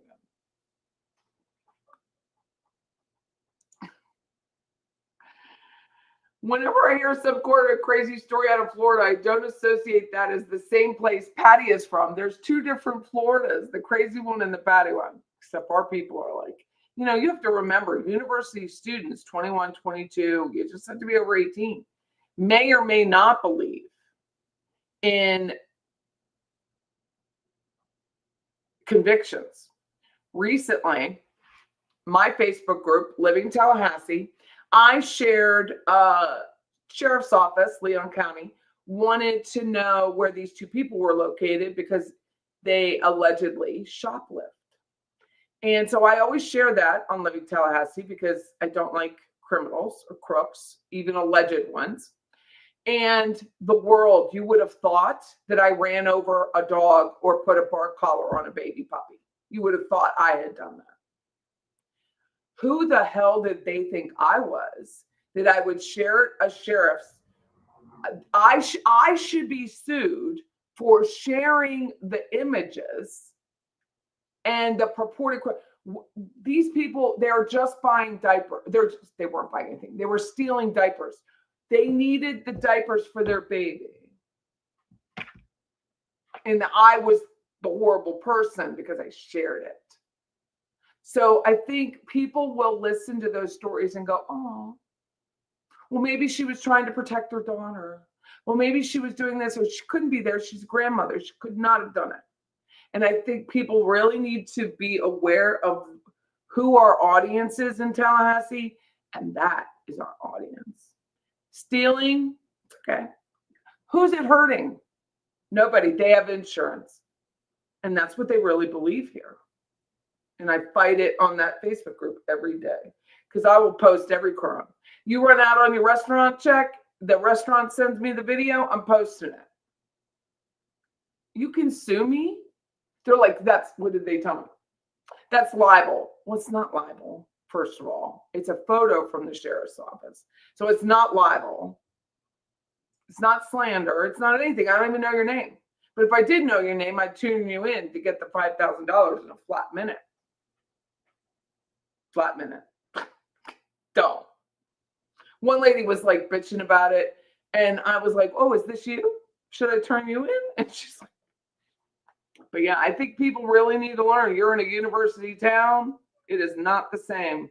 Oh, bless it, Debbie. Thank you so much.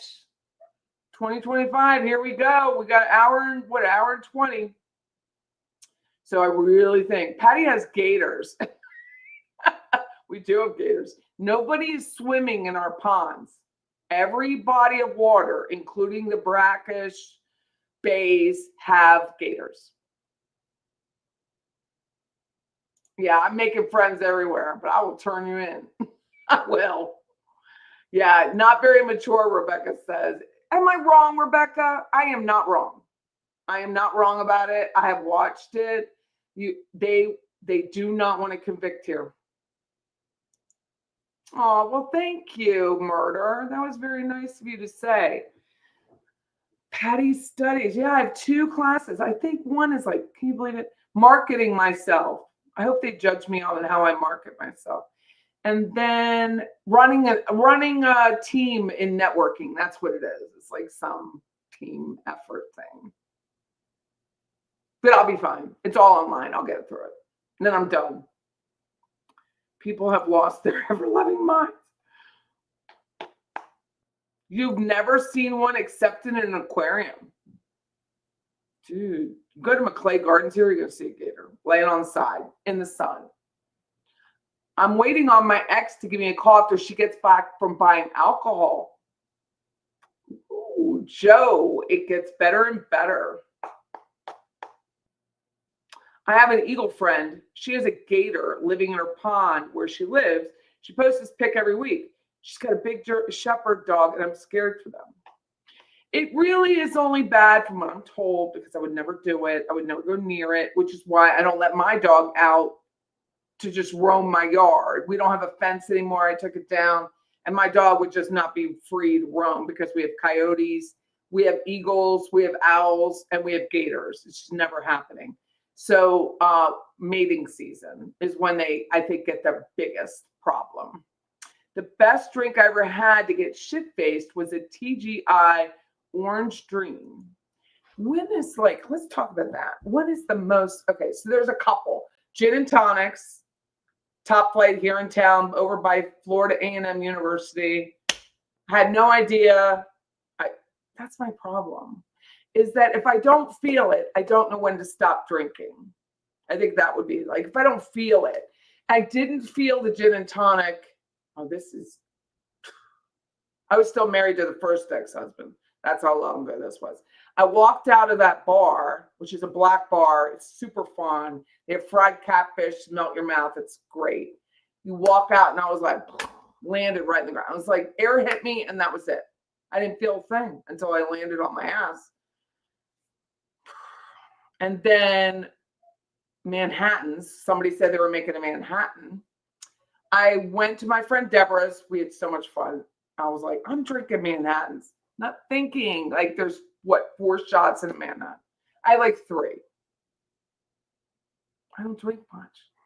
By the time I got to her apartment, it was before she bought her house, her entire bathroom, like, I puked everywhere. It was pink. And I call it my night in Manhattan. And then, I think one night I had tequila, so I don't drink tequila. And that one was just, I call it, when you're drunk, I call it lerped. I was lerped. I didn't throw up, but I was a blast. I was so much fun that night. I remember it too. I was like, you know what? You probably shouldn't drink tequila either. So I don't really drink. I went on vacation with my friend years ago as a kid, and her parents went to the Algonquin Park to the garbage bins to see bears. Guess who got out? We're about to turn a party into a therapy session. I don't drink tequila because I like it, and I don't want to sit there and drink something I enjoy so much and end up in that. TGI Fridays is where I met my husband, this husband, and my favorite drink there was what was it called? A Long Island iced tea, but it was blackberry. You didn't taste it. You didn't taste the alcohol. If I weren't the mature woman I am, I'd be absolutely lerped off my ass. Gators are everywhere, and running herd over these women is. I'm bringing homemade Chex Mix to the dinner. Joe is about to get lerped.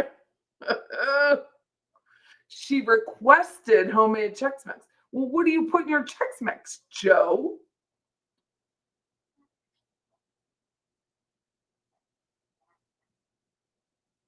A random migrant would punch the gator in the face. Oh, Long Island iced tea used to be your favorite. I remember going to, Rebecca knows, the Bonefish here. Bonefish here used to have a fabulous happy hour. We talked about that the last time I saw her. Fabulous happy hour.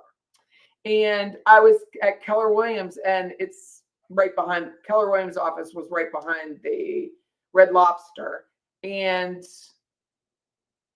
we would just go there at lunch. It would had a fabulous happy hour. The whole day was great. And they had, I went with another real estate friend, and it was that vodka, sweet iced tea, and lemonade. Too good. Just absolutely too good. So Murder, I saw what you wrote about when Roberta Glass got her copyright infringement thing. It was Gibbers and at TSP. I didn't realize Gibbers got nailed. I didn't know that, but I 100% believe Gibbers is fancy fiction. You like French toast for dinner? I make for daycare kids, and some nights they have omelet sandwiches, and I have nice. Y'all, Long Island iced tea gets you completely lurked. I mean, now that I'm home more, if I drank a few, it wouldn't be a big deal. I did buy Bailey's, and I had. It was good. I only had two. It was strawberry Bailey's, which was too good, too smooth. And I thought, I was reading the back at the liquor store. I was reading the back of the Bailey's. I'm like, what recipes do they have on there? Like, it's a Campbell's soup mix. And I was like, what? And it had, strawberry rum. So I bought strawberry rum to go with it because they didn't have coconut, which I would have done otherwise. So I bought, and it was good. It was nice with some ice, but I had two. Driving the porcelain throne. Penn State's up 31-14. Thank you, Bev's playlist from Sissamis. What is that? Sissasimit. What is that? I know it's supposed to be Mississippi, but it's Sissasimippi. You have to taste the alcohol or you would be that person on the ground. I was on the ground leaving Top Flight. I don't know if Rebecca or Shelly or Susan, probably not Susan. She worked for the law, but I don't know if she ever went to Top Flight, but it is a blast. They had comedy night, they had bands, they had the best fried catfish, but their drinks are strong. And you just think you're going to a bar. Everyone pours, would not pour the same. Call from. Hello, this is Patty. Hi, Patty. It's YB in Canada. How are you in Canada? I'm great. I just wanted to wish everybody in the community a happy new year and the very best for the coming year. Sweet are you? Did I lose you? Oh, no. I don't know. I'm still here. Oh, yeah. I have to turn off the, I have to put the do not disturb on so someone doesn't call at the same time. So that's what it was. I really like your lipstick. I don't know what color it is. It's called Patty. I don't have any on. Really? No, I have lip gloss, which is wow. I found it. It's Heavenly Hemp. That's awesome. It looks great. Yeah. You look awesome today. Thank you. It's just me. It's just you. I don't have any lipstick on. I don't think I have anything on anymore. Like a little bit of eye makeup still, but that's it. I just also want to say that Katie Cool Ladies has lost her ever-loving mind. She has. Yeah. She's offering money. I was on Reddit and somebody said about she's offering money to people. Yeah. Yeah, that she likes to send out money to new subscribers. Stop it. And she's putting on makeup and she looks angry and she's doing a terrible job. I know. So I had said to her, through my own channel, that her lips are really bad, right? She's older and they're thinning out, that whole thing. And I said, really need to put on lip liner. And someone today sent me an email saying that she was putting on lip liner. So Wow. She's watching. Yeah, I know she watches. There's no way she doesn't. She says things that there's just no way she wasn't watching. It's just crazy. Like, I don't watch her, but like I do take a glimpse once in a while to see, but I see her going down really fast. Like something's wrong. Jibs is asking, how much money is the hoe offering? She didn't say how much. I mean, it could have been $10. That violates terms of service, by the way. This isn't only. She's dealing with the wrong community. We don't need her money. No, it's weird though. It's like, I've said it before, and it's not just her. It's a lot of, they don't study social media. They don't read the audience of YouTube versus Twitter versus like TikTok and all Instagram, which is to me the hardest audience to understand. They don't read it. So they don't know like what's going to get you the most views, what's going to get you the best outreach. And yeah, offering money on YouTube is really not going to get you anywhere but in trouble. Makeup. Yeah, she's sunk low. She's not Martha Stewart or Michaela. It's just really hard to get. That's an Instagram thing. Or a TikTok. That's just not YouTube. But she's still doing it. Some people say she does it out of revenge. Slave me. Jeez. Like she's just gonna be so spiteful, and because they're watching it. But the beauty of it is the people on Reddit are like they're just grabbing the video. So when they share it on Reddit, it doesn't get her any views. So, yeah, that's right. That's the place to watch it for sure on Reddit. Funny though, she's giving. We don't want to give her any credit, you know. She is really. This is where I go back and forth on it. She's not a well woman. And no, I think it's bad. Make fun of someone who's autistic. No, I would not. Or would I openly, somebody who has really on special needs scale, but she's borderline into that area. Yeah, and then you add alcohol, and she talks when she's putting on her makeup. She talks about how she's got this rosacea rash or whatever, but like she's puffy, and it's alcohol. Like that's an alcoholic that has that. So I have rosacea, which is why I talk about the foundation that I use. Like I use like Dollar Tree. People are making fun of her for what they feel like is Dollar Tree. I really use Dollar Tree makeup or like Big Lots or Dollar General. I don't really spend a lot of money only on certain things. And yeah, I use two different kinds for the layer, and I let the first one dry before I put the second one on because my rosacea is bad. It's really bad. And when you drink, it's just worse. Yeah. But she has that really ruddy, I've been out in the wind too long, Falstaff. If you guys know Shakespeare, look about her. She's a drunken sailor. Her nose is starting to really, it resembles, which I love Falstaff. He's my favorite Shakespeare character.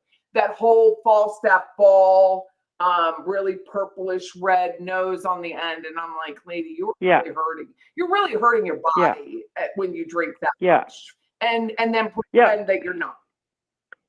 Yeah, so in the last 30 years, she's been able to hide behind a forum, and she's very manipulative on these court forums.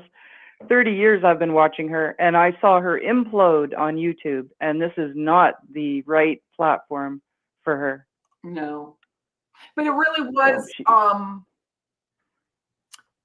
I didn't know Debbie Martin as well as I do now when all of that occurred 3 months ago. I mean, 3 months, I've learned a lot about Debbie. I think she's learned a lot about me.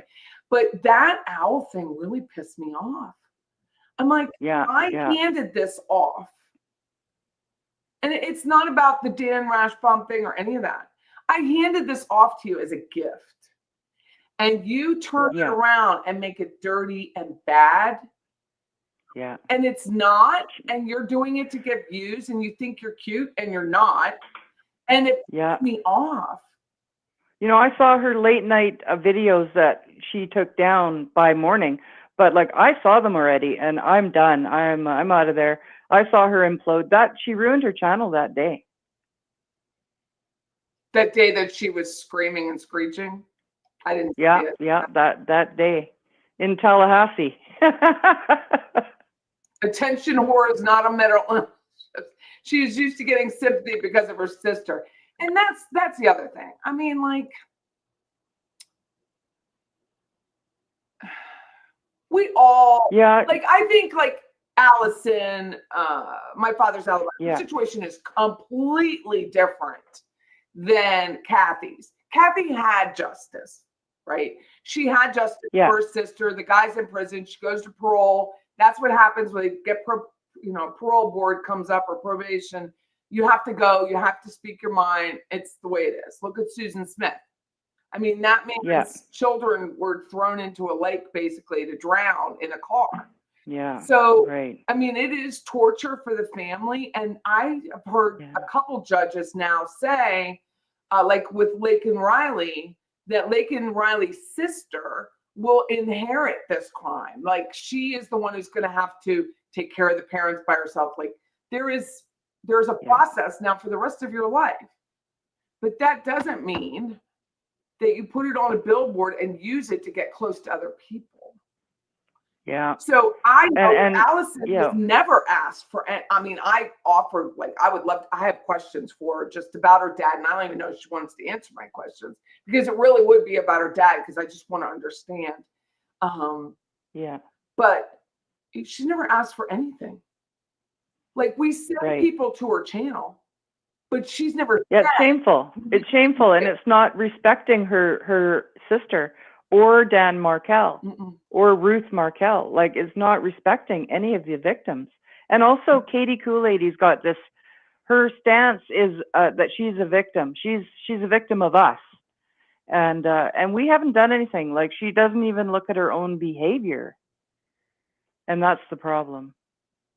Yeah, I mean, she's, to my knowledge, I mean, I could only speak for myself with Allison. She never asked for anything. We offer to share. I've always been that kind of a YouTube channel. It's never, I'm not sharing a competitor. I'm sharing who I like.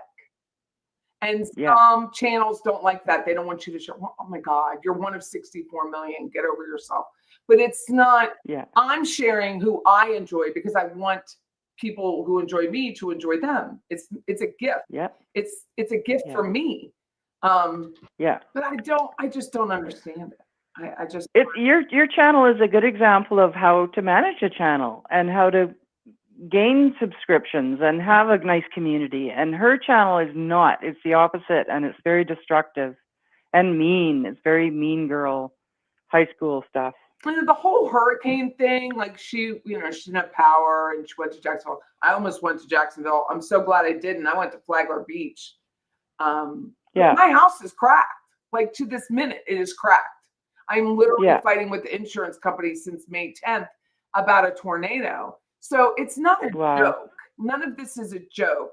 And she's really never been through a hurricane. So I kind of give her a little bit of leeway on that, but it's how you do it. Like, you can make fun of being on hurricane runs, right? And going to get your alcohol. And, like, I need flashlights. I think I'm witty enough that I could have managed that a lot better than her. She just doesn't have it. She doesn't have the skill set to say the shit she says and come off, which I believe her intent is to think she's funny when she's just not. Like my husband says some shit. You think I said, Christopher, you're just not that funny. You've got to stop.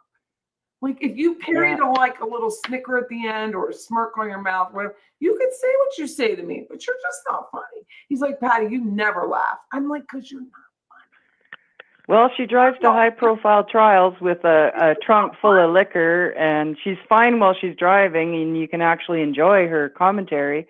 But as soon as she gets to her location, she's like full-on drinking and just horrid. She's just imploded herself. So it's crazy. Sad. It has, and I really believe if you're going to drink like that on camera, you're drinking worse behind the camera. And she has an alcohol problem, and that's not a diagnosis. I'm not her nurse or her physician, but it's apparent. And sue me. You sue me, there's discovery. So let's go. And she can't sue me. I'm way out in Canada, so I can say whatever. I feel like I can say whatever I want about her. Didn't delete her videos. They're private. They're not deleted. They are private. And so the society page deleted and took everything down, but she did not. Yeah. And because he was exposed for being violent. So that's different. And he didn't. Well, have the to do smartest thing anything. she ever did was making her videos private so that we can't make clips of her and Jib Jobs could have done stuff. KCL is a KCL advocate. Yeah, she is. I don't put people in a detention center. I don't believe in shutting someone down. I was talking to Susan about it today when she came over to paint watercolor with me. And I can see how good she is. She was so good. But she was, I said, my goal is, I don't mind trolls. I think other people may mind them in the chat. I do not mind them because it increases the skill set that I have to respond to trolls. And I want to be able to respond to them. Like a couple days ago, Facebook again, living Tallahassee, I get more threats there than I would have ever gotten from the society page. And a lady was like, aren't you a bit of sunshine? I said, I'm brighter than the brightest star. And it made her laugh instead of turning her into something else. So I like addressing it instead of ignoring it and sending them on their way. They'll go away on their own because they're not used to that. They're used to a vindictive or mean response instead of I'm trying to be funny. Yeah.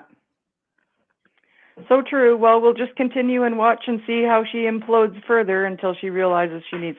Interesting that her husband is a therapist. Entire Reddit thread at every foible that you create. I hand it to her in a lot of ways because she still keeps her head up and she's still doing it no matter what. But on the other side, I would be like to my priest, what the hell did I do wrong?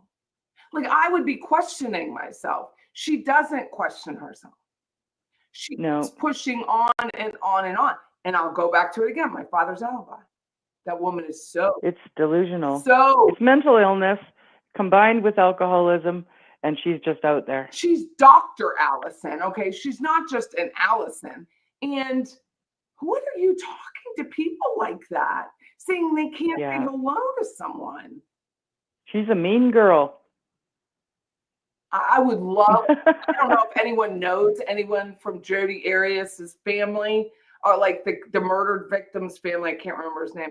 But the people that she went Travis Alexander. With, I would love to have 10 minutes and ask them questions.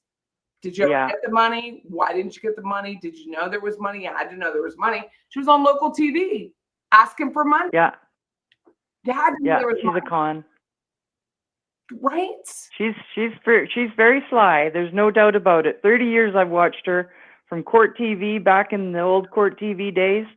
And then on web sleuths, and then YouTube exploded with all these crime, and she jumped on that bandwagon. I've known her for 30 years. Yeah, going back to the Michael Peterson trial. That was before Scott Peterson's trial. He's the staircase. It was a staircase murder. Yeah, she manipulated the CourtTV forums 30 years ago. She was friends with the moderator, who was Coldwater, and if you didn't agree with Katie Kool-Lady, she would have you removed.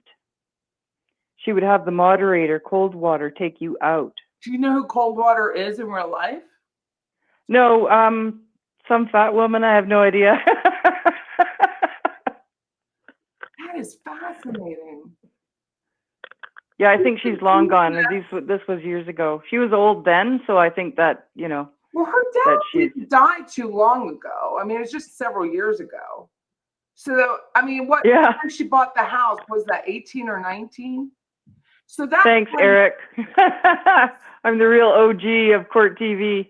So he's like, that's when she bought the lake house. She got the money. So how did? I guess she had that massage parlor or whatever she called it, but she was a masseuse. She was a licensed masseuse. But I still like calling it a massage parlor. So she says, right? Oh, she was licensed because I checked.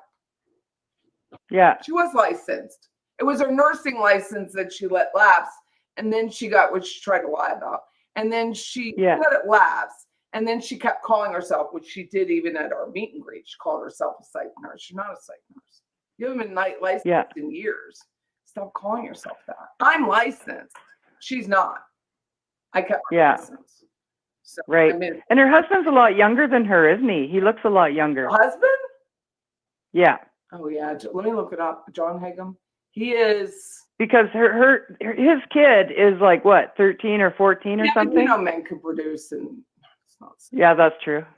It's not. But she looks a lot older than him. And by the way, She is. Katie Kool-Lady's hair is falling out. What? Her hair is falling out. What do you think is causing that? Just age or just stress? Maybe stress. He's 64. Is he really? Huh? Wow, he doesn't look it. He looks 44. Do you think so? Yeah, he looks a lot younger. Like side by side with her, she looks way older. She is. How old is she? She's 66, so 2 years.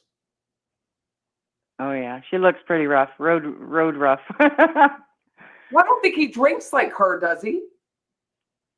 He seems to drink with her, but like, you know, a lot of guys will do that. So Jesus, Mary and Joseph, murder. he does whatever she tells him to do, let me tell you. Whatever she tells him to do. And I'm sure he gets out and they have 2 homes. It's perfect. He can go somewhere else, He you goes know? to the townhome, right, in Lewisburg. So she, Murder by Maestro wrote, could it be the monkey sex? That has think it to was be the monkey sex. Lang's new T-shirt. Could it be the monkey sex? That'd be hilarious. He had her at hello. He looks his age. She looks old for her age. Rode hard and put away wet. I think when she was younger, like younger alum, Right, her sister right, was Wally. far more attractive than her.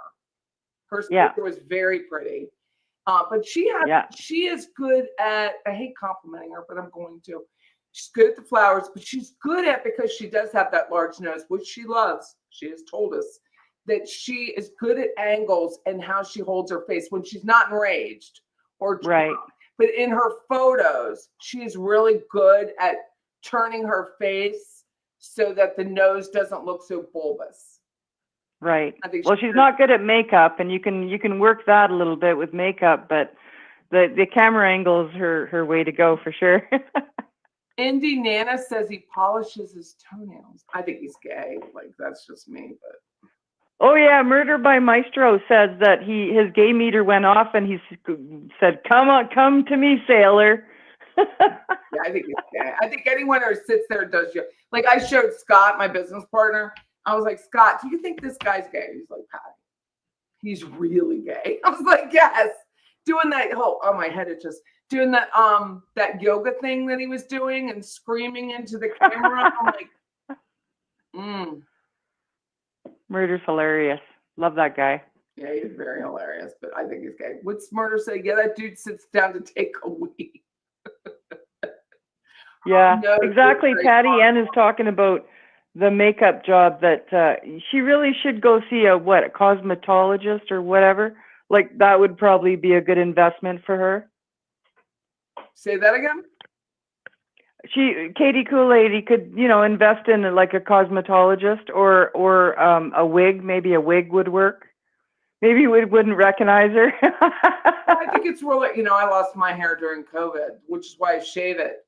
But I think it's really hard when your hair is mine was very thin, to keep it long when you're losing it and it's really thinning out. I mean, it's a choice. Yeah, it looks rough. Not what I recommend. Really rough.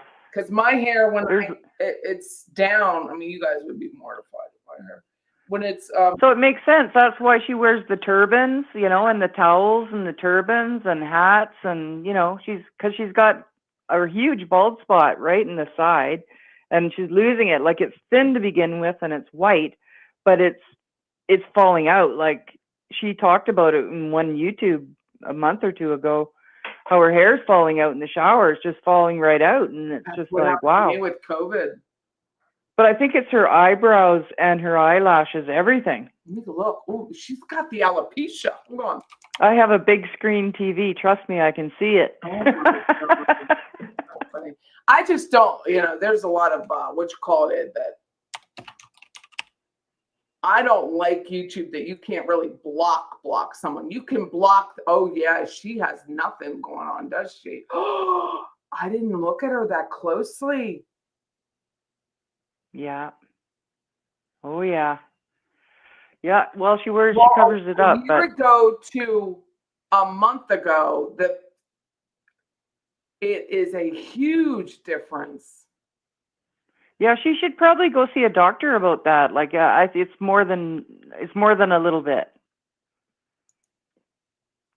If she wants to keep her husband, if she's listening right now, Katie Cool Lady, we recommend that you invest in yourself a little bit and get some therapy as well. She has no eyebrows. No eyebrows, no eyelashes. It's like a cancer victim.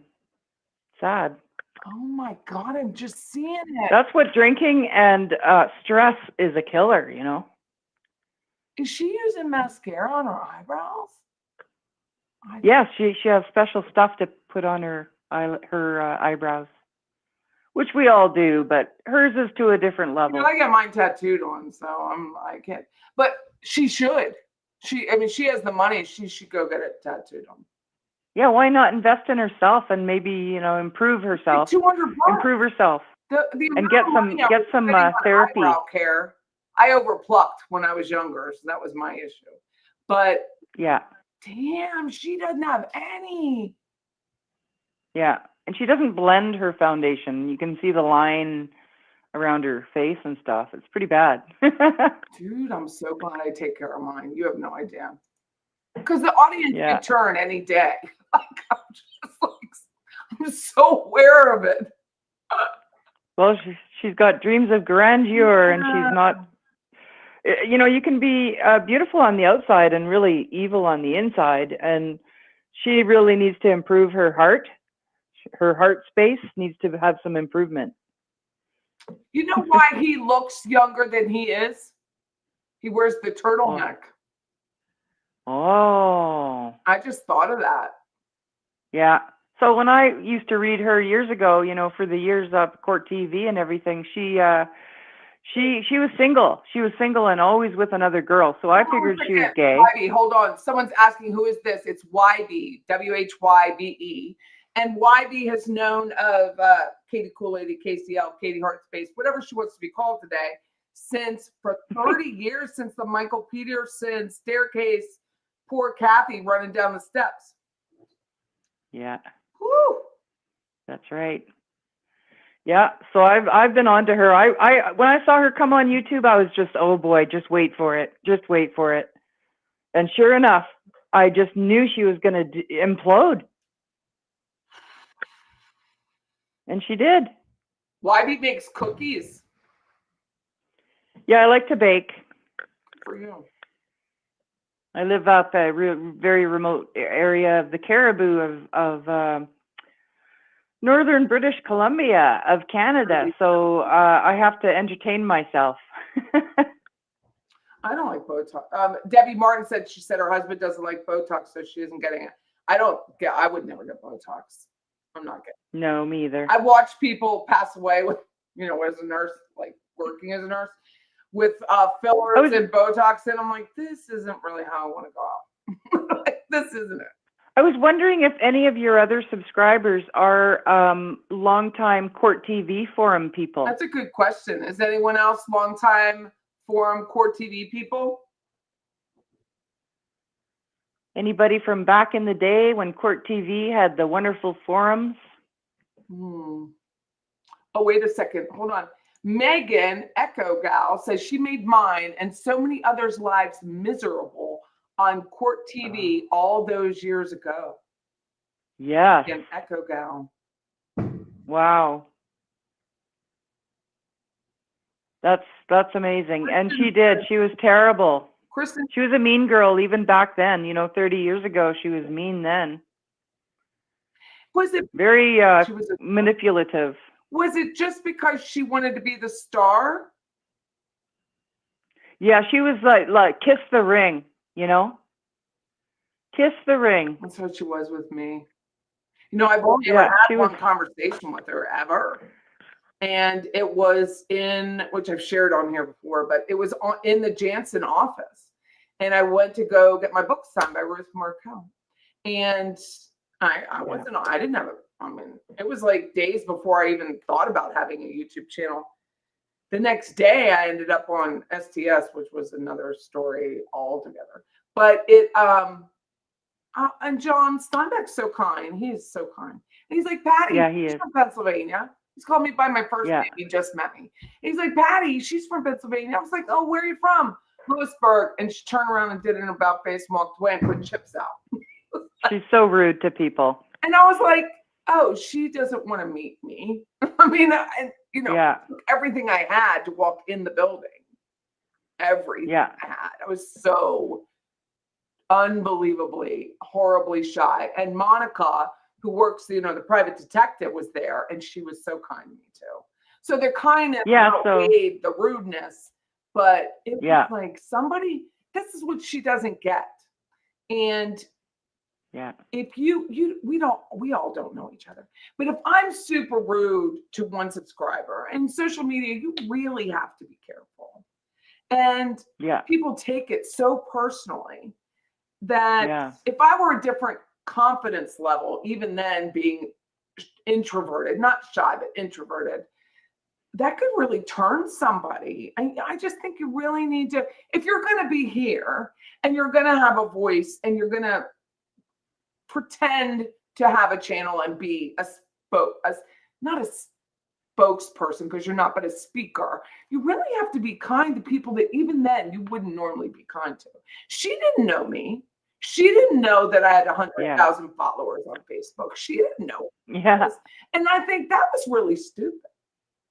It's the same with Fancy Fiction and how rude she was to my Greg Tish, my morning show host and my show producer. Absolutely rude. So unbelievably rude to him. And I thought, do you think I'm not going to tell him? Which I didn't, but I will if I need to. I'm like, would you think I'll never say anything to him about how horrible and what you said about him? Who's the man of the town? Like he's like the best show host for like the last 8 years. He has a huge following. And you're in your own little 9,000 subscriber world and thinking you can turn him off or alienate him. And I'm like, these people are so short-sighted is my...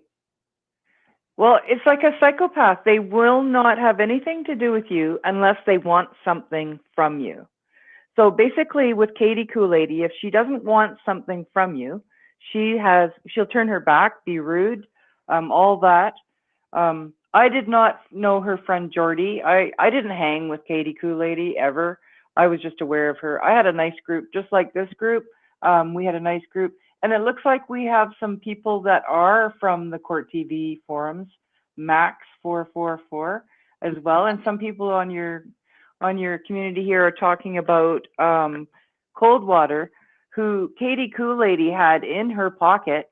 And I tell you, it was a controlled situation. And you kissed the ringer, like I said. How did those forums work? Well, it was all moderated by Coldwater, and Coldwater was paid by CourtTV to moderate the forums. So she was a retired older lady that worked from her home and moderated the forums.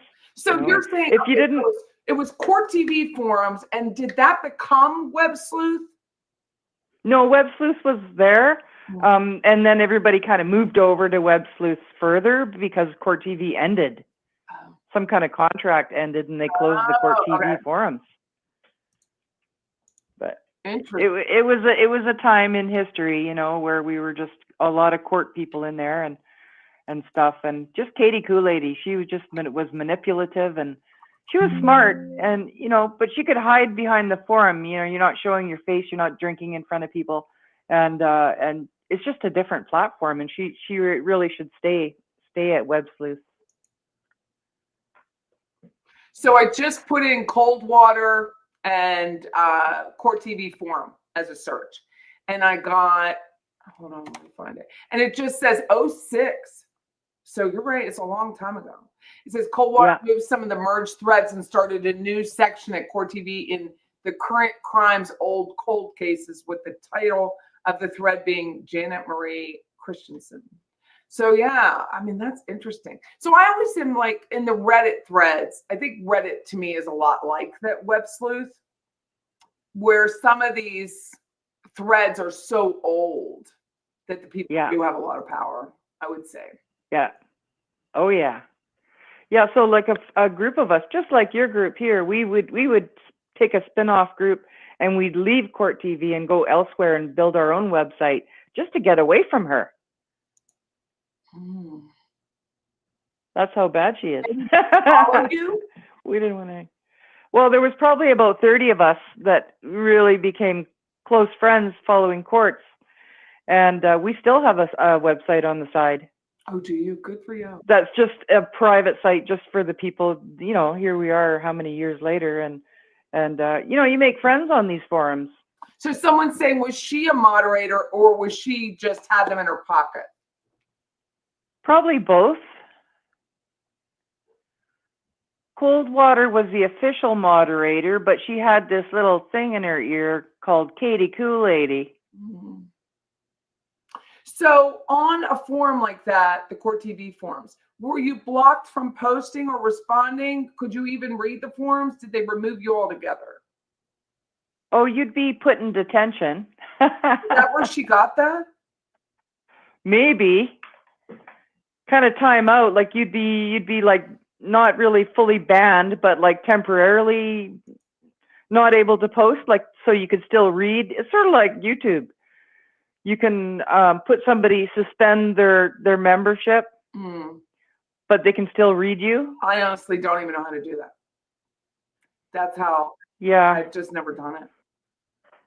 Yeah. I mean, that doesn't mean we don't put people in detention. I just choose not to do it. I mean, yeah, it's their channel, but I don't understand. Like, what's my next question? I want to ask it, but I don't know how to ask it. This. You can't wrap a healthy mind around an unhealthy mind. That's why you can't understand. With the lesbian lady, was it Jordy or what was? Yeah, Jordy. Yeah. So she's like the same age, like in her 60s. Yeah. So do you know? Well, back then they were younger. So do you know what happened between the two of them? Not really. I mean, I read their website. I was aware of the relationship, and it seemed a little bit more than friends to me. Just saying. Mm-hmm. I think Katie is a freewheeling kind of girl. I think she always was. I think she, as much as she talks about abuse at home, I don't think there was a lot of structure in her home. And it's from what I read. And so she could pretty much do what she wanted just because there wasn't that structure. But when she was home, for her, taking her truth, it was probably very difficult. But when she was out, she could do whatever the hell she wanted. And she followed herself. Oh, Jordy's in chat. Is Jordy in chat here right now? Is Jordy? No, but I wanted to know. I found where she's located, but I can't find any social media on her. Okay, so Yella is just posting that Jordy is in chat right now. So, hey Jordy, why don't you call in? Maybe we'd like to have a little chat with you. Shut up. And maybe Max. Max, you might want to call in and share some of your stories as well. Crazy. Hey, anyhow, I better let you go. Mary Garvey's saying 100 to something. Do you know Mary Garvey? No. I can smell crazy a mile away. Would you consider dialing in and discussing with Patty? I'd be interested. I have it on Do Not Disturb. I have to let someone go, and then I could do that. But Whitey, we need to discuss this again because I'm just very curious about how those threads grew and became like, I mean, people became pseudo famous for that. Yeah. I mean, you remember so it looks like name, the fat lady, Coldwater. Okay, Max is Jordy and wants to call in. So I'm going to hang up and say Happy New Year to everybody. And I'll get back in chat. And nice talking to you, Patty. All right, bye. Bye-bye. Bye-bye. Okay, the line is open if somebody wants to call. Clam jousting. Love being here too. I've been with Patty since the beginning and found the honesty and the interaction. Yeah, but I understand that. Megan is famous from then too. Woo! Can't disclose, but it was KCL was a mod magically at the beginning, but didn't know her personally at all.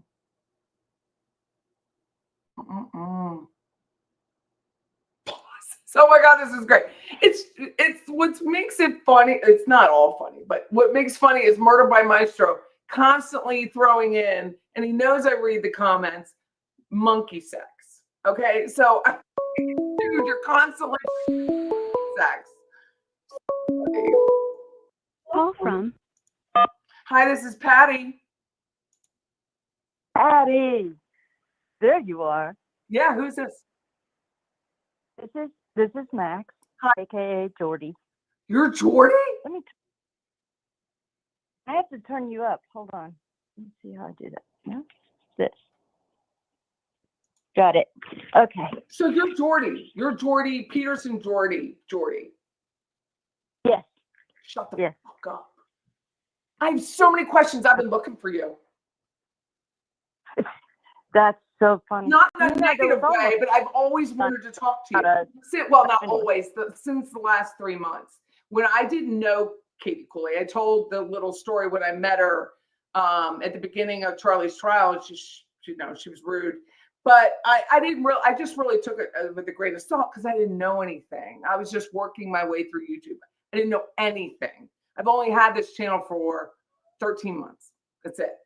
So Yeah. it's a lot of learning. But anyway, so when I started Googling her in September, I heard about you. And I was like, where is she? Because that's always my question. Where does everyone end up? Where do they go? What do they do? So what do you do? Where are you now? Are you still follow trials? I stopped following trials. I actually, gosh, when I split from her, I actually got very involved in theology, and my life just took off with going to an Aveda school and getting into my own skincare line. Oh, Megan did you? knows it very well because she designed the whole thing for me. She designed the website and everything, but I took that down eventually. But anyway, so I just got busy with life, and I have to say, when you don't have a community or a friend going through those trials with you, it's not the same experience. And I definitely was never going to do that with Kathy again. Never. So wait a second. So you mean when you would like, because you weren't in the area, like I obviously live in Tallahassee and the Adelsons are here. So I want to go to Chris Rogers' case in Kentucky. So you're saying you would, if you went by yourself, which of course I would, it doesn't affect me, that if you went through a friend, I hear you. Prefer to go with a friend. Is that what you're saying? Yeah, I mean, I'm way more introverted than you are. Oh, I'm more shy. Ask me, I'll tell you, I'm the shy one. So that's why I hide behind the camera, take pictures, that kind of thing. But yeah, the cases are interesting. Don't get me wrong, but I don't know. I'm not the one to be out there in the public eye like you are. I mean, I admire you for that. I think it takes a special kind of courage. But yeah, it's just in my office. Shut up. Jordy, I'm right in my office amongst my very comfortable chair and my nice paint and my, all my accoutrements. I'm not walking the sidewalk with a camera and a news station. That's very different. I get your point. I hear you. But again, I wasn't alone that day. No, you weren't. Unfortunately. But no, I'm in North Mississippi. I'm in Holly Springs. So, I found this little Mayberry town, and I had found it. My family is passed on, right? So I'm really kind of out there schlepping it on my own. So, are you still involved in skincare and as an esthetician? Yep. Still doing it by Max. Yeah. So anyway, getting back to you and your question about the beginning, that's why they almost did a movie about us, because what is her name that was always on? I can't think of her name, but anyway, she said those message boards, and that Peterson trial, having no cameras allowed in the courtroom, was a special circumstance where, you know, people literally had to bust out of the message board and somehow get there and see it with their own eyes. So that was pretty groundbreaking, really, I think. It is. It was pretty cool. That's what I wanted to ask you about. Like, not just about her, because she is who she is, but just the process of, because you did it before anyone else, really. I mean, going to the trial and watching the trial, and, you know, you're not responsible for her grifting, but that whole experience was very original. I would just blame the talking heads. Do you remember how infuriating it was to watch them saying that Geragos was wiping the floor, the courtroom floor with, you know, with the prosecution's case, you know, and who can sit there and look at your TV and scream at your TV and say, I got to get there. I need to be there and see it with my own eyes and bring some other energy. You know, that's how it felt. But yeah, there's Kathy, been plenty of trials where I thought I should go, and I'm like, I'm not flying anywhere, so I don't go. I'm going to jump in on this one. You guys are, I'm going to read up on it. I want to know. Which And I one, the bet you Megan will Adelson, too. or which one? The Adelson. I was watching, you had something, or somebody had something posted where she was on the stand. God, when Megan sees that, she'll be hooked too.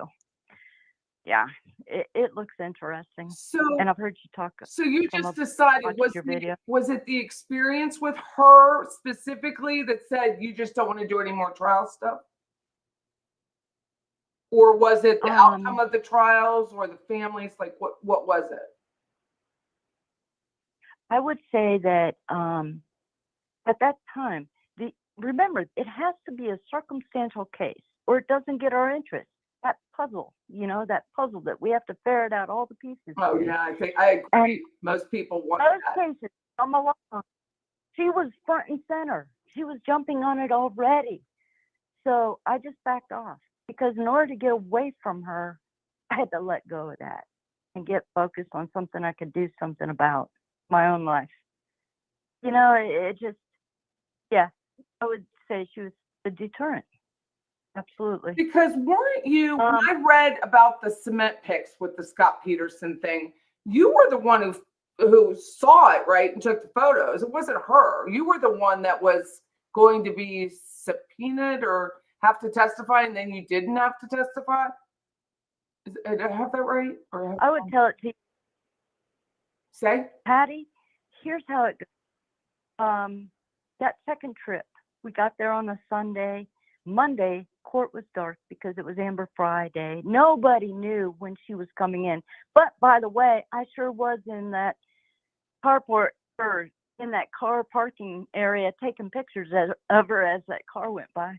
You know, but that was, you know, it was just so unbelievable, so surreal to see this person, this woman stepping forward to testify against him. I was so proud of her. But anyway, since court was dark, we went to Modesto. We pulled into her neighborhood and pulled up to her house. And you know, everybody had said she walked to the end of that street and down into that park. Let me tell you, at the end of that street, there's a fence and it's a sharp point down. It's sand. It's not dirt. It's not grass. So I knew an 8.5-month pregnant woman did not go down into the park that way. No, she took a left and walked that sidewalk if she went anywhere. Right. So anyway, but I was standing and I saw the cement in the driveway and I saw the house and I thought, well, I'll just take a couple of pictures. And then I zoomed on the thing. I wish you could have heard Kathy saying, get in this car. Get in this car. I'm leaving you here. I'm leaving you right now if you don't get in this car. Why? I mean, yeah. Why did she say that? I don't know why. She's nervous. She's so wound up. No. But I said, Kathy, I'm standing on a public street. That's me. I'm not Or breaking you are anyone's me. laws. That's me. Yeah. So anyway, it just turned out that was cement that a neighbor used to fix along the driveway.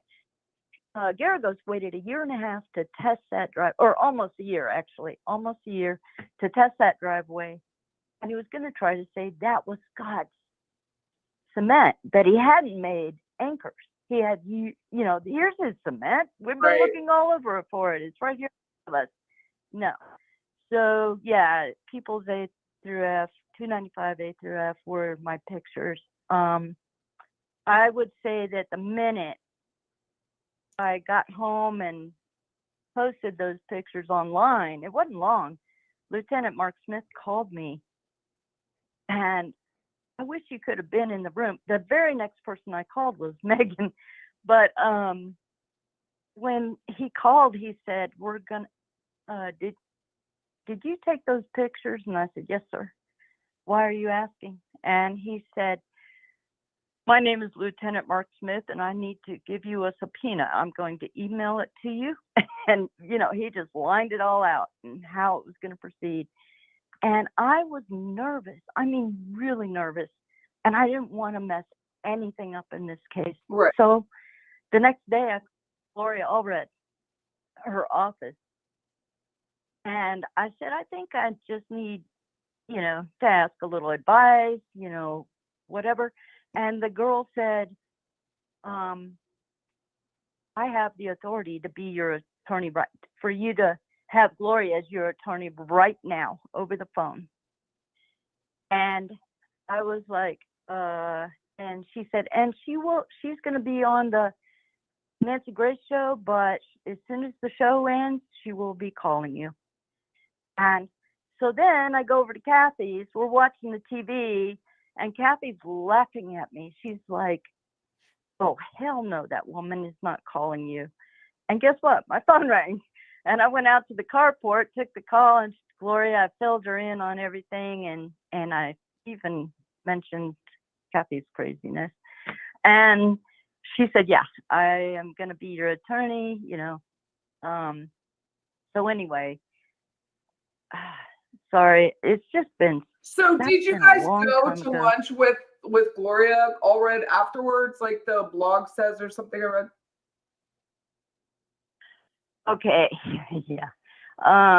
Yes, we did. We took her to Nice. dinner after it was over. So that night when we picked her up from the airport, took her back to her hotel, Kathy stayed in her room on the couch, sitting there on the couch, while Gloria and we walked up and down the hallway and talked. And I filled her in on everything, and also talked to her about Kathy a little bit, only because I know it was a very, how do you say, when it's like static electricity in the air. Mm-hmm. And she was all hyped up and acting, I didn't know which way it would go. She was either going to drink a lot or, it was going to be over the top, whichever direction it went. So I wanted Gloria Like to she be would aware of either that. go really So up or crash, basically. Yeah. However, after we left that hotel, the next day, Kathy's on her laptop, and she was addicted to that laptop, but she was in chat rooms telling every single second of that, every word Gloria said, everything that she heard, and I was just like, I was flabbergasted. I was so mad. There are levels to in any situation. I called Megan actually at that time. Do you remember that, Megan? I sat out there. I was so upset. But anyway, regardless, I didn't have to testify because Garagos stipulated. I saw that. And so you know what she did with the Adelson? So somehow, some reason, she goes to lunch with the supposed, which I don't even know if it's true, the supposed undercover cop, and then basically outs him. Yeah. The guy who did you probably don't know, but Donna Adelson, there was what they called bump, where they gave her some blackmail information and watched how she behaved. She was undercover. There was like cameras everywhere. And she outs him on freaking YouTube.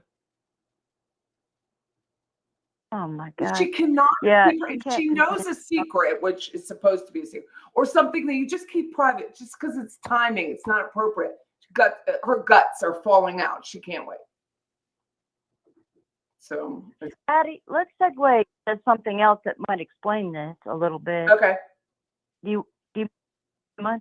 All right. So when I met Kathy, you know, I heard all the stories about her sister. The part that was surprising to me was that back when Cindy and her were going out and they met, you know, the Appels, Michael and I forget what's his name, Rudy, Right. Michael and Rudy. Actually trying for Michael. She made plays for him. She really wanted him. Whoa. She saw the jewelry. Cindy's husband? Wanted it for herself. The husband? Yeah. Yeah. Now, to me, the significance of that is, I mean, it could have just as easily have been Kathy dead, right? True. So, and if Michael hadn't had eyes for Cindy only, so, but it spoke to me as neither one of those girls had an inkling of watching for danger or seeing those signs. What was their age? Do you remember? I don't remember how old she was. Oh, God. No, I don't know. I mean, they were 20. so. Yeah, I don't know. In small town Illinois, growing up is not going to, you know, they were outside Champaign, so you're not going to learn all that. Right. I didn't have an inkling at that age, so. Right. So put a pin in that. And then one thing I guess people don't commonly know is that her dad was a third owner.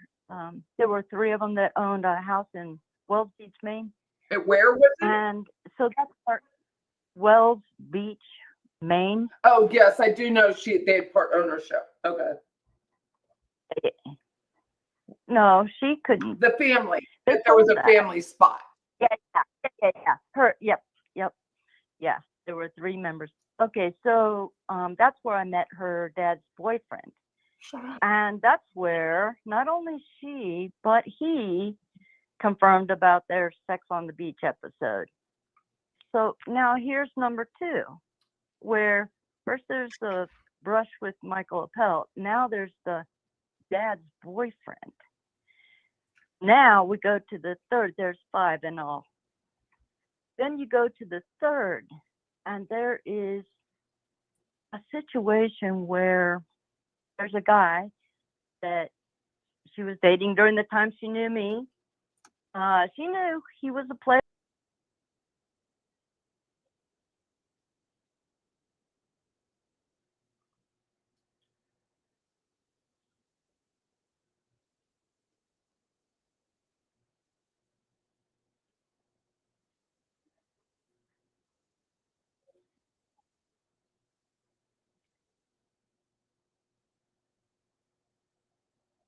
The what, Jordy? I'm sorry.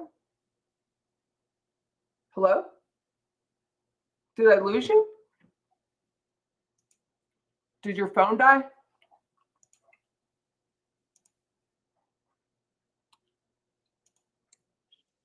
Oh.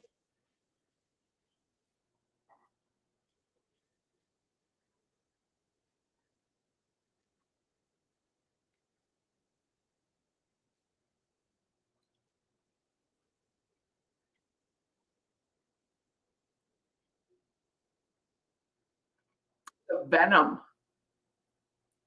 So I heard number 4. What was number 5? Because you kind of peeled off. I couldn't hear it.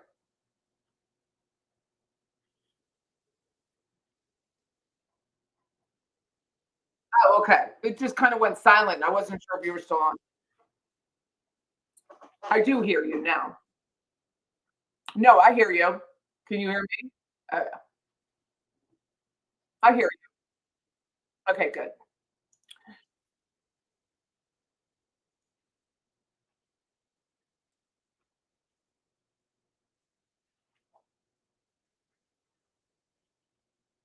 Men.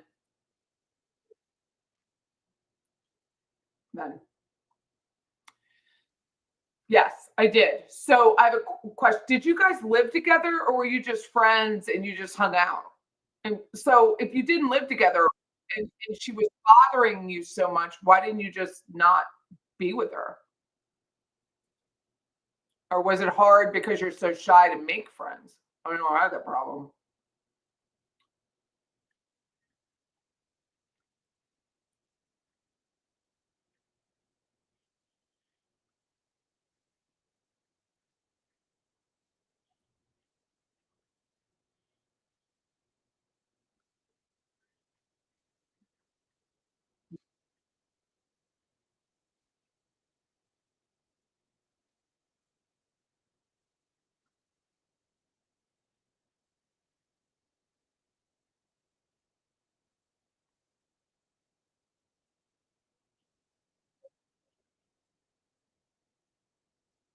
Oh, well, good. At least you tried to find something different than what you were doing, right? To be healthy. Oh,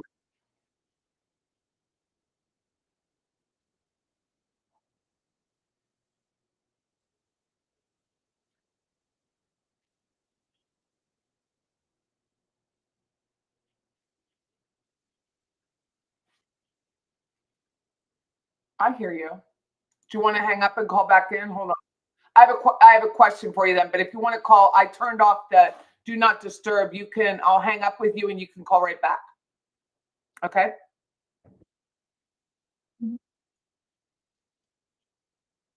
Okay.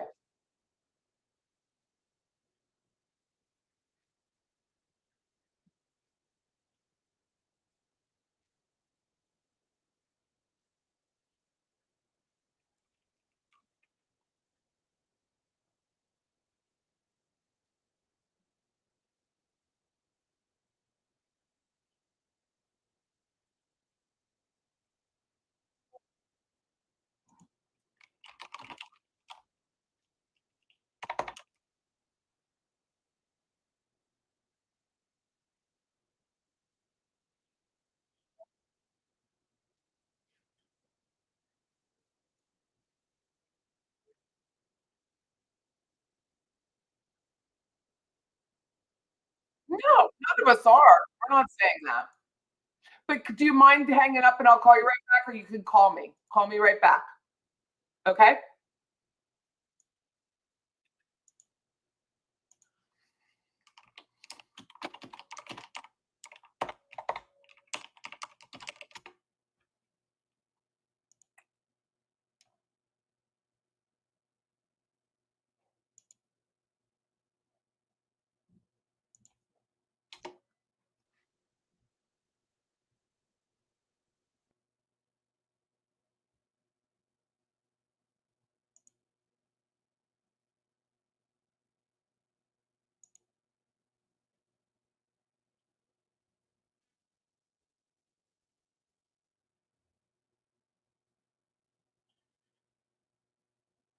Hello. Hey, it's me. It's Patty. Hi. Hi, Patty. Hi. So, girl, can you guys hear now? I'm checking.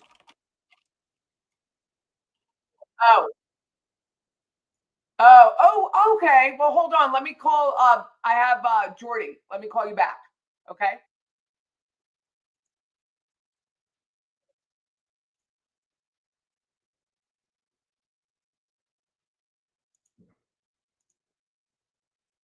Hello. Okay, good. Can you guys hear? Okay, they can hear. Good. I just refreshed the site. I don't think it was any. I just think it was Google Voice slagged off. So, okay, good. So you were talking about the last thing they heard was about the sex on the beach, and they didn't understand what that was.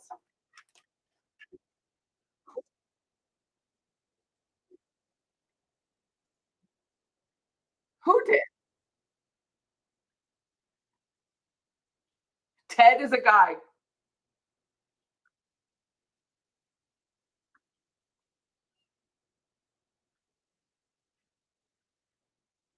Oh, that was the dad.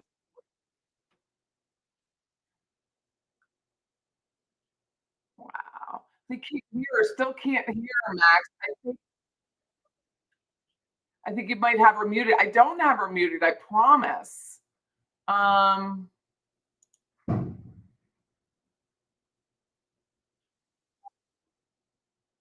Hold on. Let me do something. I mean, I'm just going to refresh it. I don't know what the issue is. This is new for me doing it. Yeah, let me call you.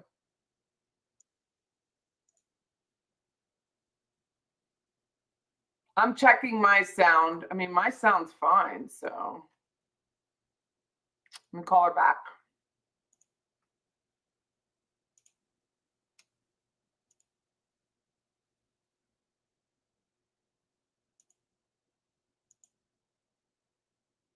It's receiving calls, audio settings.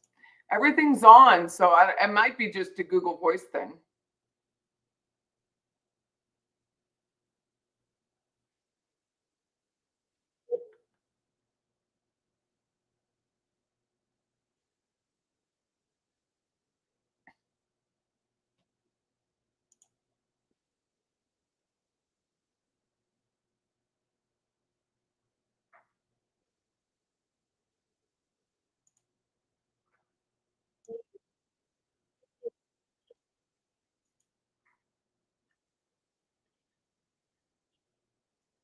I just called you.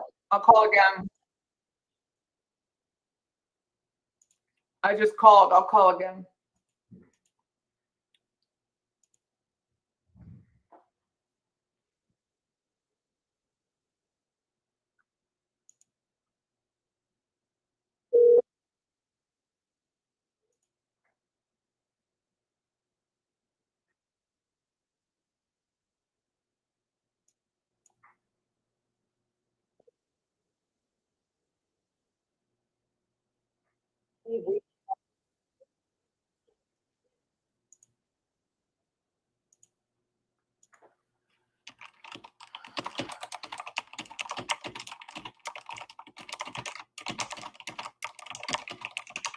It's going to voicemail for me, Max. Maybe you should restart her phone or something. I'm going to close out and then go back on.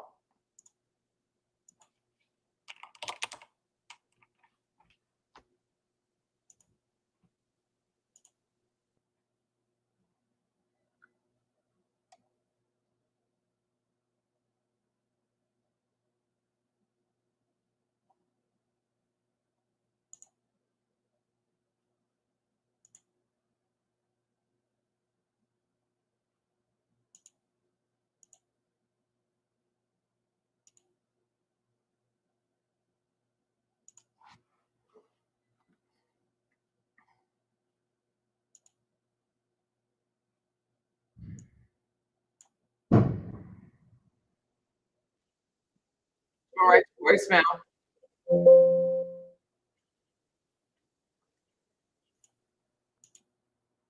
It's going right to voicemail.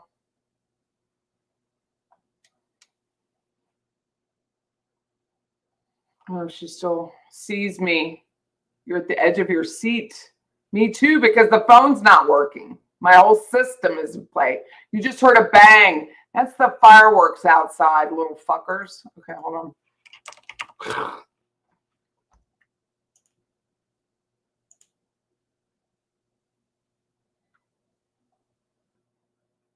I'm going to dial you again, Max.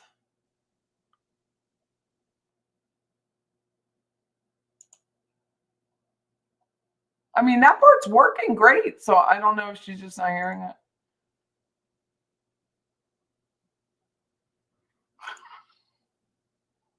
It's not ringing. Maybe she has her phone on Do Not Disturb. We are dressed like you.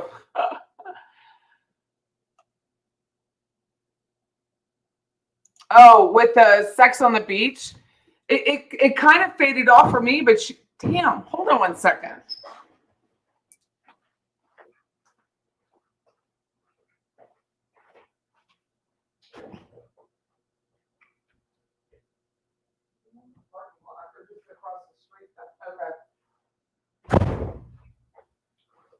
God.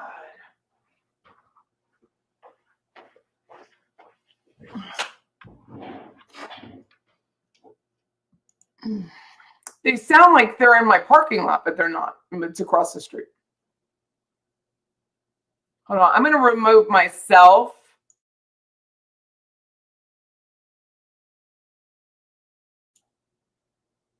Crazy.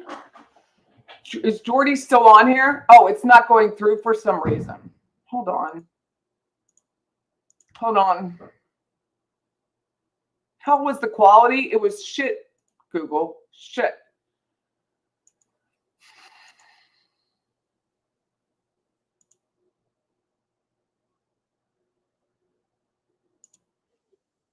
Go to voicemail. Hey, can you Max join the stream rather than a call? Yeah, I can do that. Hold on, that's a good idea. Hold on, that's a very good idea. Max, I'm going to invite you.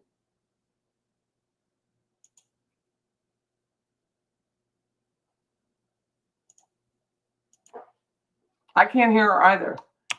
So this is for Max. If she can copy and paste this link, she doesn't have, I won't show her face, but she can join the stream. That was a good idea.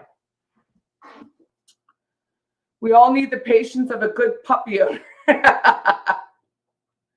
Yeah, she'd keep the camera off. I don't have to. It's ringing. Slow down. Oh, I have it off. Hold on. Stay on. Google Voice. I turned it. I logged off. Hold on. Now do it again. Patty, remove that link once she's joined. I will. Thank you. And I got your voicemail. I had it off. Oh, I know why. Shut the. I have my sleep on. It was me with the sleep on, not you. Do it again. My bad. I'm glad you told me that. Can you try again? My do not disturb was on because it goes on automatically when I'm supposed to be in bed.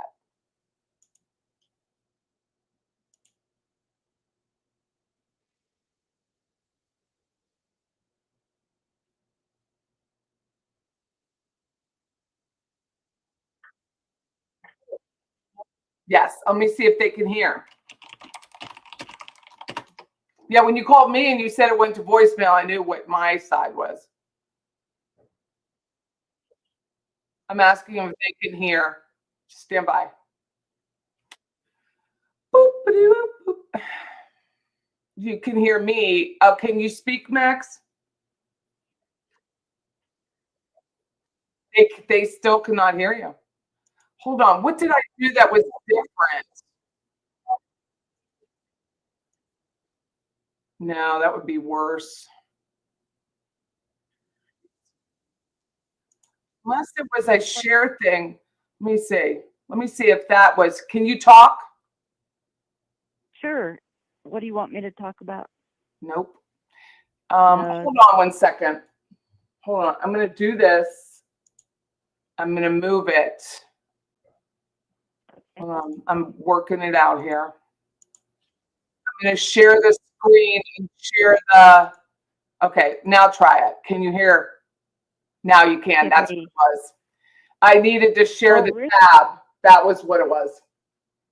Oh. So well, I didn't know that. I didn't know that I needed to share the tab to do it. So I told them this is only my second time to have taken calls. So they had to like bear with me. So that's what it was. The call that gets all messed up. I have to share the Google Voice tab and then share the audio, and that's why they couldn't hear. So yay, troubleshooting wins. That's cool. So they did, the last thing they heard was Sex on the Beach. That is number 3. Literally. That was number 3. Yeah, it was so yeah.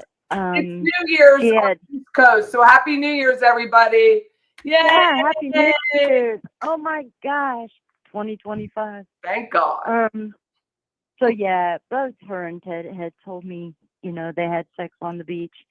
And he had gotten a piece of sand in his teeth. Whoa. Ted is the husband's, the dad's lover. She had sex with her dad's lover. Yes. Is this post Cindy's death? Wait, is this what? Is this after her sister was murdered? Yes. Okay, I'm not a therapist, but go ahead. I'm just telling you, she That's vindictive. She has always struck me as having a tolerance and endurance for, and an attraction for things no one else would go near, I think. But anyway. Okay, I'm putting this in writing. Casey L had sex with her dad's ex, her dad's current lover. Like, current lover. That's hilarious. Everybody's going to be drinking by the end of this call. Casey L. So how old was this man? Do you know? Well, he was,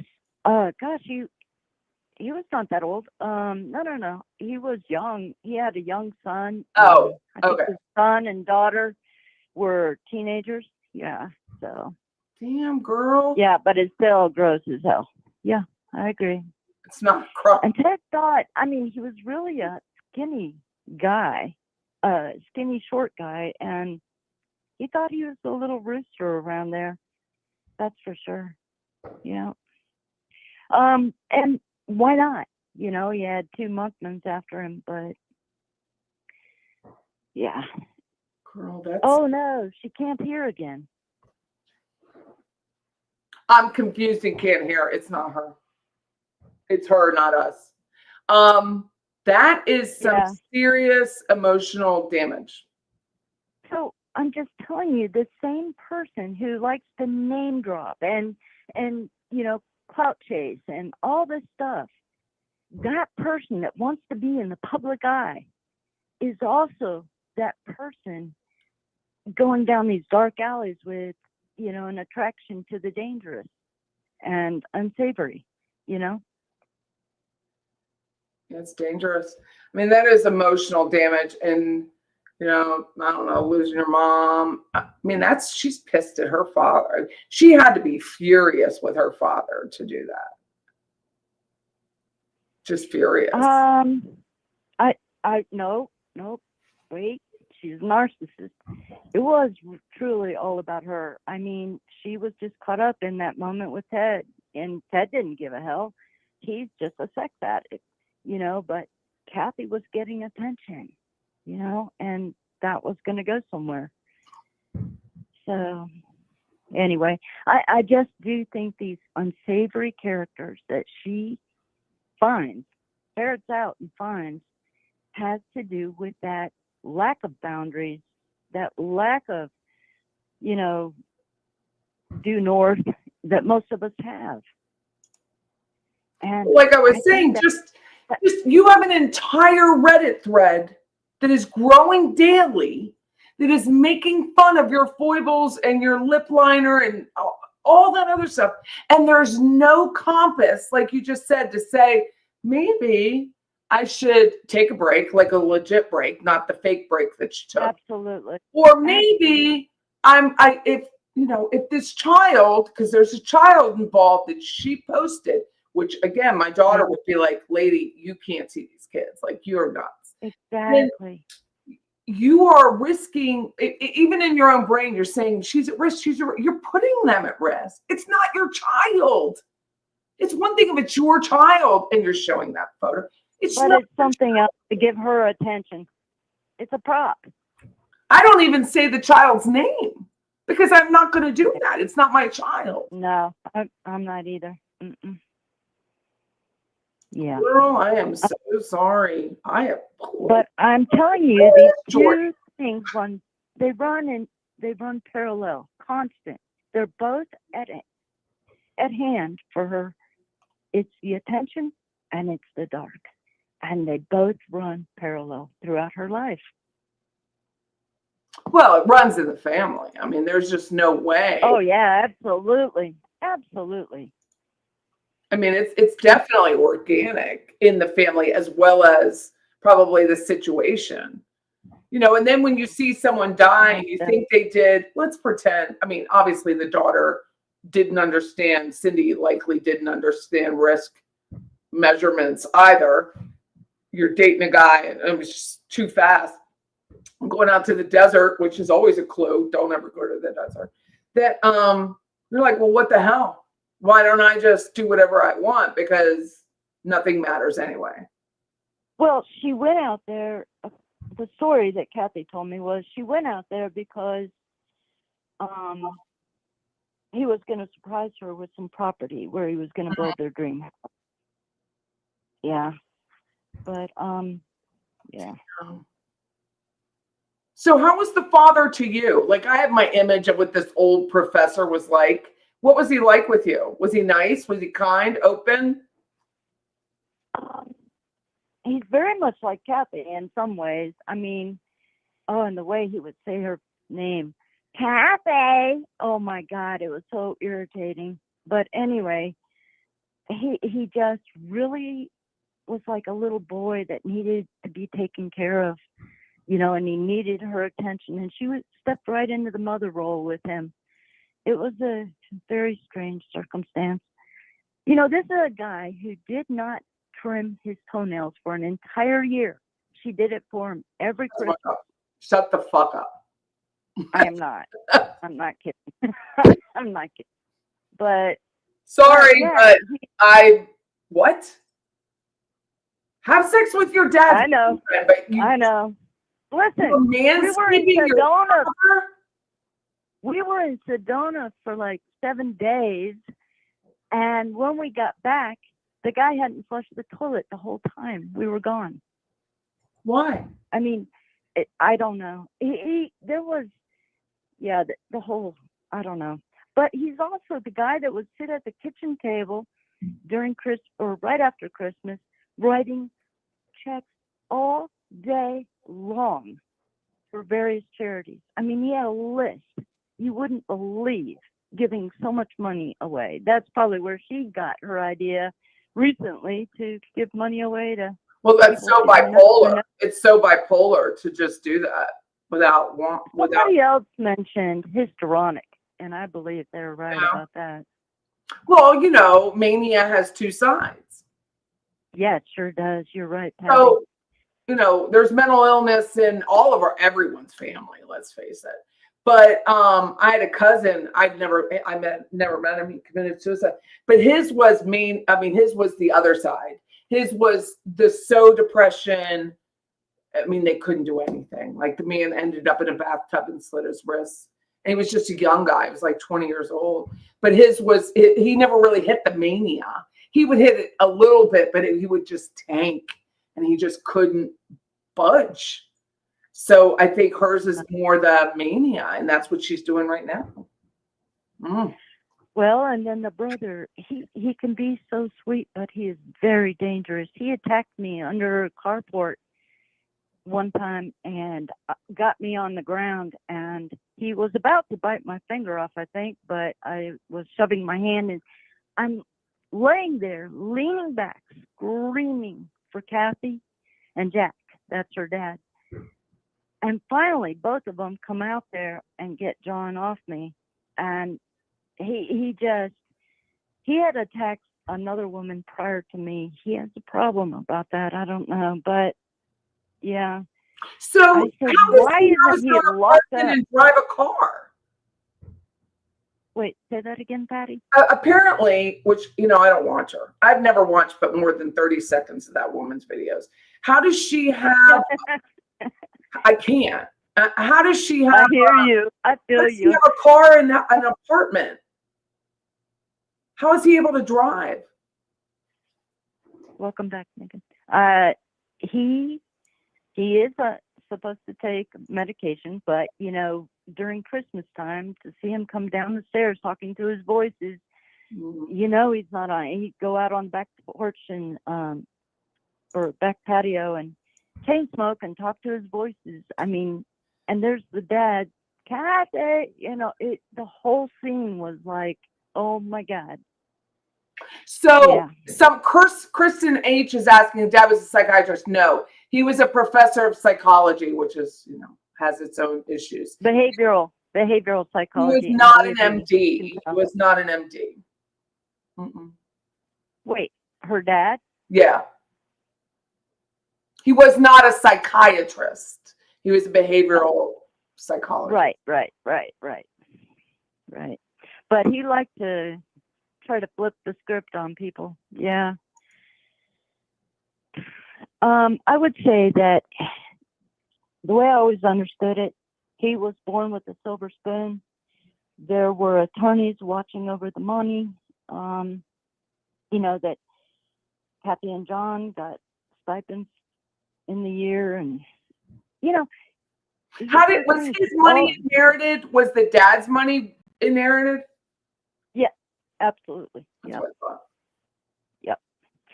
But you know, like even when it came to her retirement, she blasted it on, you know, some of her stories, how, you know, she was able to retire and all that. That's not honest. She got her dad to give her more of an allowance. That's the honest. But it's that, you know, she's always, you're never dealing with the real person, not through her stories. It's just, you have to piece it together yourself like a puzzle. Well, Yeah. there's always a bit of truth. It's just like it's the case. There's always a kernel. Yeah. Wendy She Adel, retired. there's always a bit of truth in the lies because that's how they remember it. Otherwise, they would be a mess. So. Well, exactly. I mean, I've tried to straighten out a few things, you know, but here and there, but I'm also, yeah. On the other hand, you know, I try to. Is she managing the brother's money now, or are there attorneys involved? The attorneys probably are. She may have some say in it, but yeah. Yeah, the minute he died and probate ended, she bought that lake house because I can go in and see it.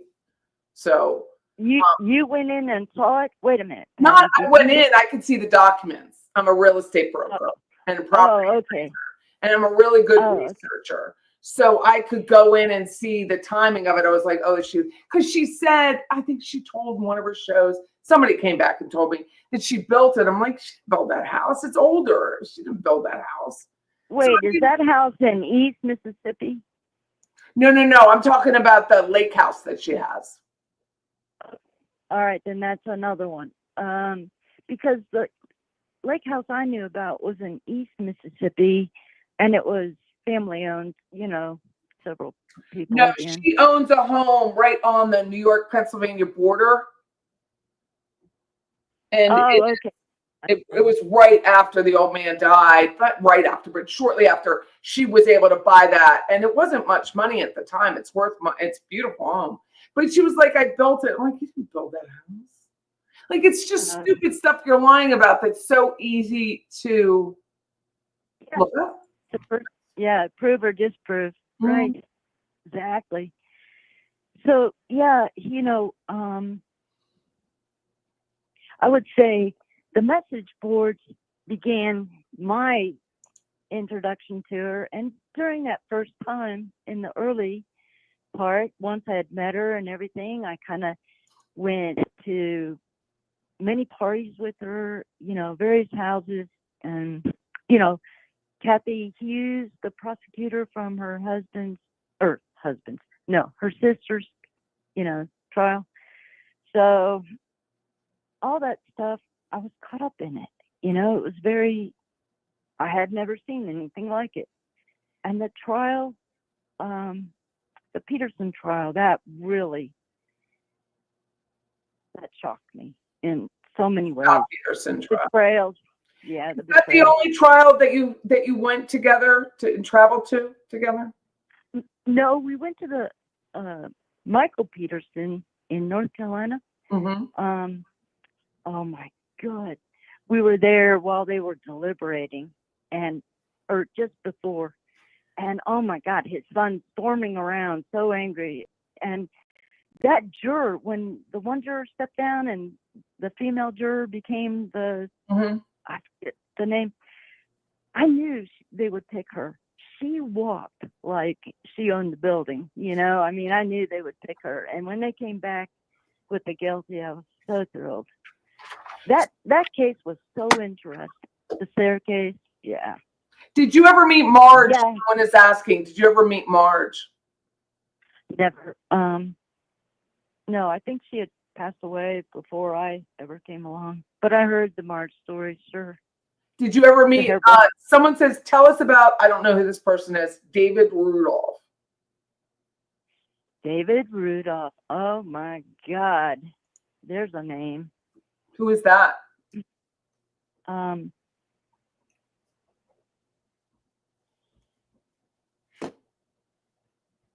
I'm trying to remember. David Rudolph. Wait a minute. Ask him to say something to clue me into who that is, because I can picture him. I mean, immediately. Let's see. Oh, the defense attorney. That guy, the way he talked. Oh my God. Okay, so the whole time the jury was deliberating, you know, Michael Peterson was right there at the table with the defense, and he was able to be out there. So, you know, we got to really look at him, that piece of crap. But anyway, Rudolph, I swear it was palpable how arrogant that guy was. Yeah, Really? he was something. Here's a website. Yeah, David, it was something. David. I really don't remember as much about that. Oh, he's part of this whole this really, he was project sickening. thing. Mm-hmm. Yeah. Oh, he was something. Of course, yeah. He's another short one. Mm-hmm. Really super short. I have a thing about that. Pins and needles. This subscriber says Rudolph was a snake. Yeah, he was. He really was. I watched part of that trial. There was Peterson gagged. Yeah. It was his eyebrows. I'm like, I can't even watch that. Like, do you guys remember Vinnie from CourtTV? He was there at that trial while we were there. Vinnie. Oh yeah, Vinnie Politan. He's on. Yeah. Yeah. Kathy had such a crush on him. She kept trying to body press that guy. Oh my God. She really liked him. She thought he was it. Oh really? Yeah, who could forget that? The blow poke.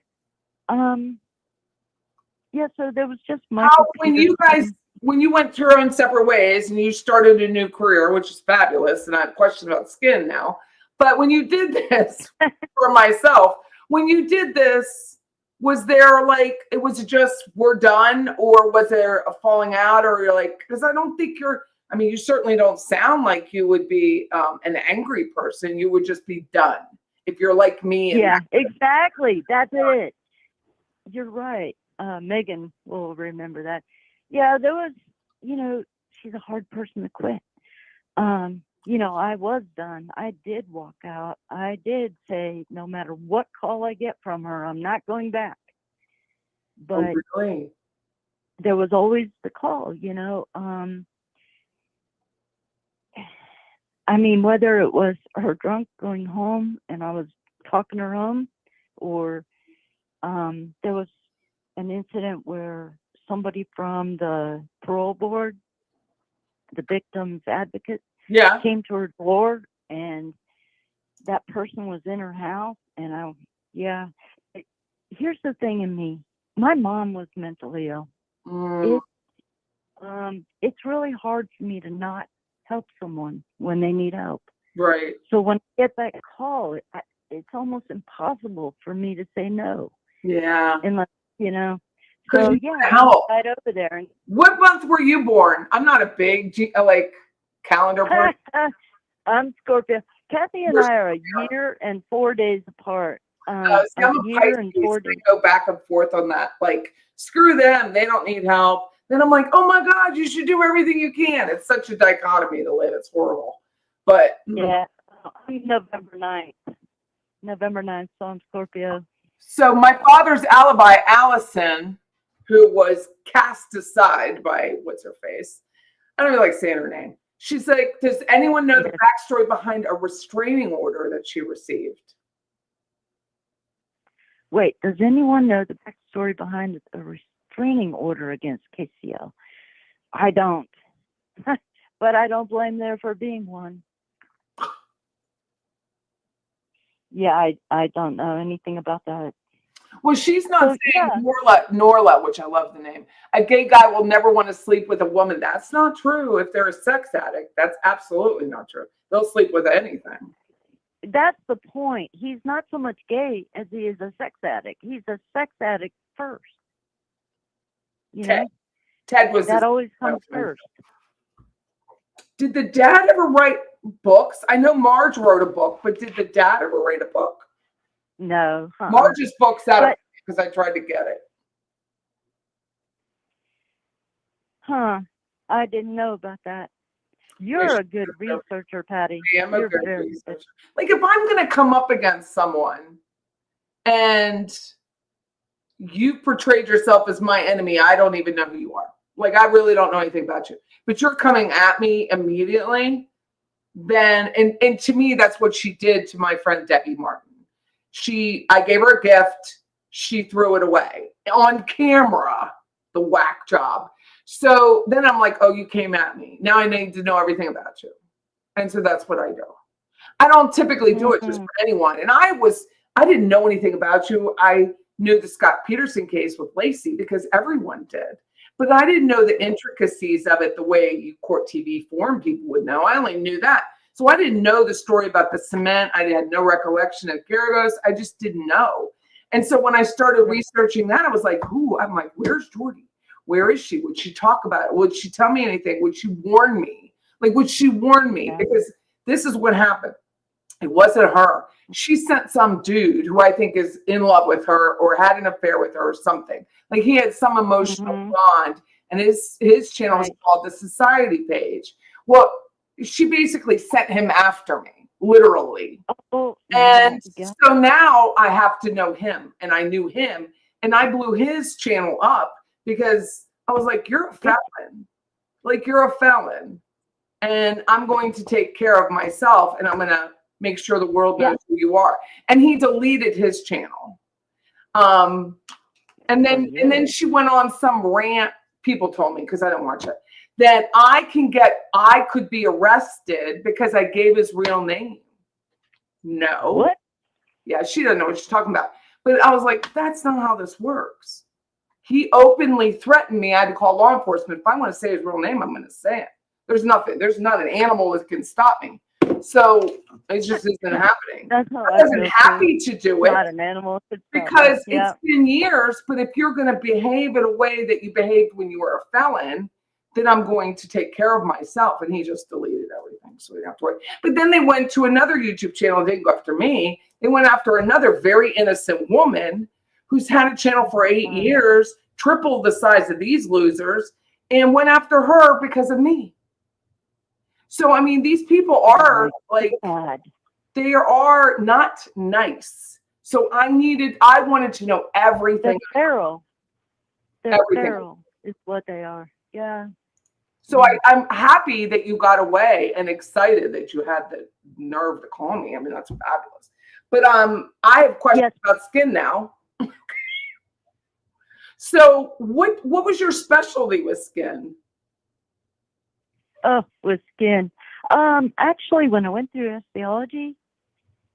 Wait, are you still talking? Yes, I am. No, I'm done talking. I was just asking you.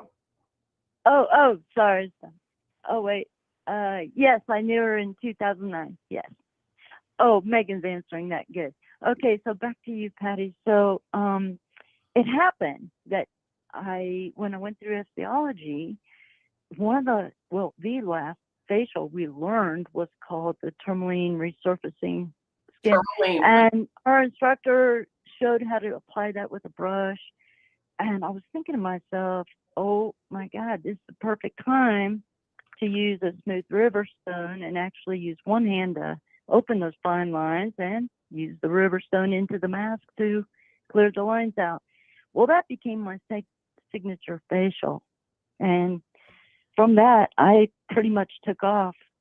And so anyway, and what with do you the do beta, for I creepy kind of grew with skin? the beta. Jordy, I got this issue. I lost 80 pounds and my chest is like a great mess. What do you do for that? You got some tightener? Yeah. Actually, neck and deck. Yeah. Neck and deck is amazing. What's it called? Neck and deck? deck. Neck and deck. It's for your neck and décolleté. Ooh, neck and DEC. You know what? I could almost defer all skin questions to Megan. She's been with me through that whole thing. Really? Yeah. That's Yeah. amazing that you guys stayed friends and that you eliminated the chaff, like I like to call it. You cleaned out the lines. Well, it's really just, you know, my approach is always feeding the skin. And how can we feed it better? We get those dead skin cells cleared out, and then we give it the superfood. And, you know, that's how we're going to preserve and try and save some of our elastin and collagen as we get older. And, yeah, go skin. How old are you? Are you in your 60s too? Yeah, I'm 64. Good for you. You sound And I still fantastic. have my You didn't the smoke same or hair anything. color. Your voice is super clear. That's how I judge people. I judge their voices and their height. Well, If you're a nasty attorney. I'm not a fan of these defense attorneys, so it's just me. But so your I voice think I have a is good so life. clear. Wait, say that last thing. I was reading voice- Sandra's. Your voice is very clear. Oh, thank you. It is. It's nice. Yeah. So, someone is asking a question. Sandra Johnson is asking, how do you feel about her, what's her face, having a puppy? Has she ever had animals before? She had cats the whole time I've known her. Cats. But I had a dog. I had a little Boston Terrier. So, you know, she eventually came around to liking my dog. But I am shocked she has a dog, because that's a special kind of care. You know, dogs you have to interact with. Cats, they don't care. You know, but yeah, I wish she didn't have that dog. It's breaking my heart. I mean, just like everybody else, just the idea of an electric collar. I mean, what is that? On a Megan, puppy. On a puppy. So, yes. I know. I hear you. Oh, I'm sorry. I think that your video is a little delayed from what I hear on the phone. Okay.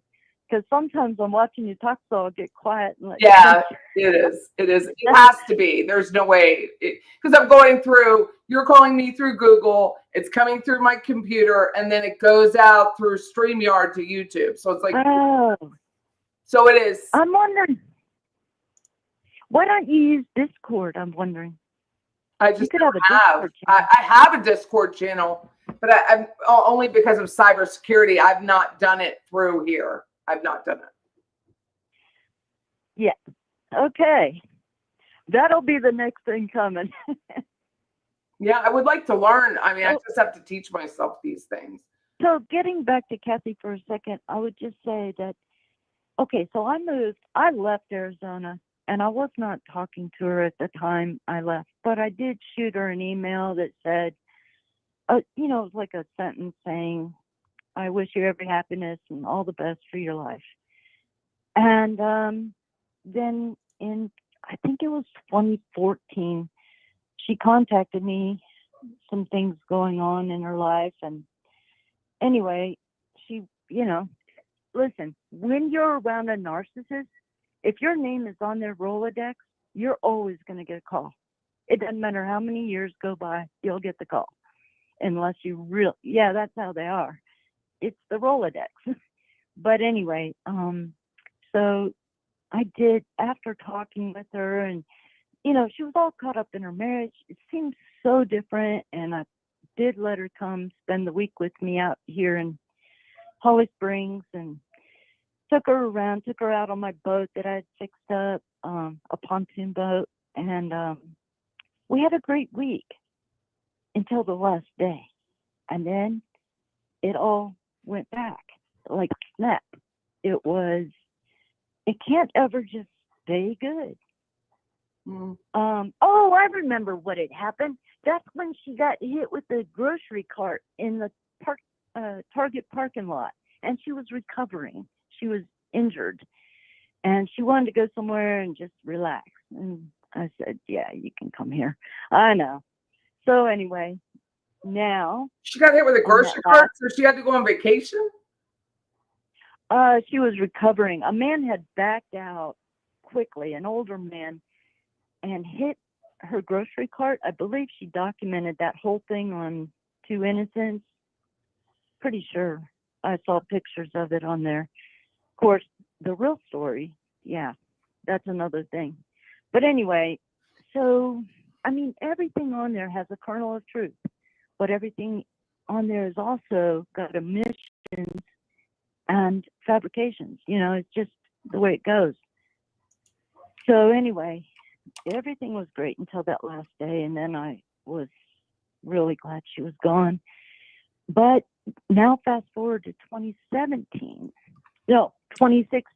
the fall. Mm-hmm. She called me again out of the blue. She said, listen, I'm packing up my condo in Arizona. I've got all this stuff from the Christmas trees we used to make. You know, I want to drop by your half of the stuff. I'm with John. We're on a car ride back to Pennsylvania. And so, you know, hey, we were thinking of dropping this off to you. Can we stay a few days?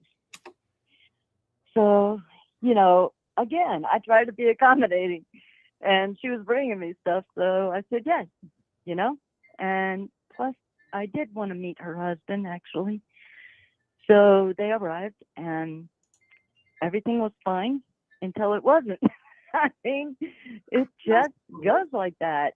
They broke my bed. You know, I let them have my bed. I did not dream my bed was going to get broken. I'll call you Mike. I'll see. I'm sorry, my husband called just to check on me. Oh, what a sweetie. He's probably He like, woke where up and he's have you like, been, lady? where have you? He knew I was doing this, but still. So anyway, yeah. Yeah, it's just, she said, you know.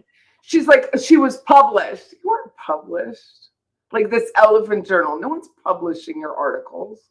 They're not even readable. Like you They're just not- have yeah, another exactly. point in the journal that yours is allowed to be posted. It's not a publishing. It's just all lies. Patty, there are things I could tell that I want to answer these people on the. Oh, sure. Go ahead. Go ahead. No. I'm talking about on the DC side, on the Reddit DC. There's so many times I want to go into it deeper and talk to them, but I am telling you, it scares me, the idea of being sued on the internet. You know, it's hard to prove the truth. So let's do this. Okay. So as long as you tell the truth, anyone can sue you for anything. But as long as you tell the truth, it doesn't matter. It's not a punishable thing. And there's discovery. Like she threatened me through other people because she doesn't have the balls. But she threatened me because I said Robert Meyer's name instead of the society page, which I will continue to say if I freaking feel like it. And that's not doxing anyone. I'm not saying where he lives. I'm not saying anything like that. But as long as you're telling the truth, there's literally nothing anybody can say. She doesn't have to like that her laundry's been, she exposes her own laundry. Yeah, that is the truth. So someone, by the way, confirming it is not slander or anything of the above. She's just, you know, whatever makes her day. Exactly. And Megan wrote a comment there. I will say I was on the couch in my living room when they had broken my bed. I didn't know it. I was asleep, thank God. What? I was answering Megan's thing. Yes. Right there. So, you know, when they stayed with me for that few days at Thanksgiving and I thought I heard what she said. Yeah. Yep. Okay. Oh, okay. I thought you I'm didn't just hear me. shocked. So, oh my God, woman. All right. So they had broken my bed, having sex or whatever they want to call that. Which, okay, am I the only one in the planet that is offended they had sex on my bed? But whatever, they broke it. So Kathy had to come and wake me up in the living room. I was on my couch. She woke me up and said, Max, you have to come fix your bed. It broke. And I went to look. The legs of my bed, I had a high bed, really high. And really, I'm only 5'3.5". So why I needed a bed that high, I don't know, but I loved it. So anyway, had to go out in the yard and get bricks. Yes, bricks, like you would build a house with, and put them under the bed so we could all get back to sleep. But yeah, these are the adventures. I mean, did she offer to pay for a new bed? No. She didn't. Yeah, she didn't have any money, I don't think, at that time. No, I mean, nothing. So no, and I wouldn't ask either. But we did. I wouldn't have either. Yeah, just good to just leave. That's bye. all I would want. Just leave. Yeah, exactly. Thank you for coming. Glad you're gone. That kind of thing. Don't let the door hit you on the way out. No, that would be me. Like you already Yeah. know. Or somebody's like, so this whole thing she wrote about her and this John guy that she's married to. Whatever. Oh God. Yeah. They had this crazy, and pardon me, Jordy, because I don't want to put this in your brain, but monkey sex, okay? And here he comes again, oh no, this time it's no way, saying it was the monkey sex that broke your bed. So they're not happy unless they say monkey sex to me at least once an hour. Well, it's really more like a cow, the cow sex, where farmer shows up to the animal. I should not have said that. Oh, yes, you God. did. So was she overweight? You are corrupting me. Oh my God. Was she an overweight woman at that point? She's always been 100%. Yeah. Oh. She was thinner when I first met her. I mean, she was, she was just curvaceous. But this that she is now, I said to somebody else, it looks like a turtle standing up. I don't. I mean, do you not? Anyway. I've only met her one time, right, in person. Like, obviously, she was at the courtroom, but I wasn't paying attention to her. Like, she was off, whatever reason, she wants to watch a jury. And I was, like, enthralled with the whole process of watching this trial and seeing Georgia and meeting Georgia's mom. And I had other things to think about. So I wasn't really looking at her body type. But she is wide on the rear. She is definitely A-frame. She's definitely A-frame. Yeah, and the skinny neck. Yeah. Not that's a why bad she's thing, great in all those headshots. But yes, I mean, she has the money to definitely hire a trainer, work out, get healthy. I know, but it's really hard. And she's 60. She's clearly not well. So I work out. Come on, I'm 64. I'm a year younger than her, and that's all. And so what do you do to work out, Jordy? You would laugh. I do. Because I don't runs around. Yeah, I have a path, a jog path, and then I also have little weights and. Are you safe when you do it? Because I think of another murder, Laken Riley, going on her little jog path and then ended up, killed. So. Oh my God, that happened in Memphis. Oh. No. I'm in a small town where everybody knows your name. Yeah. Good for you. How did you end up in Mississippi? I was sitting on my bed in Phoenix, in just west of Phoenix and in Goodyear. And I was looking, I had smelled, for the first time in years, I had smelled green grass when I went to the store, and I couldn't get it out of my mind. And I was sitting there on my bed on my laptop looking at places to the east. I said, I think that's a sign. I've got to go back east.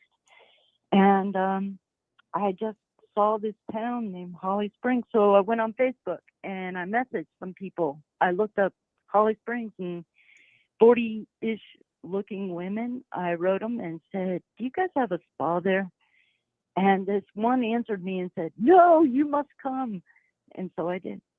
I arrived here 2011, Valentine's Day. present to myself. So how'd you end up with the name Jordy? It's so cute. Okay. Oh my gosh. I don't think you're ready for that can of worms. Well, is it We just might a have to do nickname another or call something for that one. I mean, it's such a cute little name. Jordy. Okay, so back in the day, I was a topless dancer, and my dance name was That's Jordy. right. I forgot about that story that I read. Yes, you don't have to tell it. Yeah.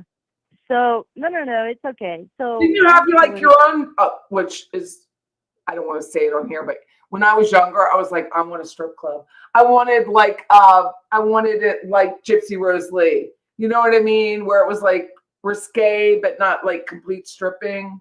And it was like, I'm going to have a strip club. I've never had a strip club. But. Oh no, this was just topless, but yeah, it was only topless. But the point is that it was safer than Kathy's dating because we were walked into the club by the guards. We were walked to our vehicles. We were always safe. You know, we had our clients that tipped us heavily. I mean, we made a mint, and I mean a mint. And I was always protected. So anyway, yeah, I had the name Jordash. So when I went on CourtTV, Jordash. Yeah. For you. Oh, Megan. Remember that? Remember Jordash jeans? Yeah. So, well, they had asked me, what name do you want to go by? The way I got into that was I was dating a girl named Trudy, and she danced. And I thought to myself, I came home from work one day, and she had the bed covered with brand new clothes. And I thought to myself, there's no way I'm going to let this girl pay for my life. And I thought to myself, if she can do it, I can do it.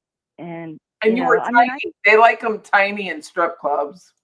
Although I've never been in one, but I decided I was going to own one, and I haven't. Which explains the Gloria Allred thing. Yeah, that's why I call it Gloria, because in Memphis, Tennessee, they are snakes. Let me tell you, those cops.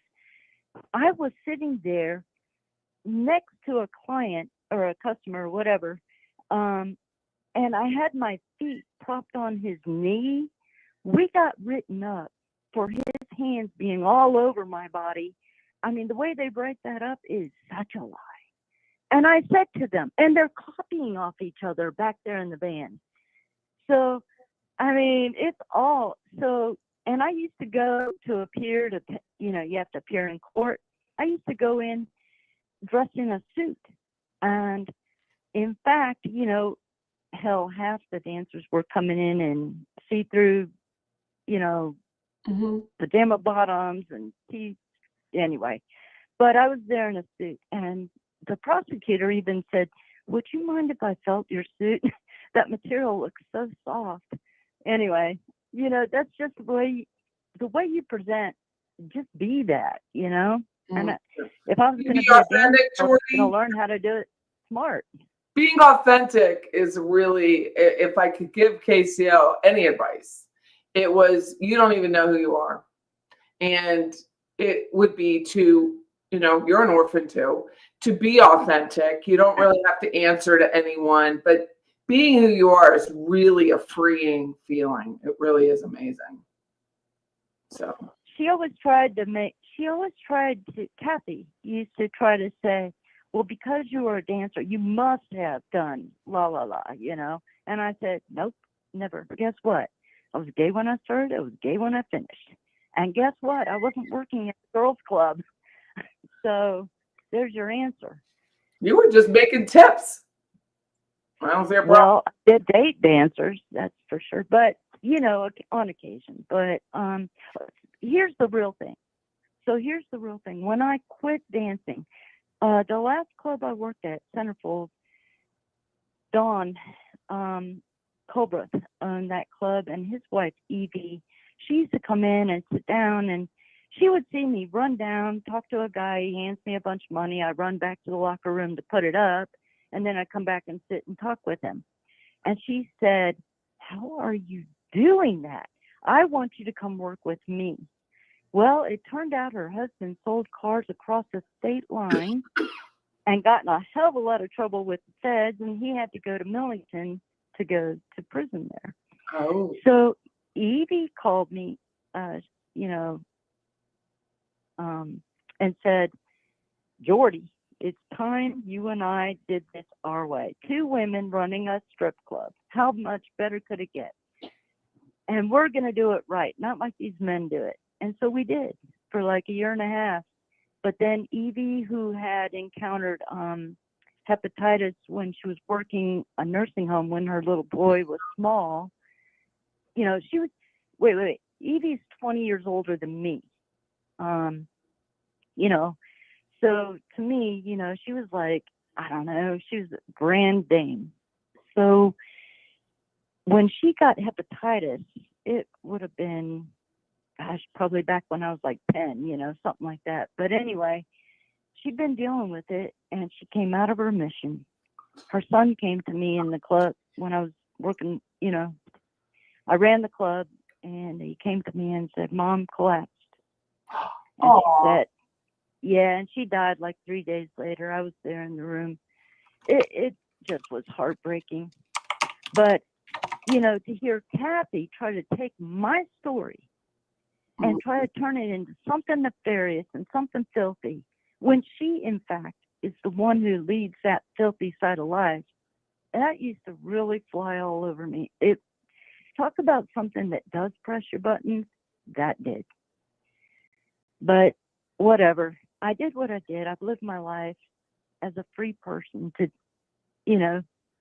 do the best I can and do well at the things I try. Are you in a relationship now? Are you happy?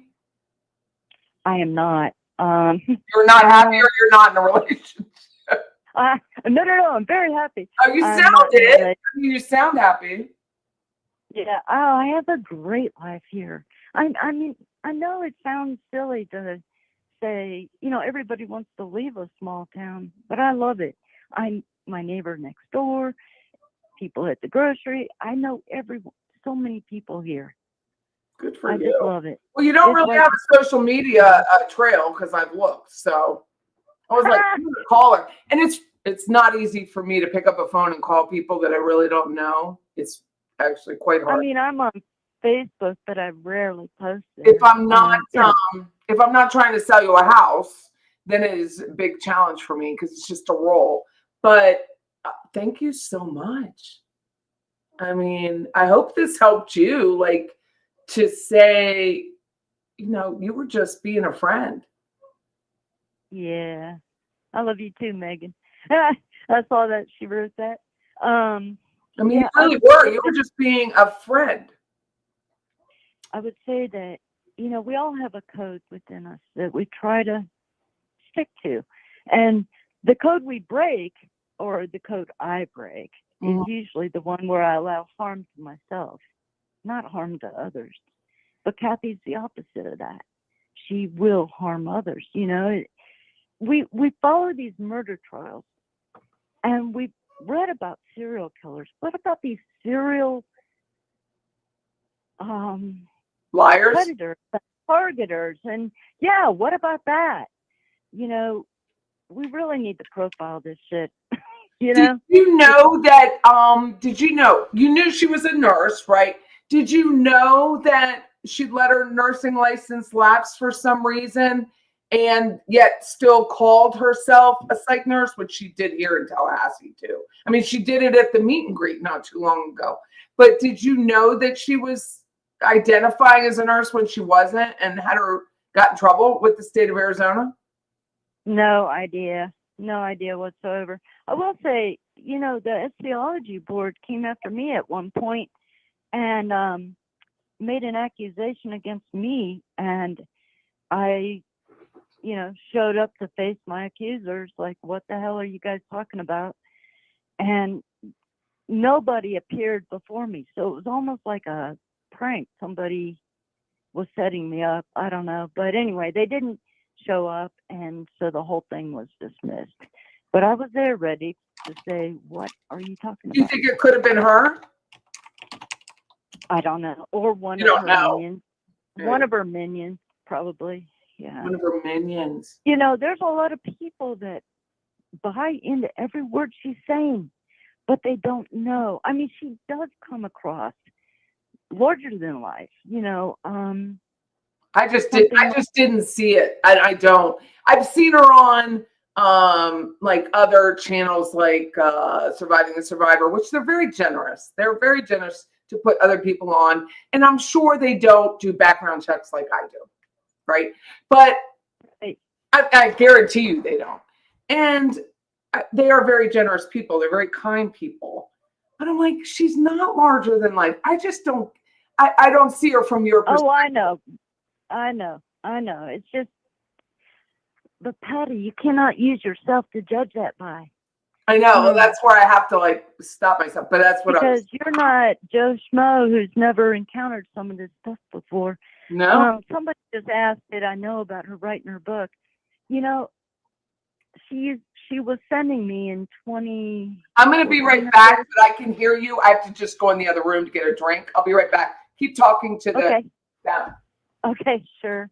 I think it was 2014. She was sending me pages she was writing, and she wanted, you know, of course, anyone writing would want that great response, and you know, hearing that you loved what they wrote. But I couldn't. I mean, she was writing about her sister's case, and in it, she had actually written the words, and wait for it, because she was talking about a piece of evidence that the prosecution was going to introduce. And I was thinking to myself, why are you writing in this way, this quirky, whimsical way, when really this is such a heartfelt, I mean, this is your sister's case. Are we not talking about that? So, yeah, it's inappropriate. I don't know how to explain that, but her writing doesn't match the story she's telling. Well, it doesn't align. I read a portion of one. I'm forgetting what the topic was because it was so irritating. Oh, the monkey sex thing. So sorry to say that out loud. Yeah, I agree, Megan. She literally tells one story, and by the end of the 4 paragraphs, it's an entirely different story. There's no cohesiveness at all. Like he's in the Acura, and then she went home, and he's still in the Acura. Like there's no cohesiveness in the lines. I'm like, you're just an innate liar. You're just an innate liar. So, well, and she told her husband something about me. I think she told him I was jealous of him. Yeah. I mean, jealous of him because he's with her? Yeah. I'm I sorry, think that's what I lost my oxygen there for a second. Yeah, me too. No, but at Christmas, when I was there for Christmas that week, that was from Christmas to New Year's 2016 to bringing in 2017, there was a point where she was laying on the couch and he came and laid behind her and he started moving his hips against her. I'm sitting, it's an L-shaped couch, and I'm sitting on the couch and he's moving his hips into her, and I looked over to see what the motion was, and he stuck his tongue out and moved his tongue with it extended, moved his tongue around in little swirls, and I was like, buddy, what the fuck is wrong with you? Sorry for cussing, but oh my God. So that would have been it. Like, you're not hanging out with me. Like, you scare me. Why are you? To me, that's almost, I don't want to say you, but that is a term, that is an abuse. That is abuse when someone does that. I agree with you.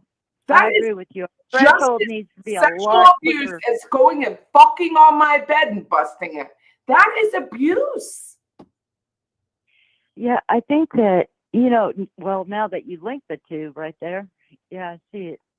I just think that she had told him something that, you know, he felt he had to prove she was his. And I'm like, buddy, believe me, she is all yours. Maestro says the tongue thing is a giraffe mating call. So ignorant. Right?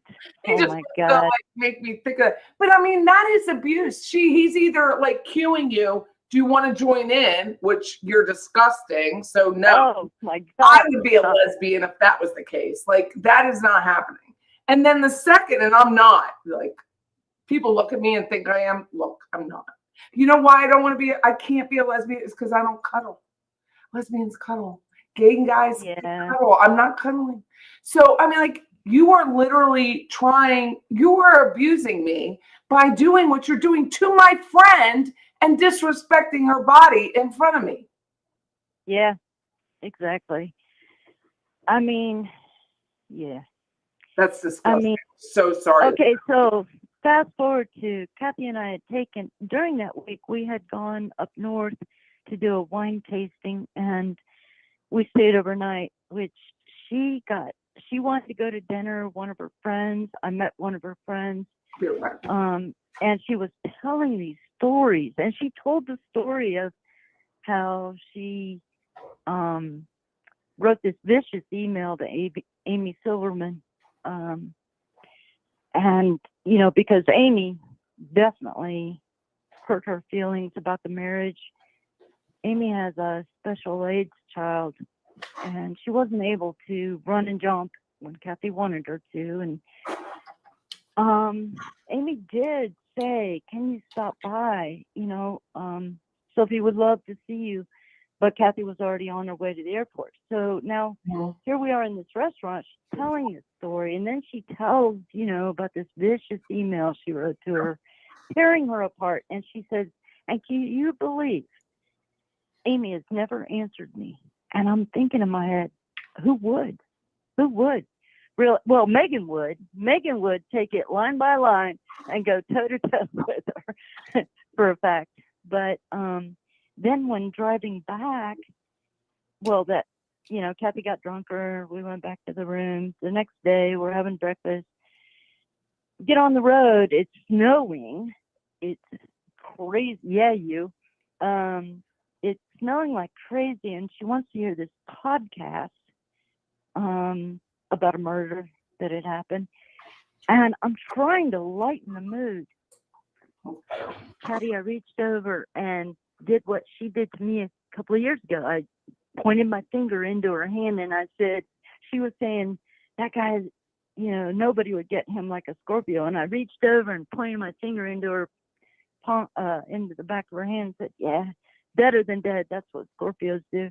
And she looked at me wide-eyed. I mean, like she was afraid of me. But really, I was quoting her. So anyway, when we got back, she dropped me off and she went off on the phone. She was always on the phone. There was always going to be that person she's got to talk to and, you know, have all this drama to tell. Her husband. I just feel like that was harassment and it was abuse, and I'm so sorry. Again, I will say my mom was mentally ill. You know, my mom was a genius IQ, but severely mentally ill. She had 33 shock treatments, and she eventually died in 95. I think that growing up with that gave me a sort of tolerance for people being weirder than weird. But I have tried to correct that in my life since. Some days better than others, you know, like I had plenty of years away from Kathy. And how many times do I have to meet get her? that damn lesson? Did you like, you're on CourtTV forums and it's just like we had a meet and greet in September. Did you like, oh, I just want to meet her, or what happened? Like, how does that happen? No. I was posting on the David Westerfield trial stuff. And I was really curious about the DNA they had gotten to prove, you know, some aspects of the case. And Katie Cool Lady was coming along saying, stop asking your questions. The case is already over. Get over it, you know. So, yep, David Westerfield. We called him David Westerfield.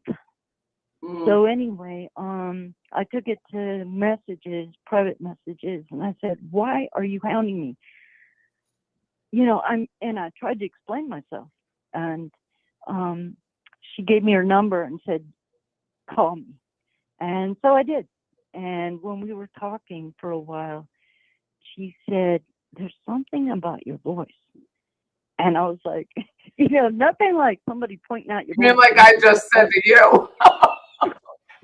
Yeah. You do have a nice voice. You do.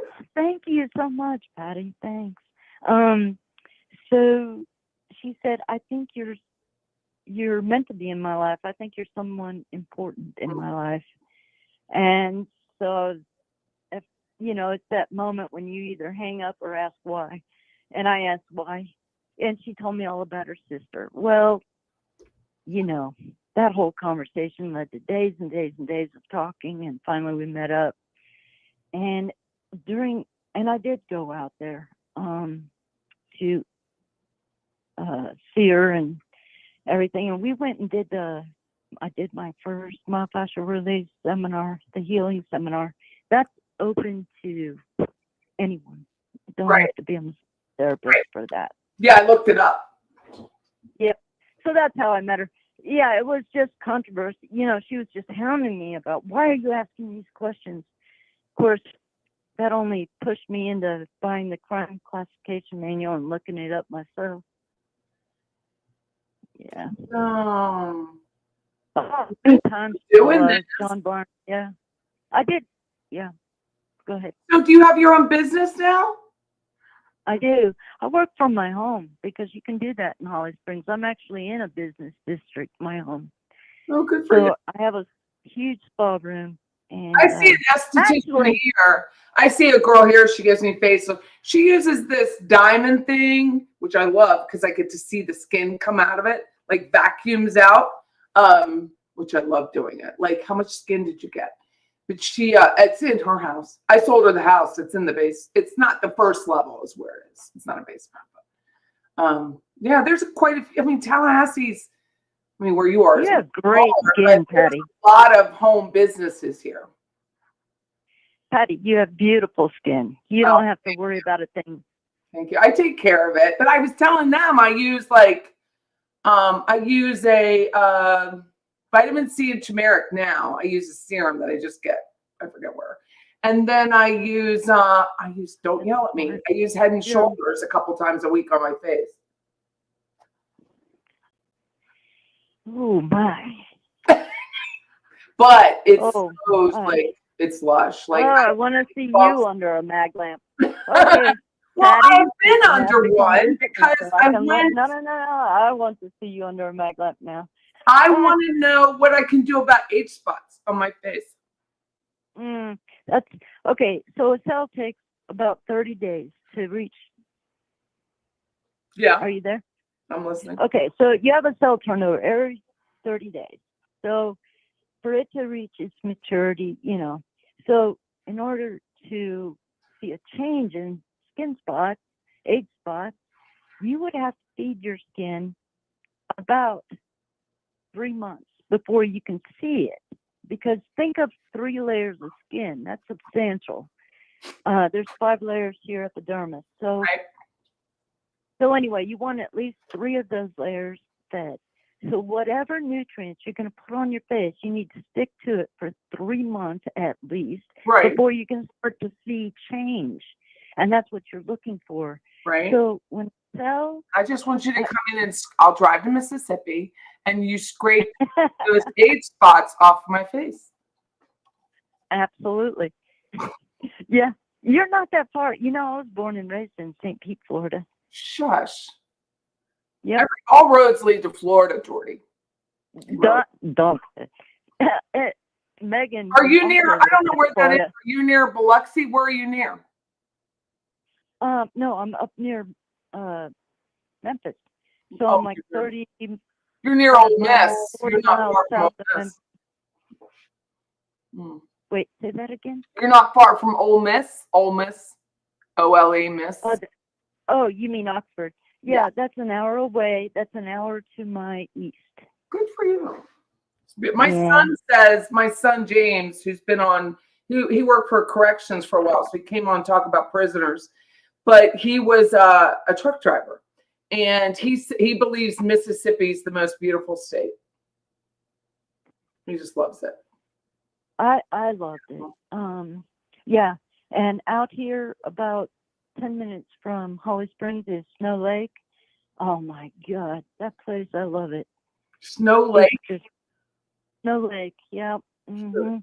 That's probably where she got her lake house idea, because I took her out on a boat out there, and I told her I want to retire to a lake house, out here. So Chicky Poo really does. That's what I call people I'm not really a fan of. She doesn't really, Chicky Poo doesn't really have her own ideas at all, does she? No. Oh my God. She will totally absorb your experiences, and you will see them regurgitate out her mouth about herself. So I told her really magic. through my webcam that, her lips are all jagged and dried, that to make her lips look better with pink makeup, which pink is not her color. Her undertones are so pink. She needed a warmer pink, not a cooler pink. And so I said, get some lip liner. And today her bathroom video was lip liner. Yeah, see, you are influencing her. The suggestions, well, I told her, I was like, look, dude, crime is not your thing right now. Maybe your flowers are beautiful. Concentrate on your flowers. She had a video about her flowers. So she's clearly paying attention, but she still doesn't know who she is. She just has no idea. She's very talented with the flowers, and she has no idea who she is.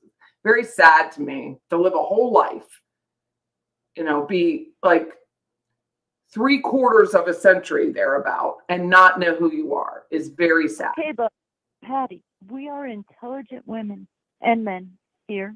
I'm sure there's plenty of men in the chat room. There needs to be a way. I mean, especially in this day and age of all the influencers and all this going on, there's got to be a way to disarm or diffuse someone like her. There's just got to be a way for us to figure this out. No, we've already publicly shamed her for a long time. The only thing you can do, well, for 3 months, it's not that long, but the only thing you can do is expose it. That's really all you can do. Is if we notice that she is trying to attach herself, like there was a gentleman, I don't know his name, I've never watched, he's very handsome. She was trying to attach herself to him, and they kind of put the kibosh on it. Like just the outspokenness of everyone else kind of decimated that new relationship of grifting that she intended to do. So I think it's I just don't know of any other reason is that you just go and say, hey, he was a felon, domestic violence. If you want to listen to him, listen to him. But this is the real story. And people are like, I tell people I too was arrested, Jordy, but I've said that from the beginning. I've never pretended to be anybody I'm not. So if somebody said, hey, you were arrested, that doesn't bother me because you can't hurt me with that because I'm untouchable that way because I will already out myself. Right. And she just doesn't have the ability. She just doesn't have the ability. She doesn't have the moral compass. Yeah. You're gonna go around fucking your dad's boyfriend. You really have no moral compass. Yeah, that's true. It's very sad. She was after Cindy's husband. Like, you just don't have any boundaries. There's no boundaries. Yeah. It just shows, those girls were not raised in a home that would even teach them the first lessons of protection and survival. Oh my God. Thank God in a weird way, I have to say, thank God I had the dad I had. Yeah. Believe me, he taught me, But I just... and her mother, we don't know what her mother was like. She was relatively young when her mother died. And my husband was about the same age when his father was murdered. He's not going around making a buck on it. He doesn't even remember. He doesn't. He was so traumatized by it. He was hunting wild boar in Brazil and got shot by his best friend in the rainforest. But he really doesn't have a recollection of it. I had to go dig deep into the embassy to find information about, did it really happen? Was it a drug deal? Like, I just wanted to know because I'm nosy. And has no recollection. But it really traumatized him. Wow. Hold on one second, Patty. Sure. I want to answer this. Sure. JJ Dawn says, wait, was it JJ Dawn? God, this thing moves so fast. Somebody asked if Kathy was hitting on Rudy. Oh, was Cindy married when Casey? Oh, yeah, JJ Dawn. No, she didn't hit on Rudy. She hit on Michael. And no, Cindy wasn't married yet. You know, I mean, they had just met him in the bar, and Kathy could see that Michael liked Cindy, but she still wanted to make a play for him and try to get him, but her sister won, if you want to call that winning. But yeah. What's it? So anyway, I wanted to straighten that out because it wasn't Rudy, and it wasn't when Cindy was married. And somebody kept asking about John Barnes. I don't know if she ever slept with John Barnes, but he always had a girlfriend who was very young and very cute. There was two. Who's John Barnes? John Barnes, he has Therapy on the Rocks in Sedona. He's the one that teaches the courses on myofascial release. He would demonstrate, and then the lights dim, and there's tables everywhere, and you start doing those techniques on each other. It's really a crash course in learning, I'll tell you. My husband loves it. I've never been to Sedona with him. I was in Sedona when I was at Davis-Monthan when I was in the Air Force. And but my husband went to Sedona because he loves Sedona. He's a big meditator. He does transcendental meditation. And oh, my eyes, I'm so sorry. That's why I take all these lights off. But he he loves Sedona. He just thinks it's the most beautiful place in the world. There's a lot of that happens there, though, isn't there? I mean, a lot of stuff. People try to go be found, and then they find other stuff they probably shouldn't have gone looking for. So, exactly. This was fabulous. This is fabulous. I mean, call me anytime. Yeah, I mean, I really enjoyed. I'm so glad. I mean, I didn't know. I had no idea what your story was. I was just always curious about it. Oh, well, Kathy, for a long time, I looked at it like this. I looked at it like she is in this one regard like this wounded bird, and I didn't want to let go of her hand. And, just in a metaphorical way, I didn't want to let go of her hand. Like, I thought I should be there just kind of on the fringes of her life, if she really got into some kind of desperate need of help. Mm-hmm. But at some point, and I did reach that point, you have to preserve yourself and care more about yourself. That's the point I reached. So when I dropped her in 2017, I really let go. I changed her name in my phone to Closed Chapter, and I meant it. Did you really?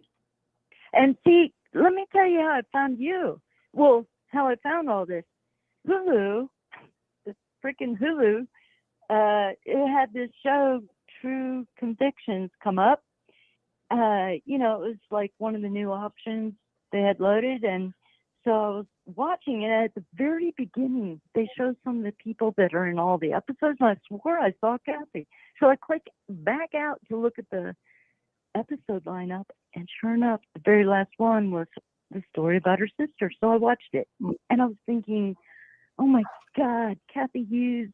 I'm such a fan of Kathy Hughes, the prosecutor, and I was so happy she got acknowledged.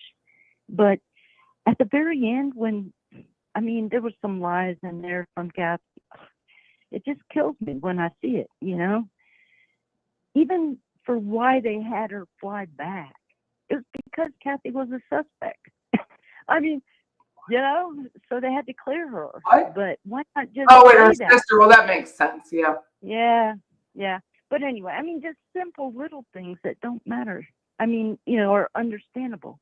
But anyway, so I got done watching that and I Googled her name. Reddit came up 3 times. Boom, boom, boom. Links to Reddit. Oh. So the DC site, I clicked one of them. They were all to the DC site. Yeah. And that's how You know, I it's not mine. I am a moderator on there, but it was someone else's brilliant idea to do. And then she kind of felt bad about it, which is understandable. So she passed it off to the other admin and myself. So. Oh, gotcha. I mean, it really is. I mean, talk about exposing someone's flaws. It's brutal. Yeah, I think just continual exposure is what's going to drive her out. Or it won't, but she won't really have an avenue. That's true. I mean, Crazy. what happens to that need for attention? Where do they get it? If it's Clearly, she got the dog, and that's God, oh my God! Please, somebody get that dog. I know people have asked. I'm like, there's just nothing legally you can do. There's not. Well, yeah, you want to talk about abuse? That to me is abusive. I mean, I thought, well, we can take videos, and post them on like Humane Society, and even then, I mean, but even then, it's. I really do believe all negative attention, which I just thought of this. So tell me if I'm wrong, people. I don't have my glasses on. Where so are you going? Chat. All negative attention, she's enjoying it in a lot of weird ways. Of course. I didn't even think about that right now. Till now. Well, sure, because it gives her something to stand and give her version of. Again, you know, it refuels her.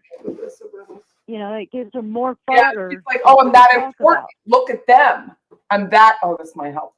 I'm so important. Look at her. Look what Patty's doing to me. Well, and they're laughing about it. Probably we're providing it. You know, doing monkey sex, watching it. Oh my God. Yeah. Yeah. I didn't think of that, Patty. God, I have to go to church. Yeah, I got a whole new frame for my bed. Yeah. Okay. Dude, so that happened. Yeah. I'm so sorry. Hopefully you switched out your entire bed and sheets and just like had Absolutely. a redo. It just was so unexpected. Everything is always going to be unexpected. So sorry. Well, I hope you have a good New Year. I'm going to let you go. Yeah. Oh my God, I've loved talking with you, and hopefully we'll get to talk again sometime. I think people enjoy talking with me. I think they do too, Patty. Oh my gosh. This was someone else's idea to take calls. It was a girl. She's a subscriber. She's a woman, but you know, I call her a girl. A subscriber's like, Patty, you should somehow figure this out. And I'm like, well, let me take a look. So that's how this started. And it's really only my second session. So flaws are out, but I'm good with it. I'm good with learning by failing. Oh, you're doing fabulous. And what a hero. I mean, really. Thank you so much. Thank you. Call me back anytime you have. I mean, Google Voice. I have my phone on all the time, so feel free to call me. And ditto, the very same Jordy. as well. And if you have any questions or just want to call and say hi, please I will. We'll text. I'll give you my real number. I'm going to text you in the morning, later in the morning, with my real cell, so you don't have to go through Google Voice. Okay? Perfect. Thank you. Thanks, Jordy. Thank you. Take care. Have a good night's sleep. Okay. Happy New Year, everyone. You too. Bye-bye. Bye.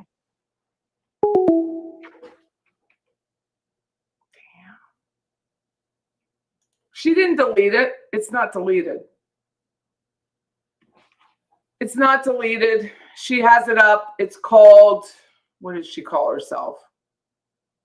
Katie Cool Lady Thinks Out Loud. It's right there. 496 subscribers. It's right there. Hi, Wybie.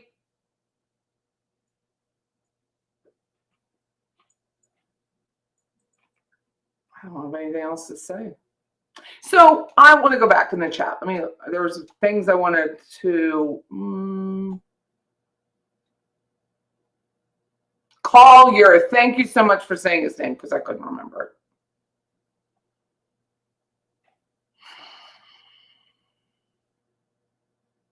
She has her channel, but she won't allow anyone to comment. You can't picture Patty getting cuffed and stuffed. Well, I wasn't stuffed, so there is that. I turned myself in. I was only cuffed for like 200 yards. And then they uncuffed me. It was fine. She has it. She has a YouTube. It's just not the same name. Lord have mercy. We're throwing away that necklace, bro. Who knew? I mean, Debbie Martin. She's the catalyst. Like, she's the hero in all this. Hi, all. YB had to tuck in her little ones and rescue that poor puppy. What a sad way to go through life, right? Patty, the computer hacker. I know.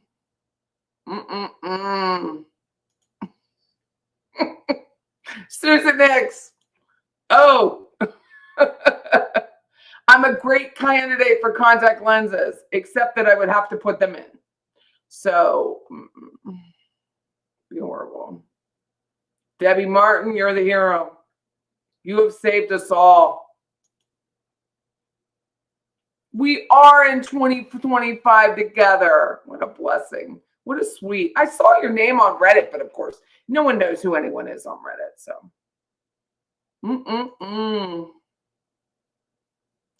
Night, Paula. Oh my God, I'm having the best year ever. I got my name on the tree. I'm in on the hot gossip here and everything. Love it. Murder, you're going to have to let Roberta Glass know tomorrow. You're going to have to let her know. This is crazy, crazy land. You got on the tree. Debbie says, Max, you did great, but I missed about an hour. You'll have to review tomorrow. Oh, yeah. I'm going to have to review it myself. Busted a bed. You're dating your dad's gay boyfriend. You're like, some people have sent me little chats. Happy New Year, Patty, and thank you for the live stream and your content overall. I was hoping to ask a question, but didn't want to call in. Well, what's your question, Madeline? If you're still on, I can answer it if I can. Patty, thank you. I can't thank you enough for this New Year's Eve party. Gives a whole different blurb to Mariah being drunk, doesn't it? And all you do, this has been the best New Year's Eve. I thoroughly enjoyed your community, and it's priceless. Thank you so much. And then Harley, Patty, we needed a party too with Jordash. What a great New Year's party this is. We're all into it. Mercy and thank you. True crime wifey. All I can say is, whoa, worse than I ever imagined. Girl, I had no idea.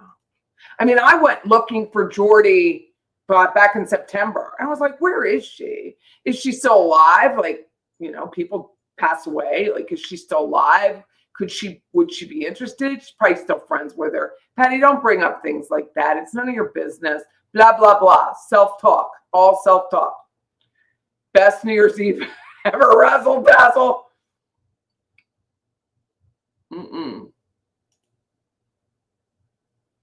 She said, she didn't date him. She had sex with him on the beach.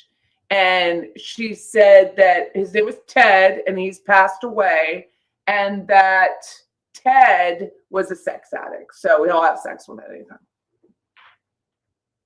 Happy New Year, Anna. It was only a one-night stand. Well, there you go. We do, Villanelle. We do worry about that puppy. It's going to affect that dog forever. This isn't a new thing. This dog will be affected. Lord have mercy. Best New Year's ever. Max, may your bed one day see justice.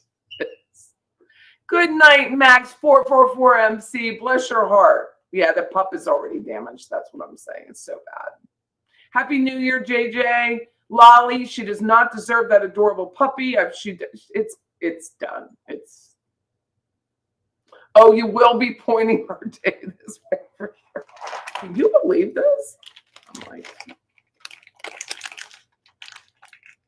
so the behavior is not new. It's been going on for years. It's not going to end.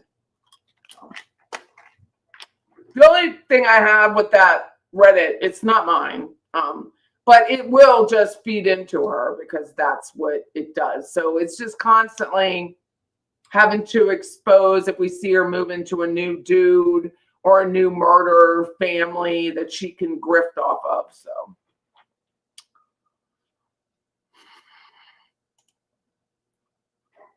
Jibs.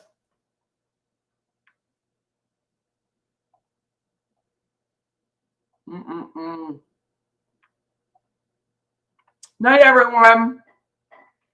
It was tonight for real. I know. Granny Juju, I didn't even see your name. Good evening. Good evening, good evening, good evening. Let me see if I can turn this off now. I don't know where this button is. I'm going to go home anyway. I'm worried about this light in my eyes. I got to go home. Rest up murder.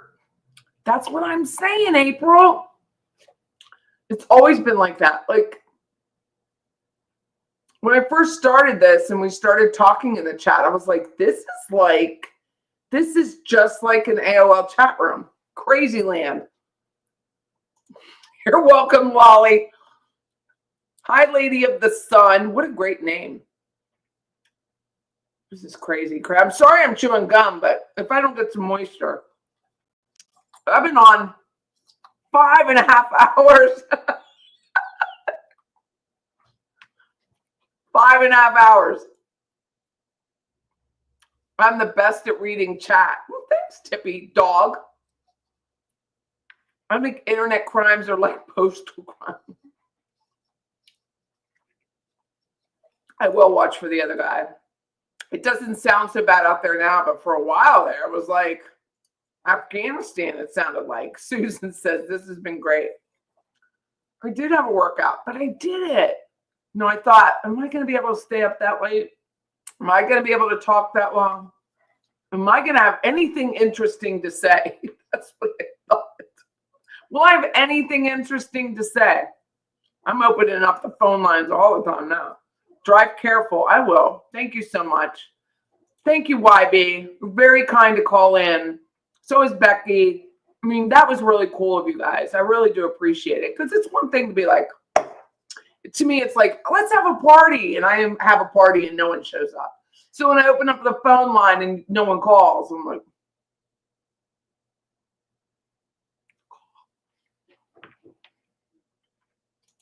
crazy land.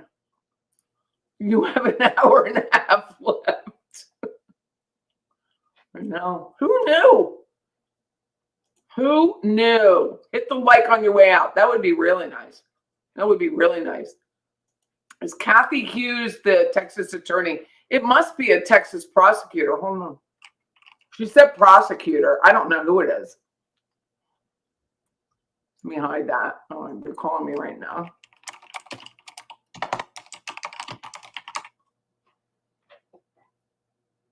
It's with the C. The Quiet Storm. Deception in the Desert.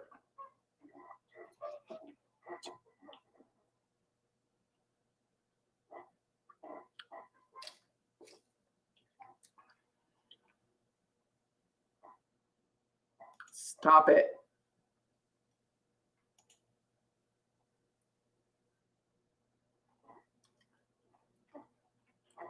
So I put in Kathy Hughes. Look at this. This is crazy, man. I put in Kathy Hughes, and this is what comes up on Google. The Middle Child Book, A Sociopath.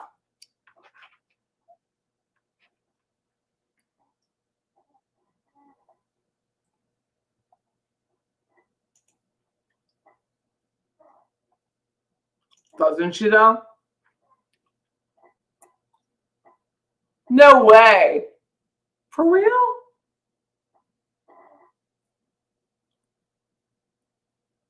Do. Rosemary called like 3. I know. Thank you, Rosemary, for calling. I do appreciate it.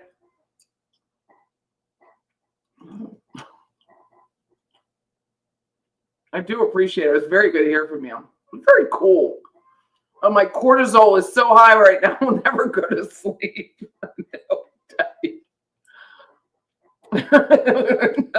Couldn't believe it. What a life. Dude, I see some guy trying to mount a friend of mine and he's sticking his tongue out at me. The last thing he mounted. The very last thing he mounts. Will that be that? No. Dude, did you hear? Oh, so this is the part you didn't hear. She said when they had sex on the beach, he got sand in his pee-pee. That's what she said.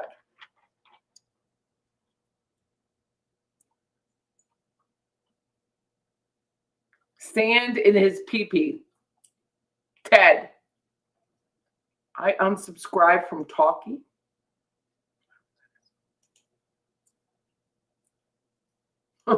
Thanks, April. Sand in his pee-pee. Night, everyone. See y'all next time. I will never sleep tonight. Church. Seriously? Isn't it a weekday, Patty? Oh, no. I just need to go to church because I keep swearing. You know, my sins. Night, everybody. I'm going to go. You guys have a great night. I hope you sleep. I hope you do sleep. I'll see you what do I have tomorrow? I'm going to make a pork. Make pork. Pork roast. And subscribe. Oh, yeah.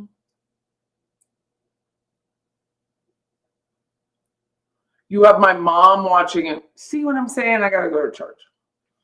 That is amazing. 2025 to be amazing. People aren't going to be able to wrap their head around what this world is really like. Nope.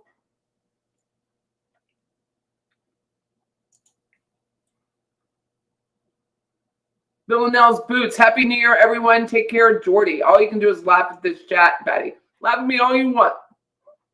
I am good with it. I think it's a fabulous night. I can't believe I did it. Thank you, Rosemary, for calling. Fabulous. I can't believe I did it. 5 hours and 32 minutes. Can't believe it. Thank you all. The support I get here and just the fun I have. Who needs to drink, man? This is crazy. Take care, everyone. Have a great night. Talk to you soon. Bye-bye.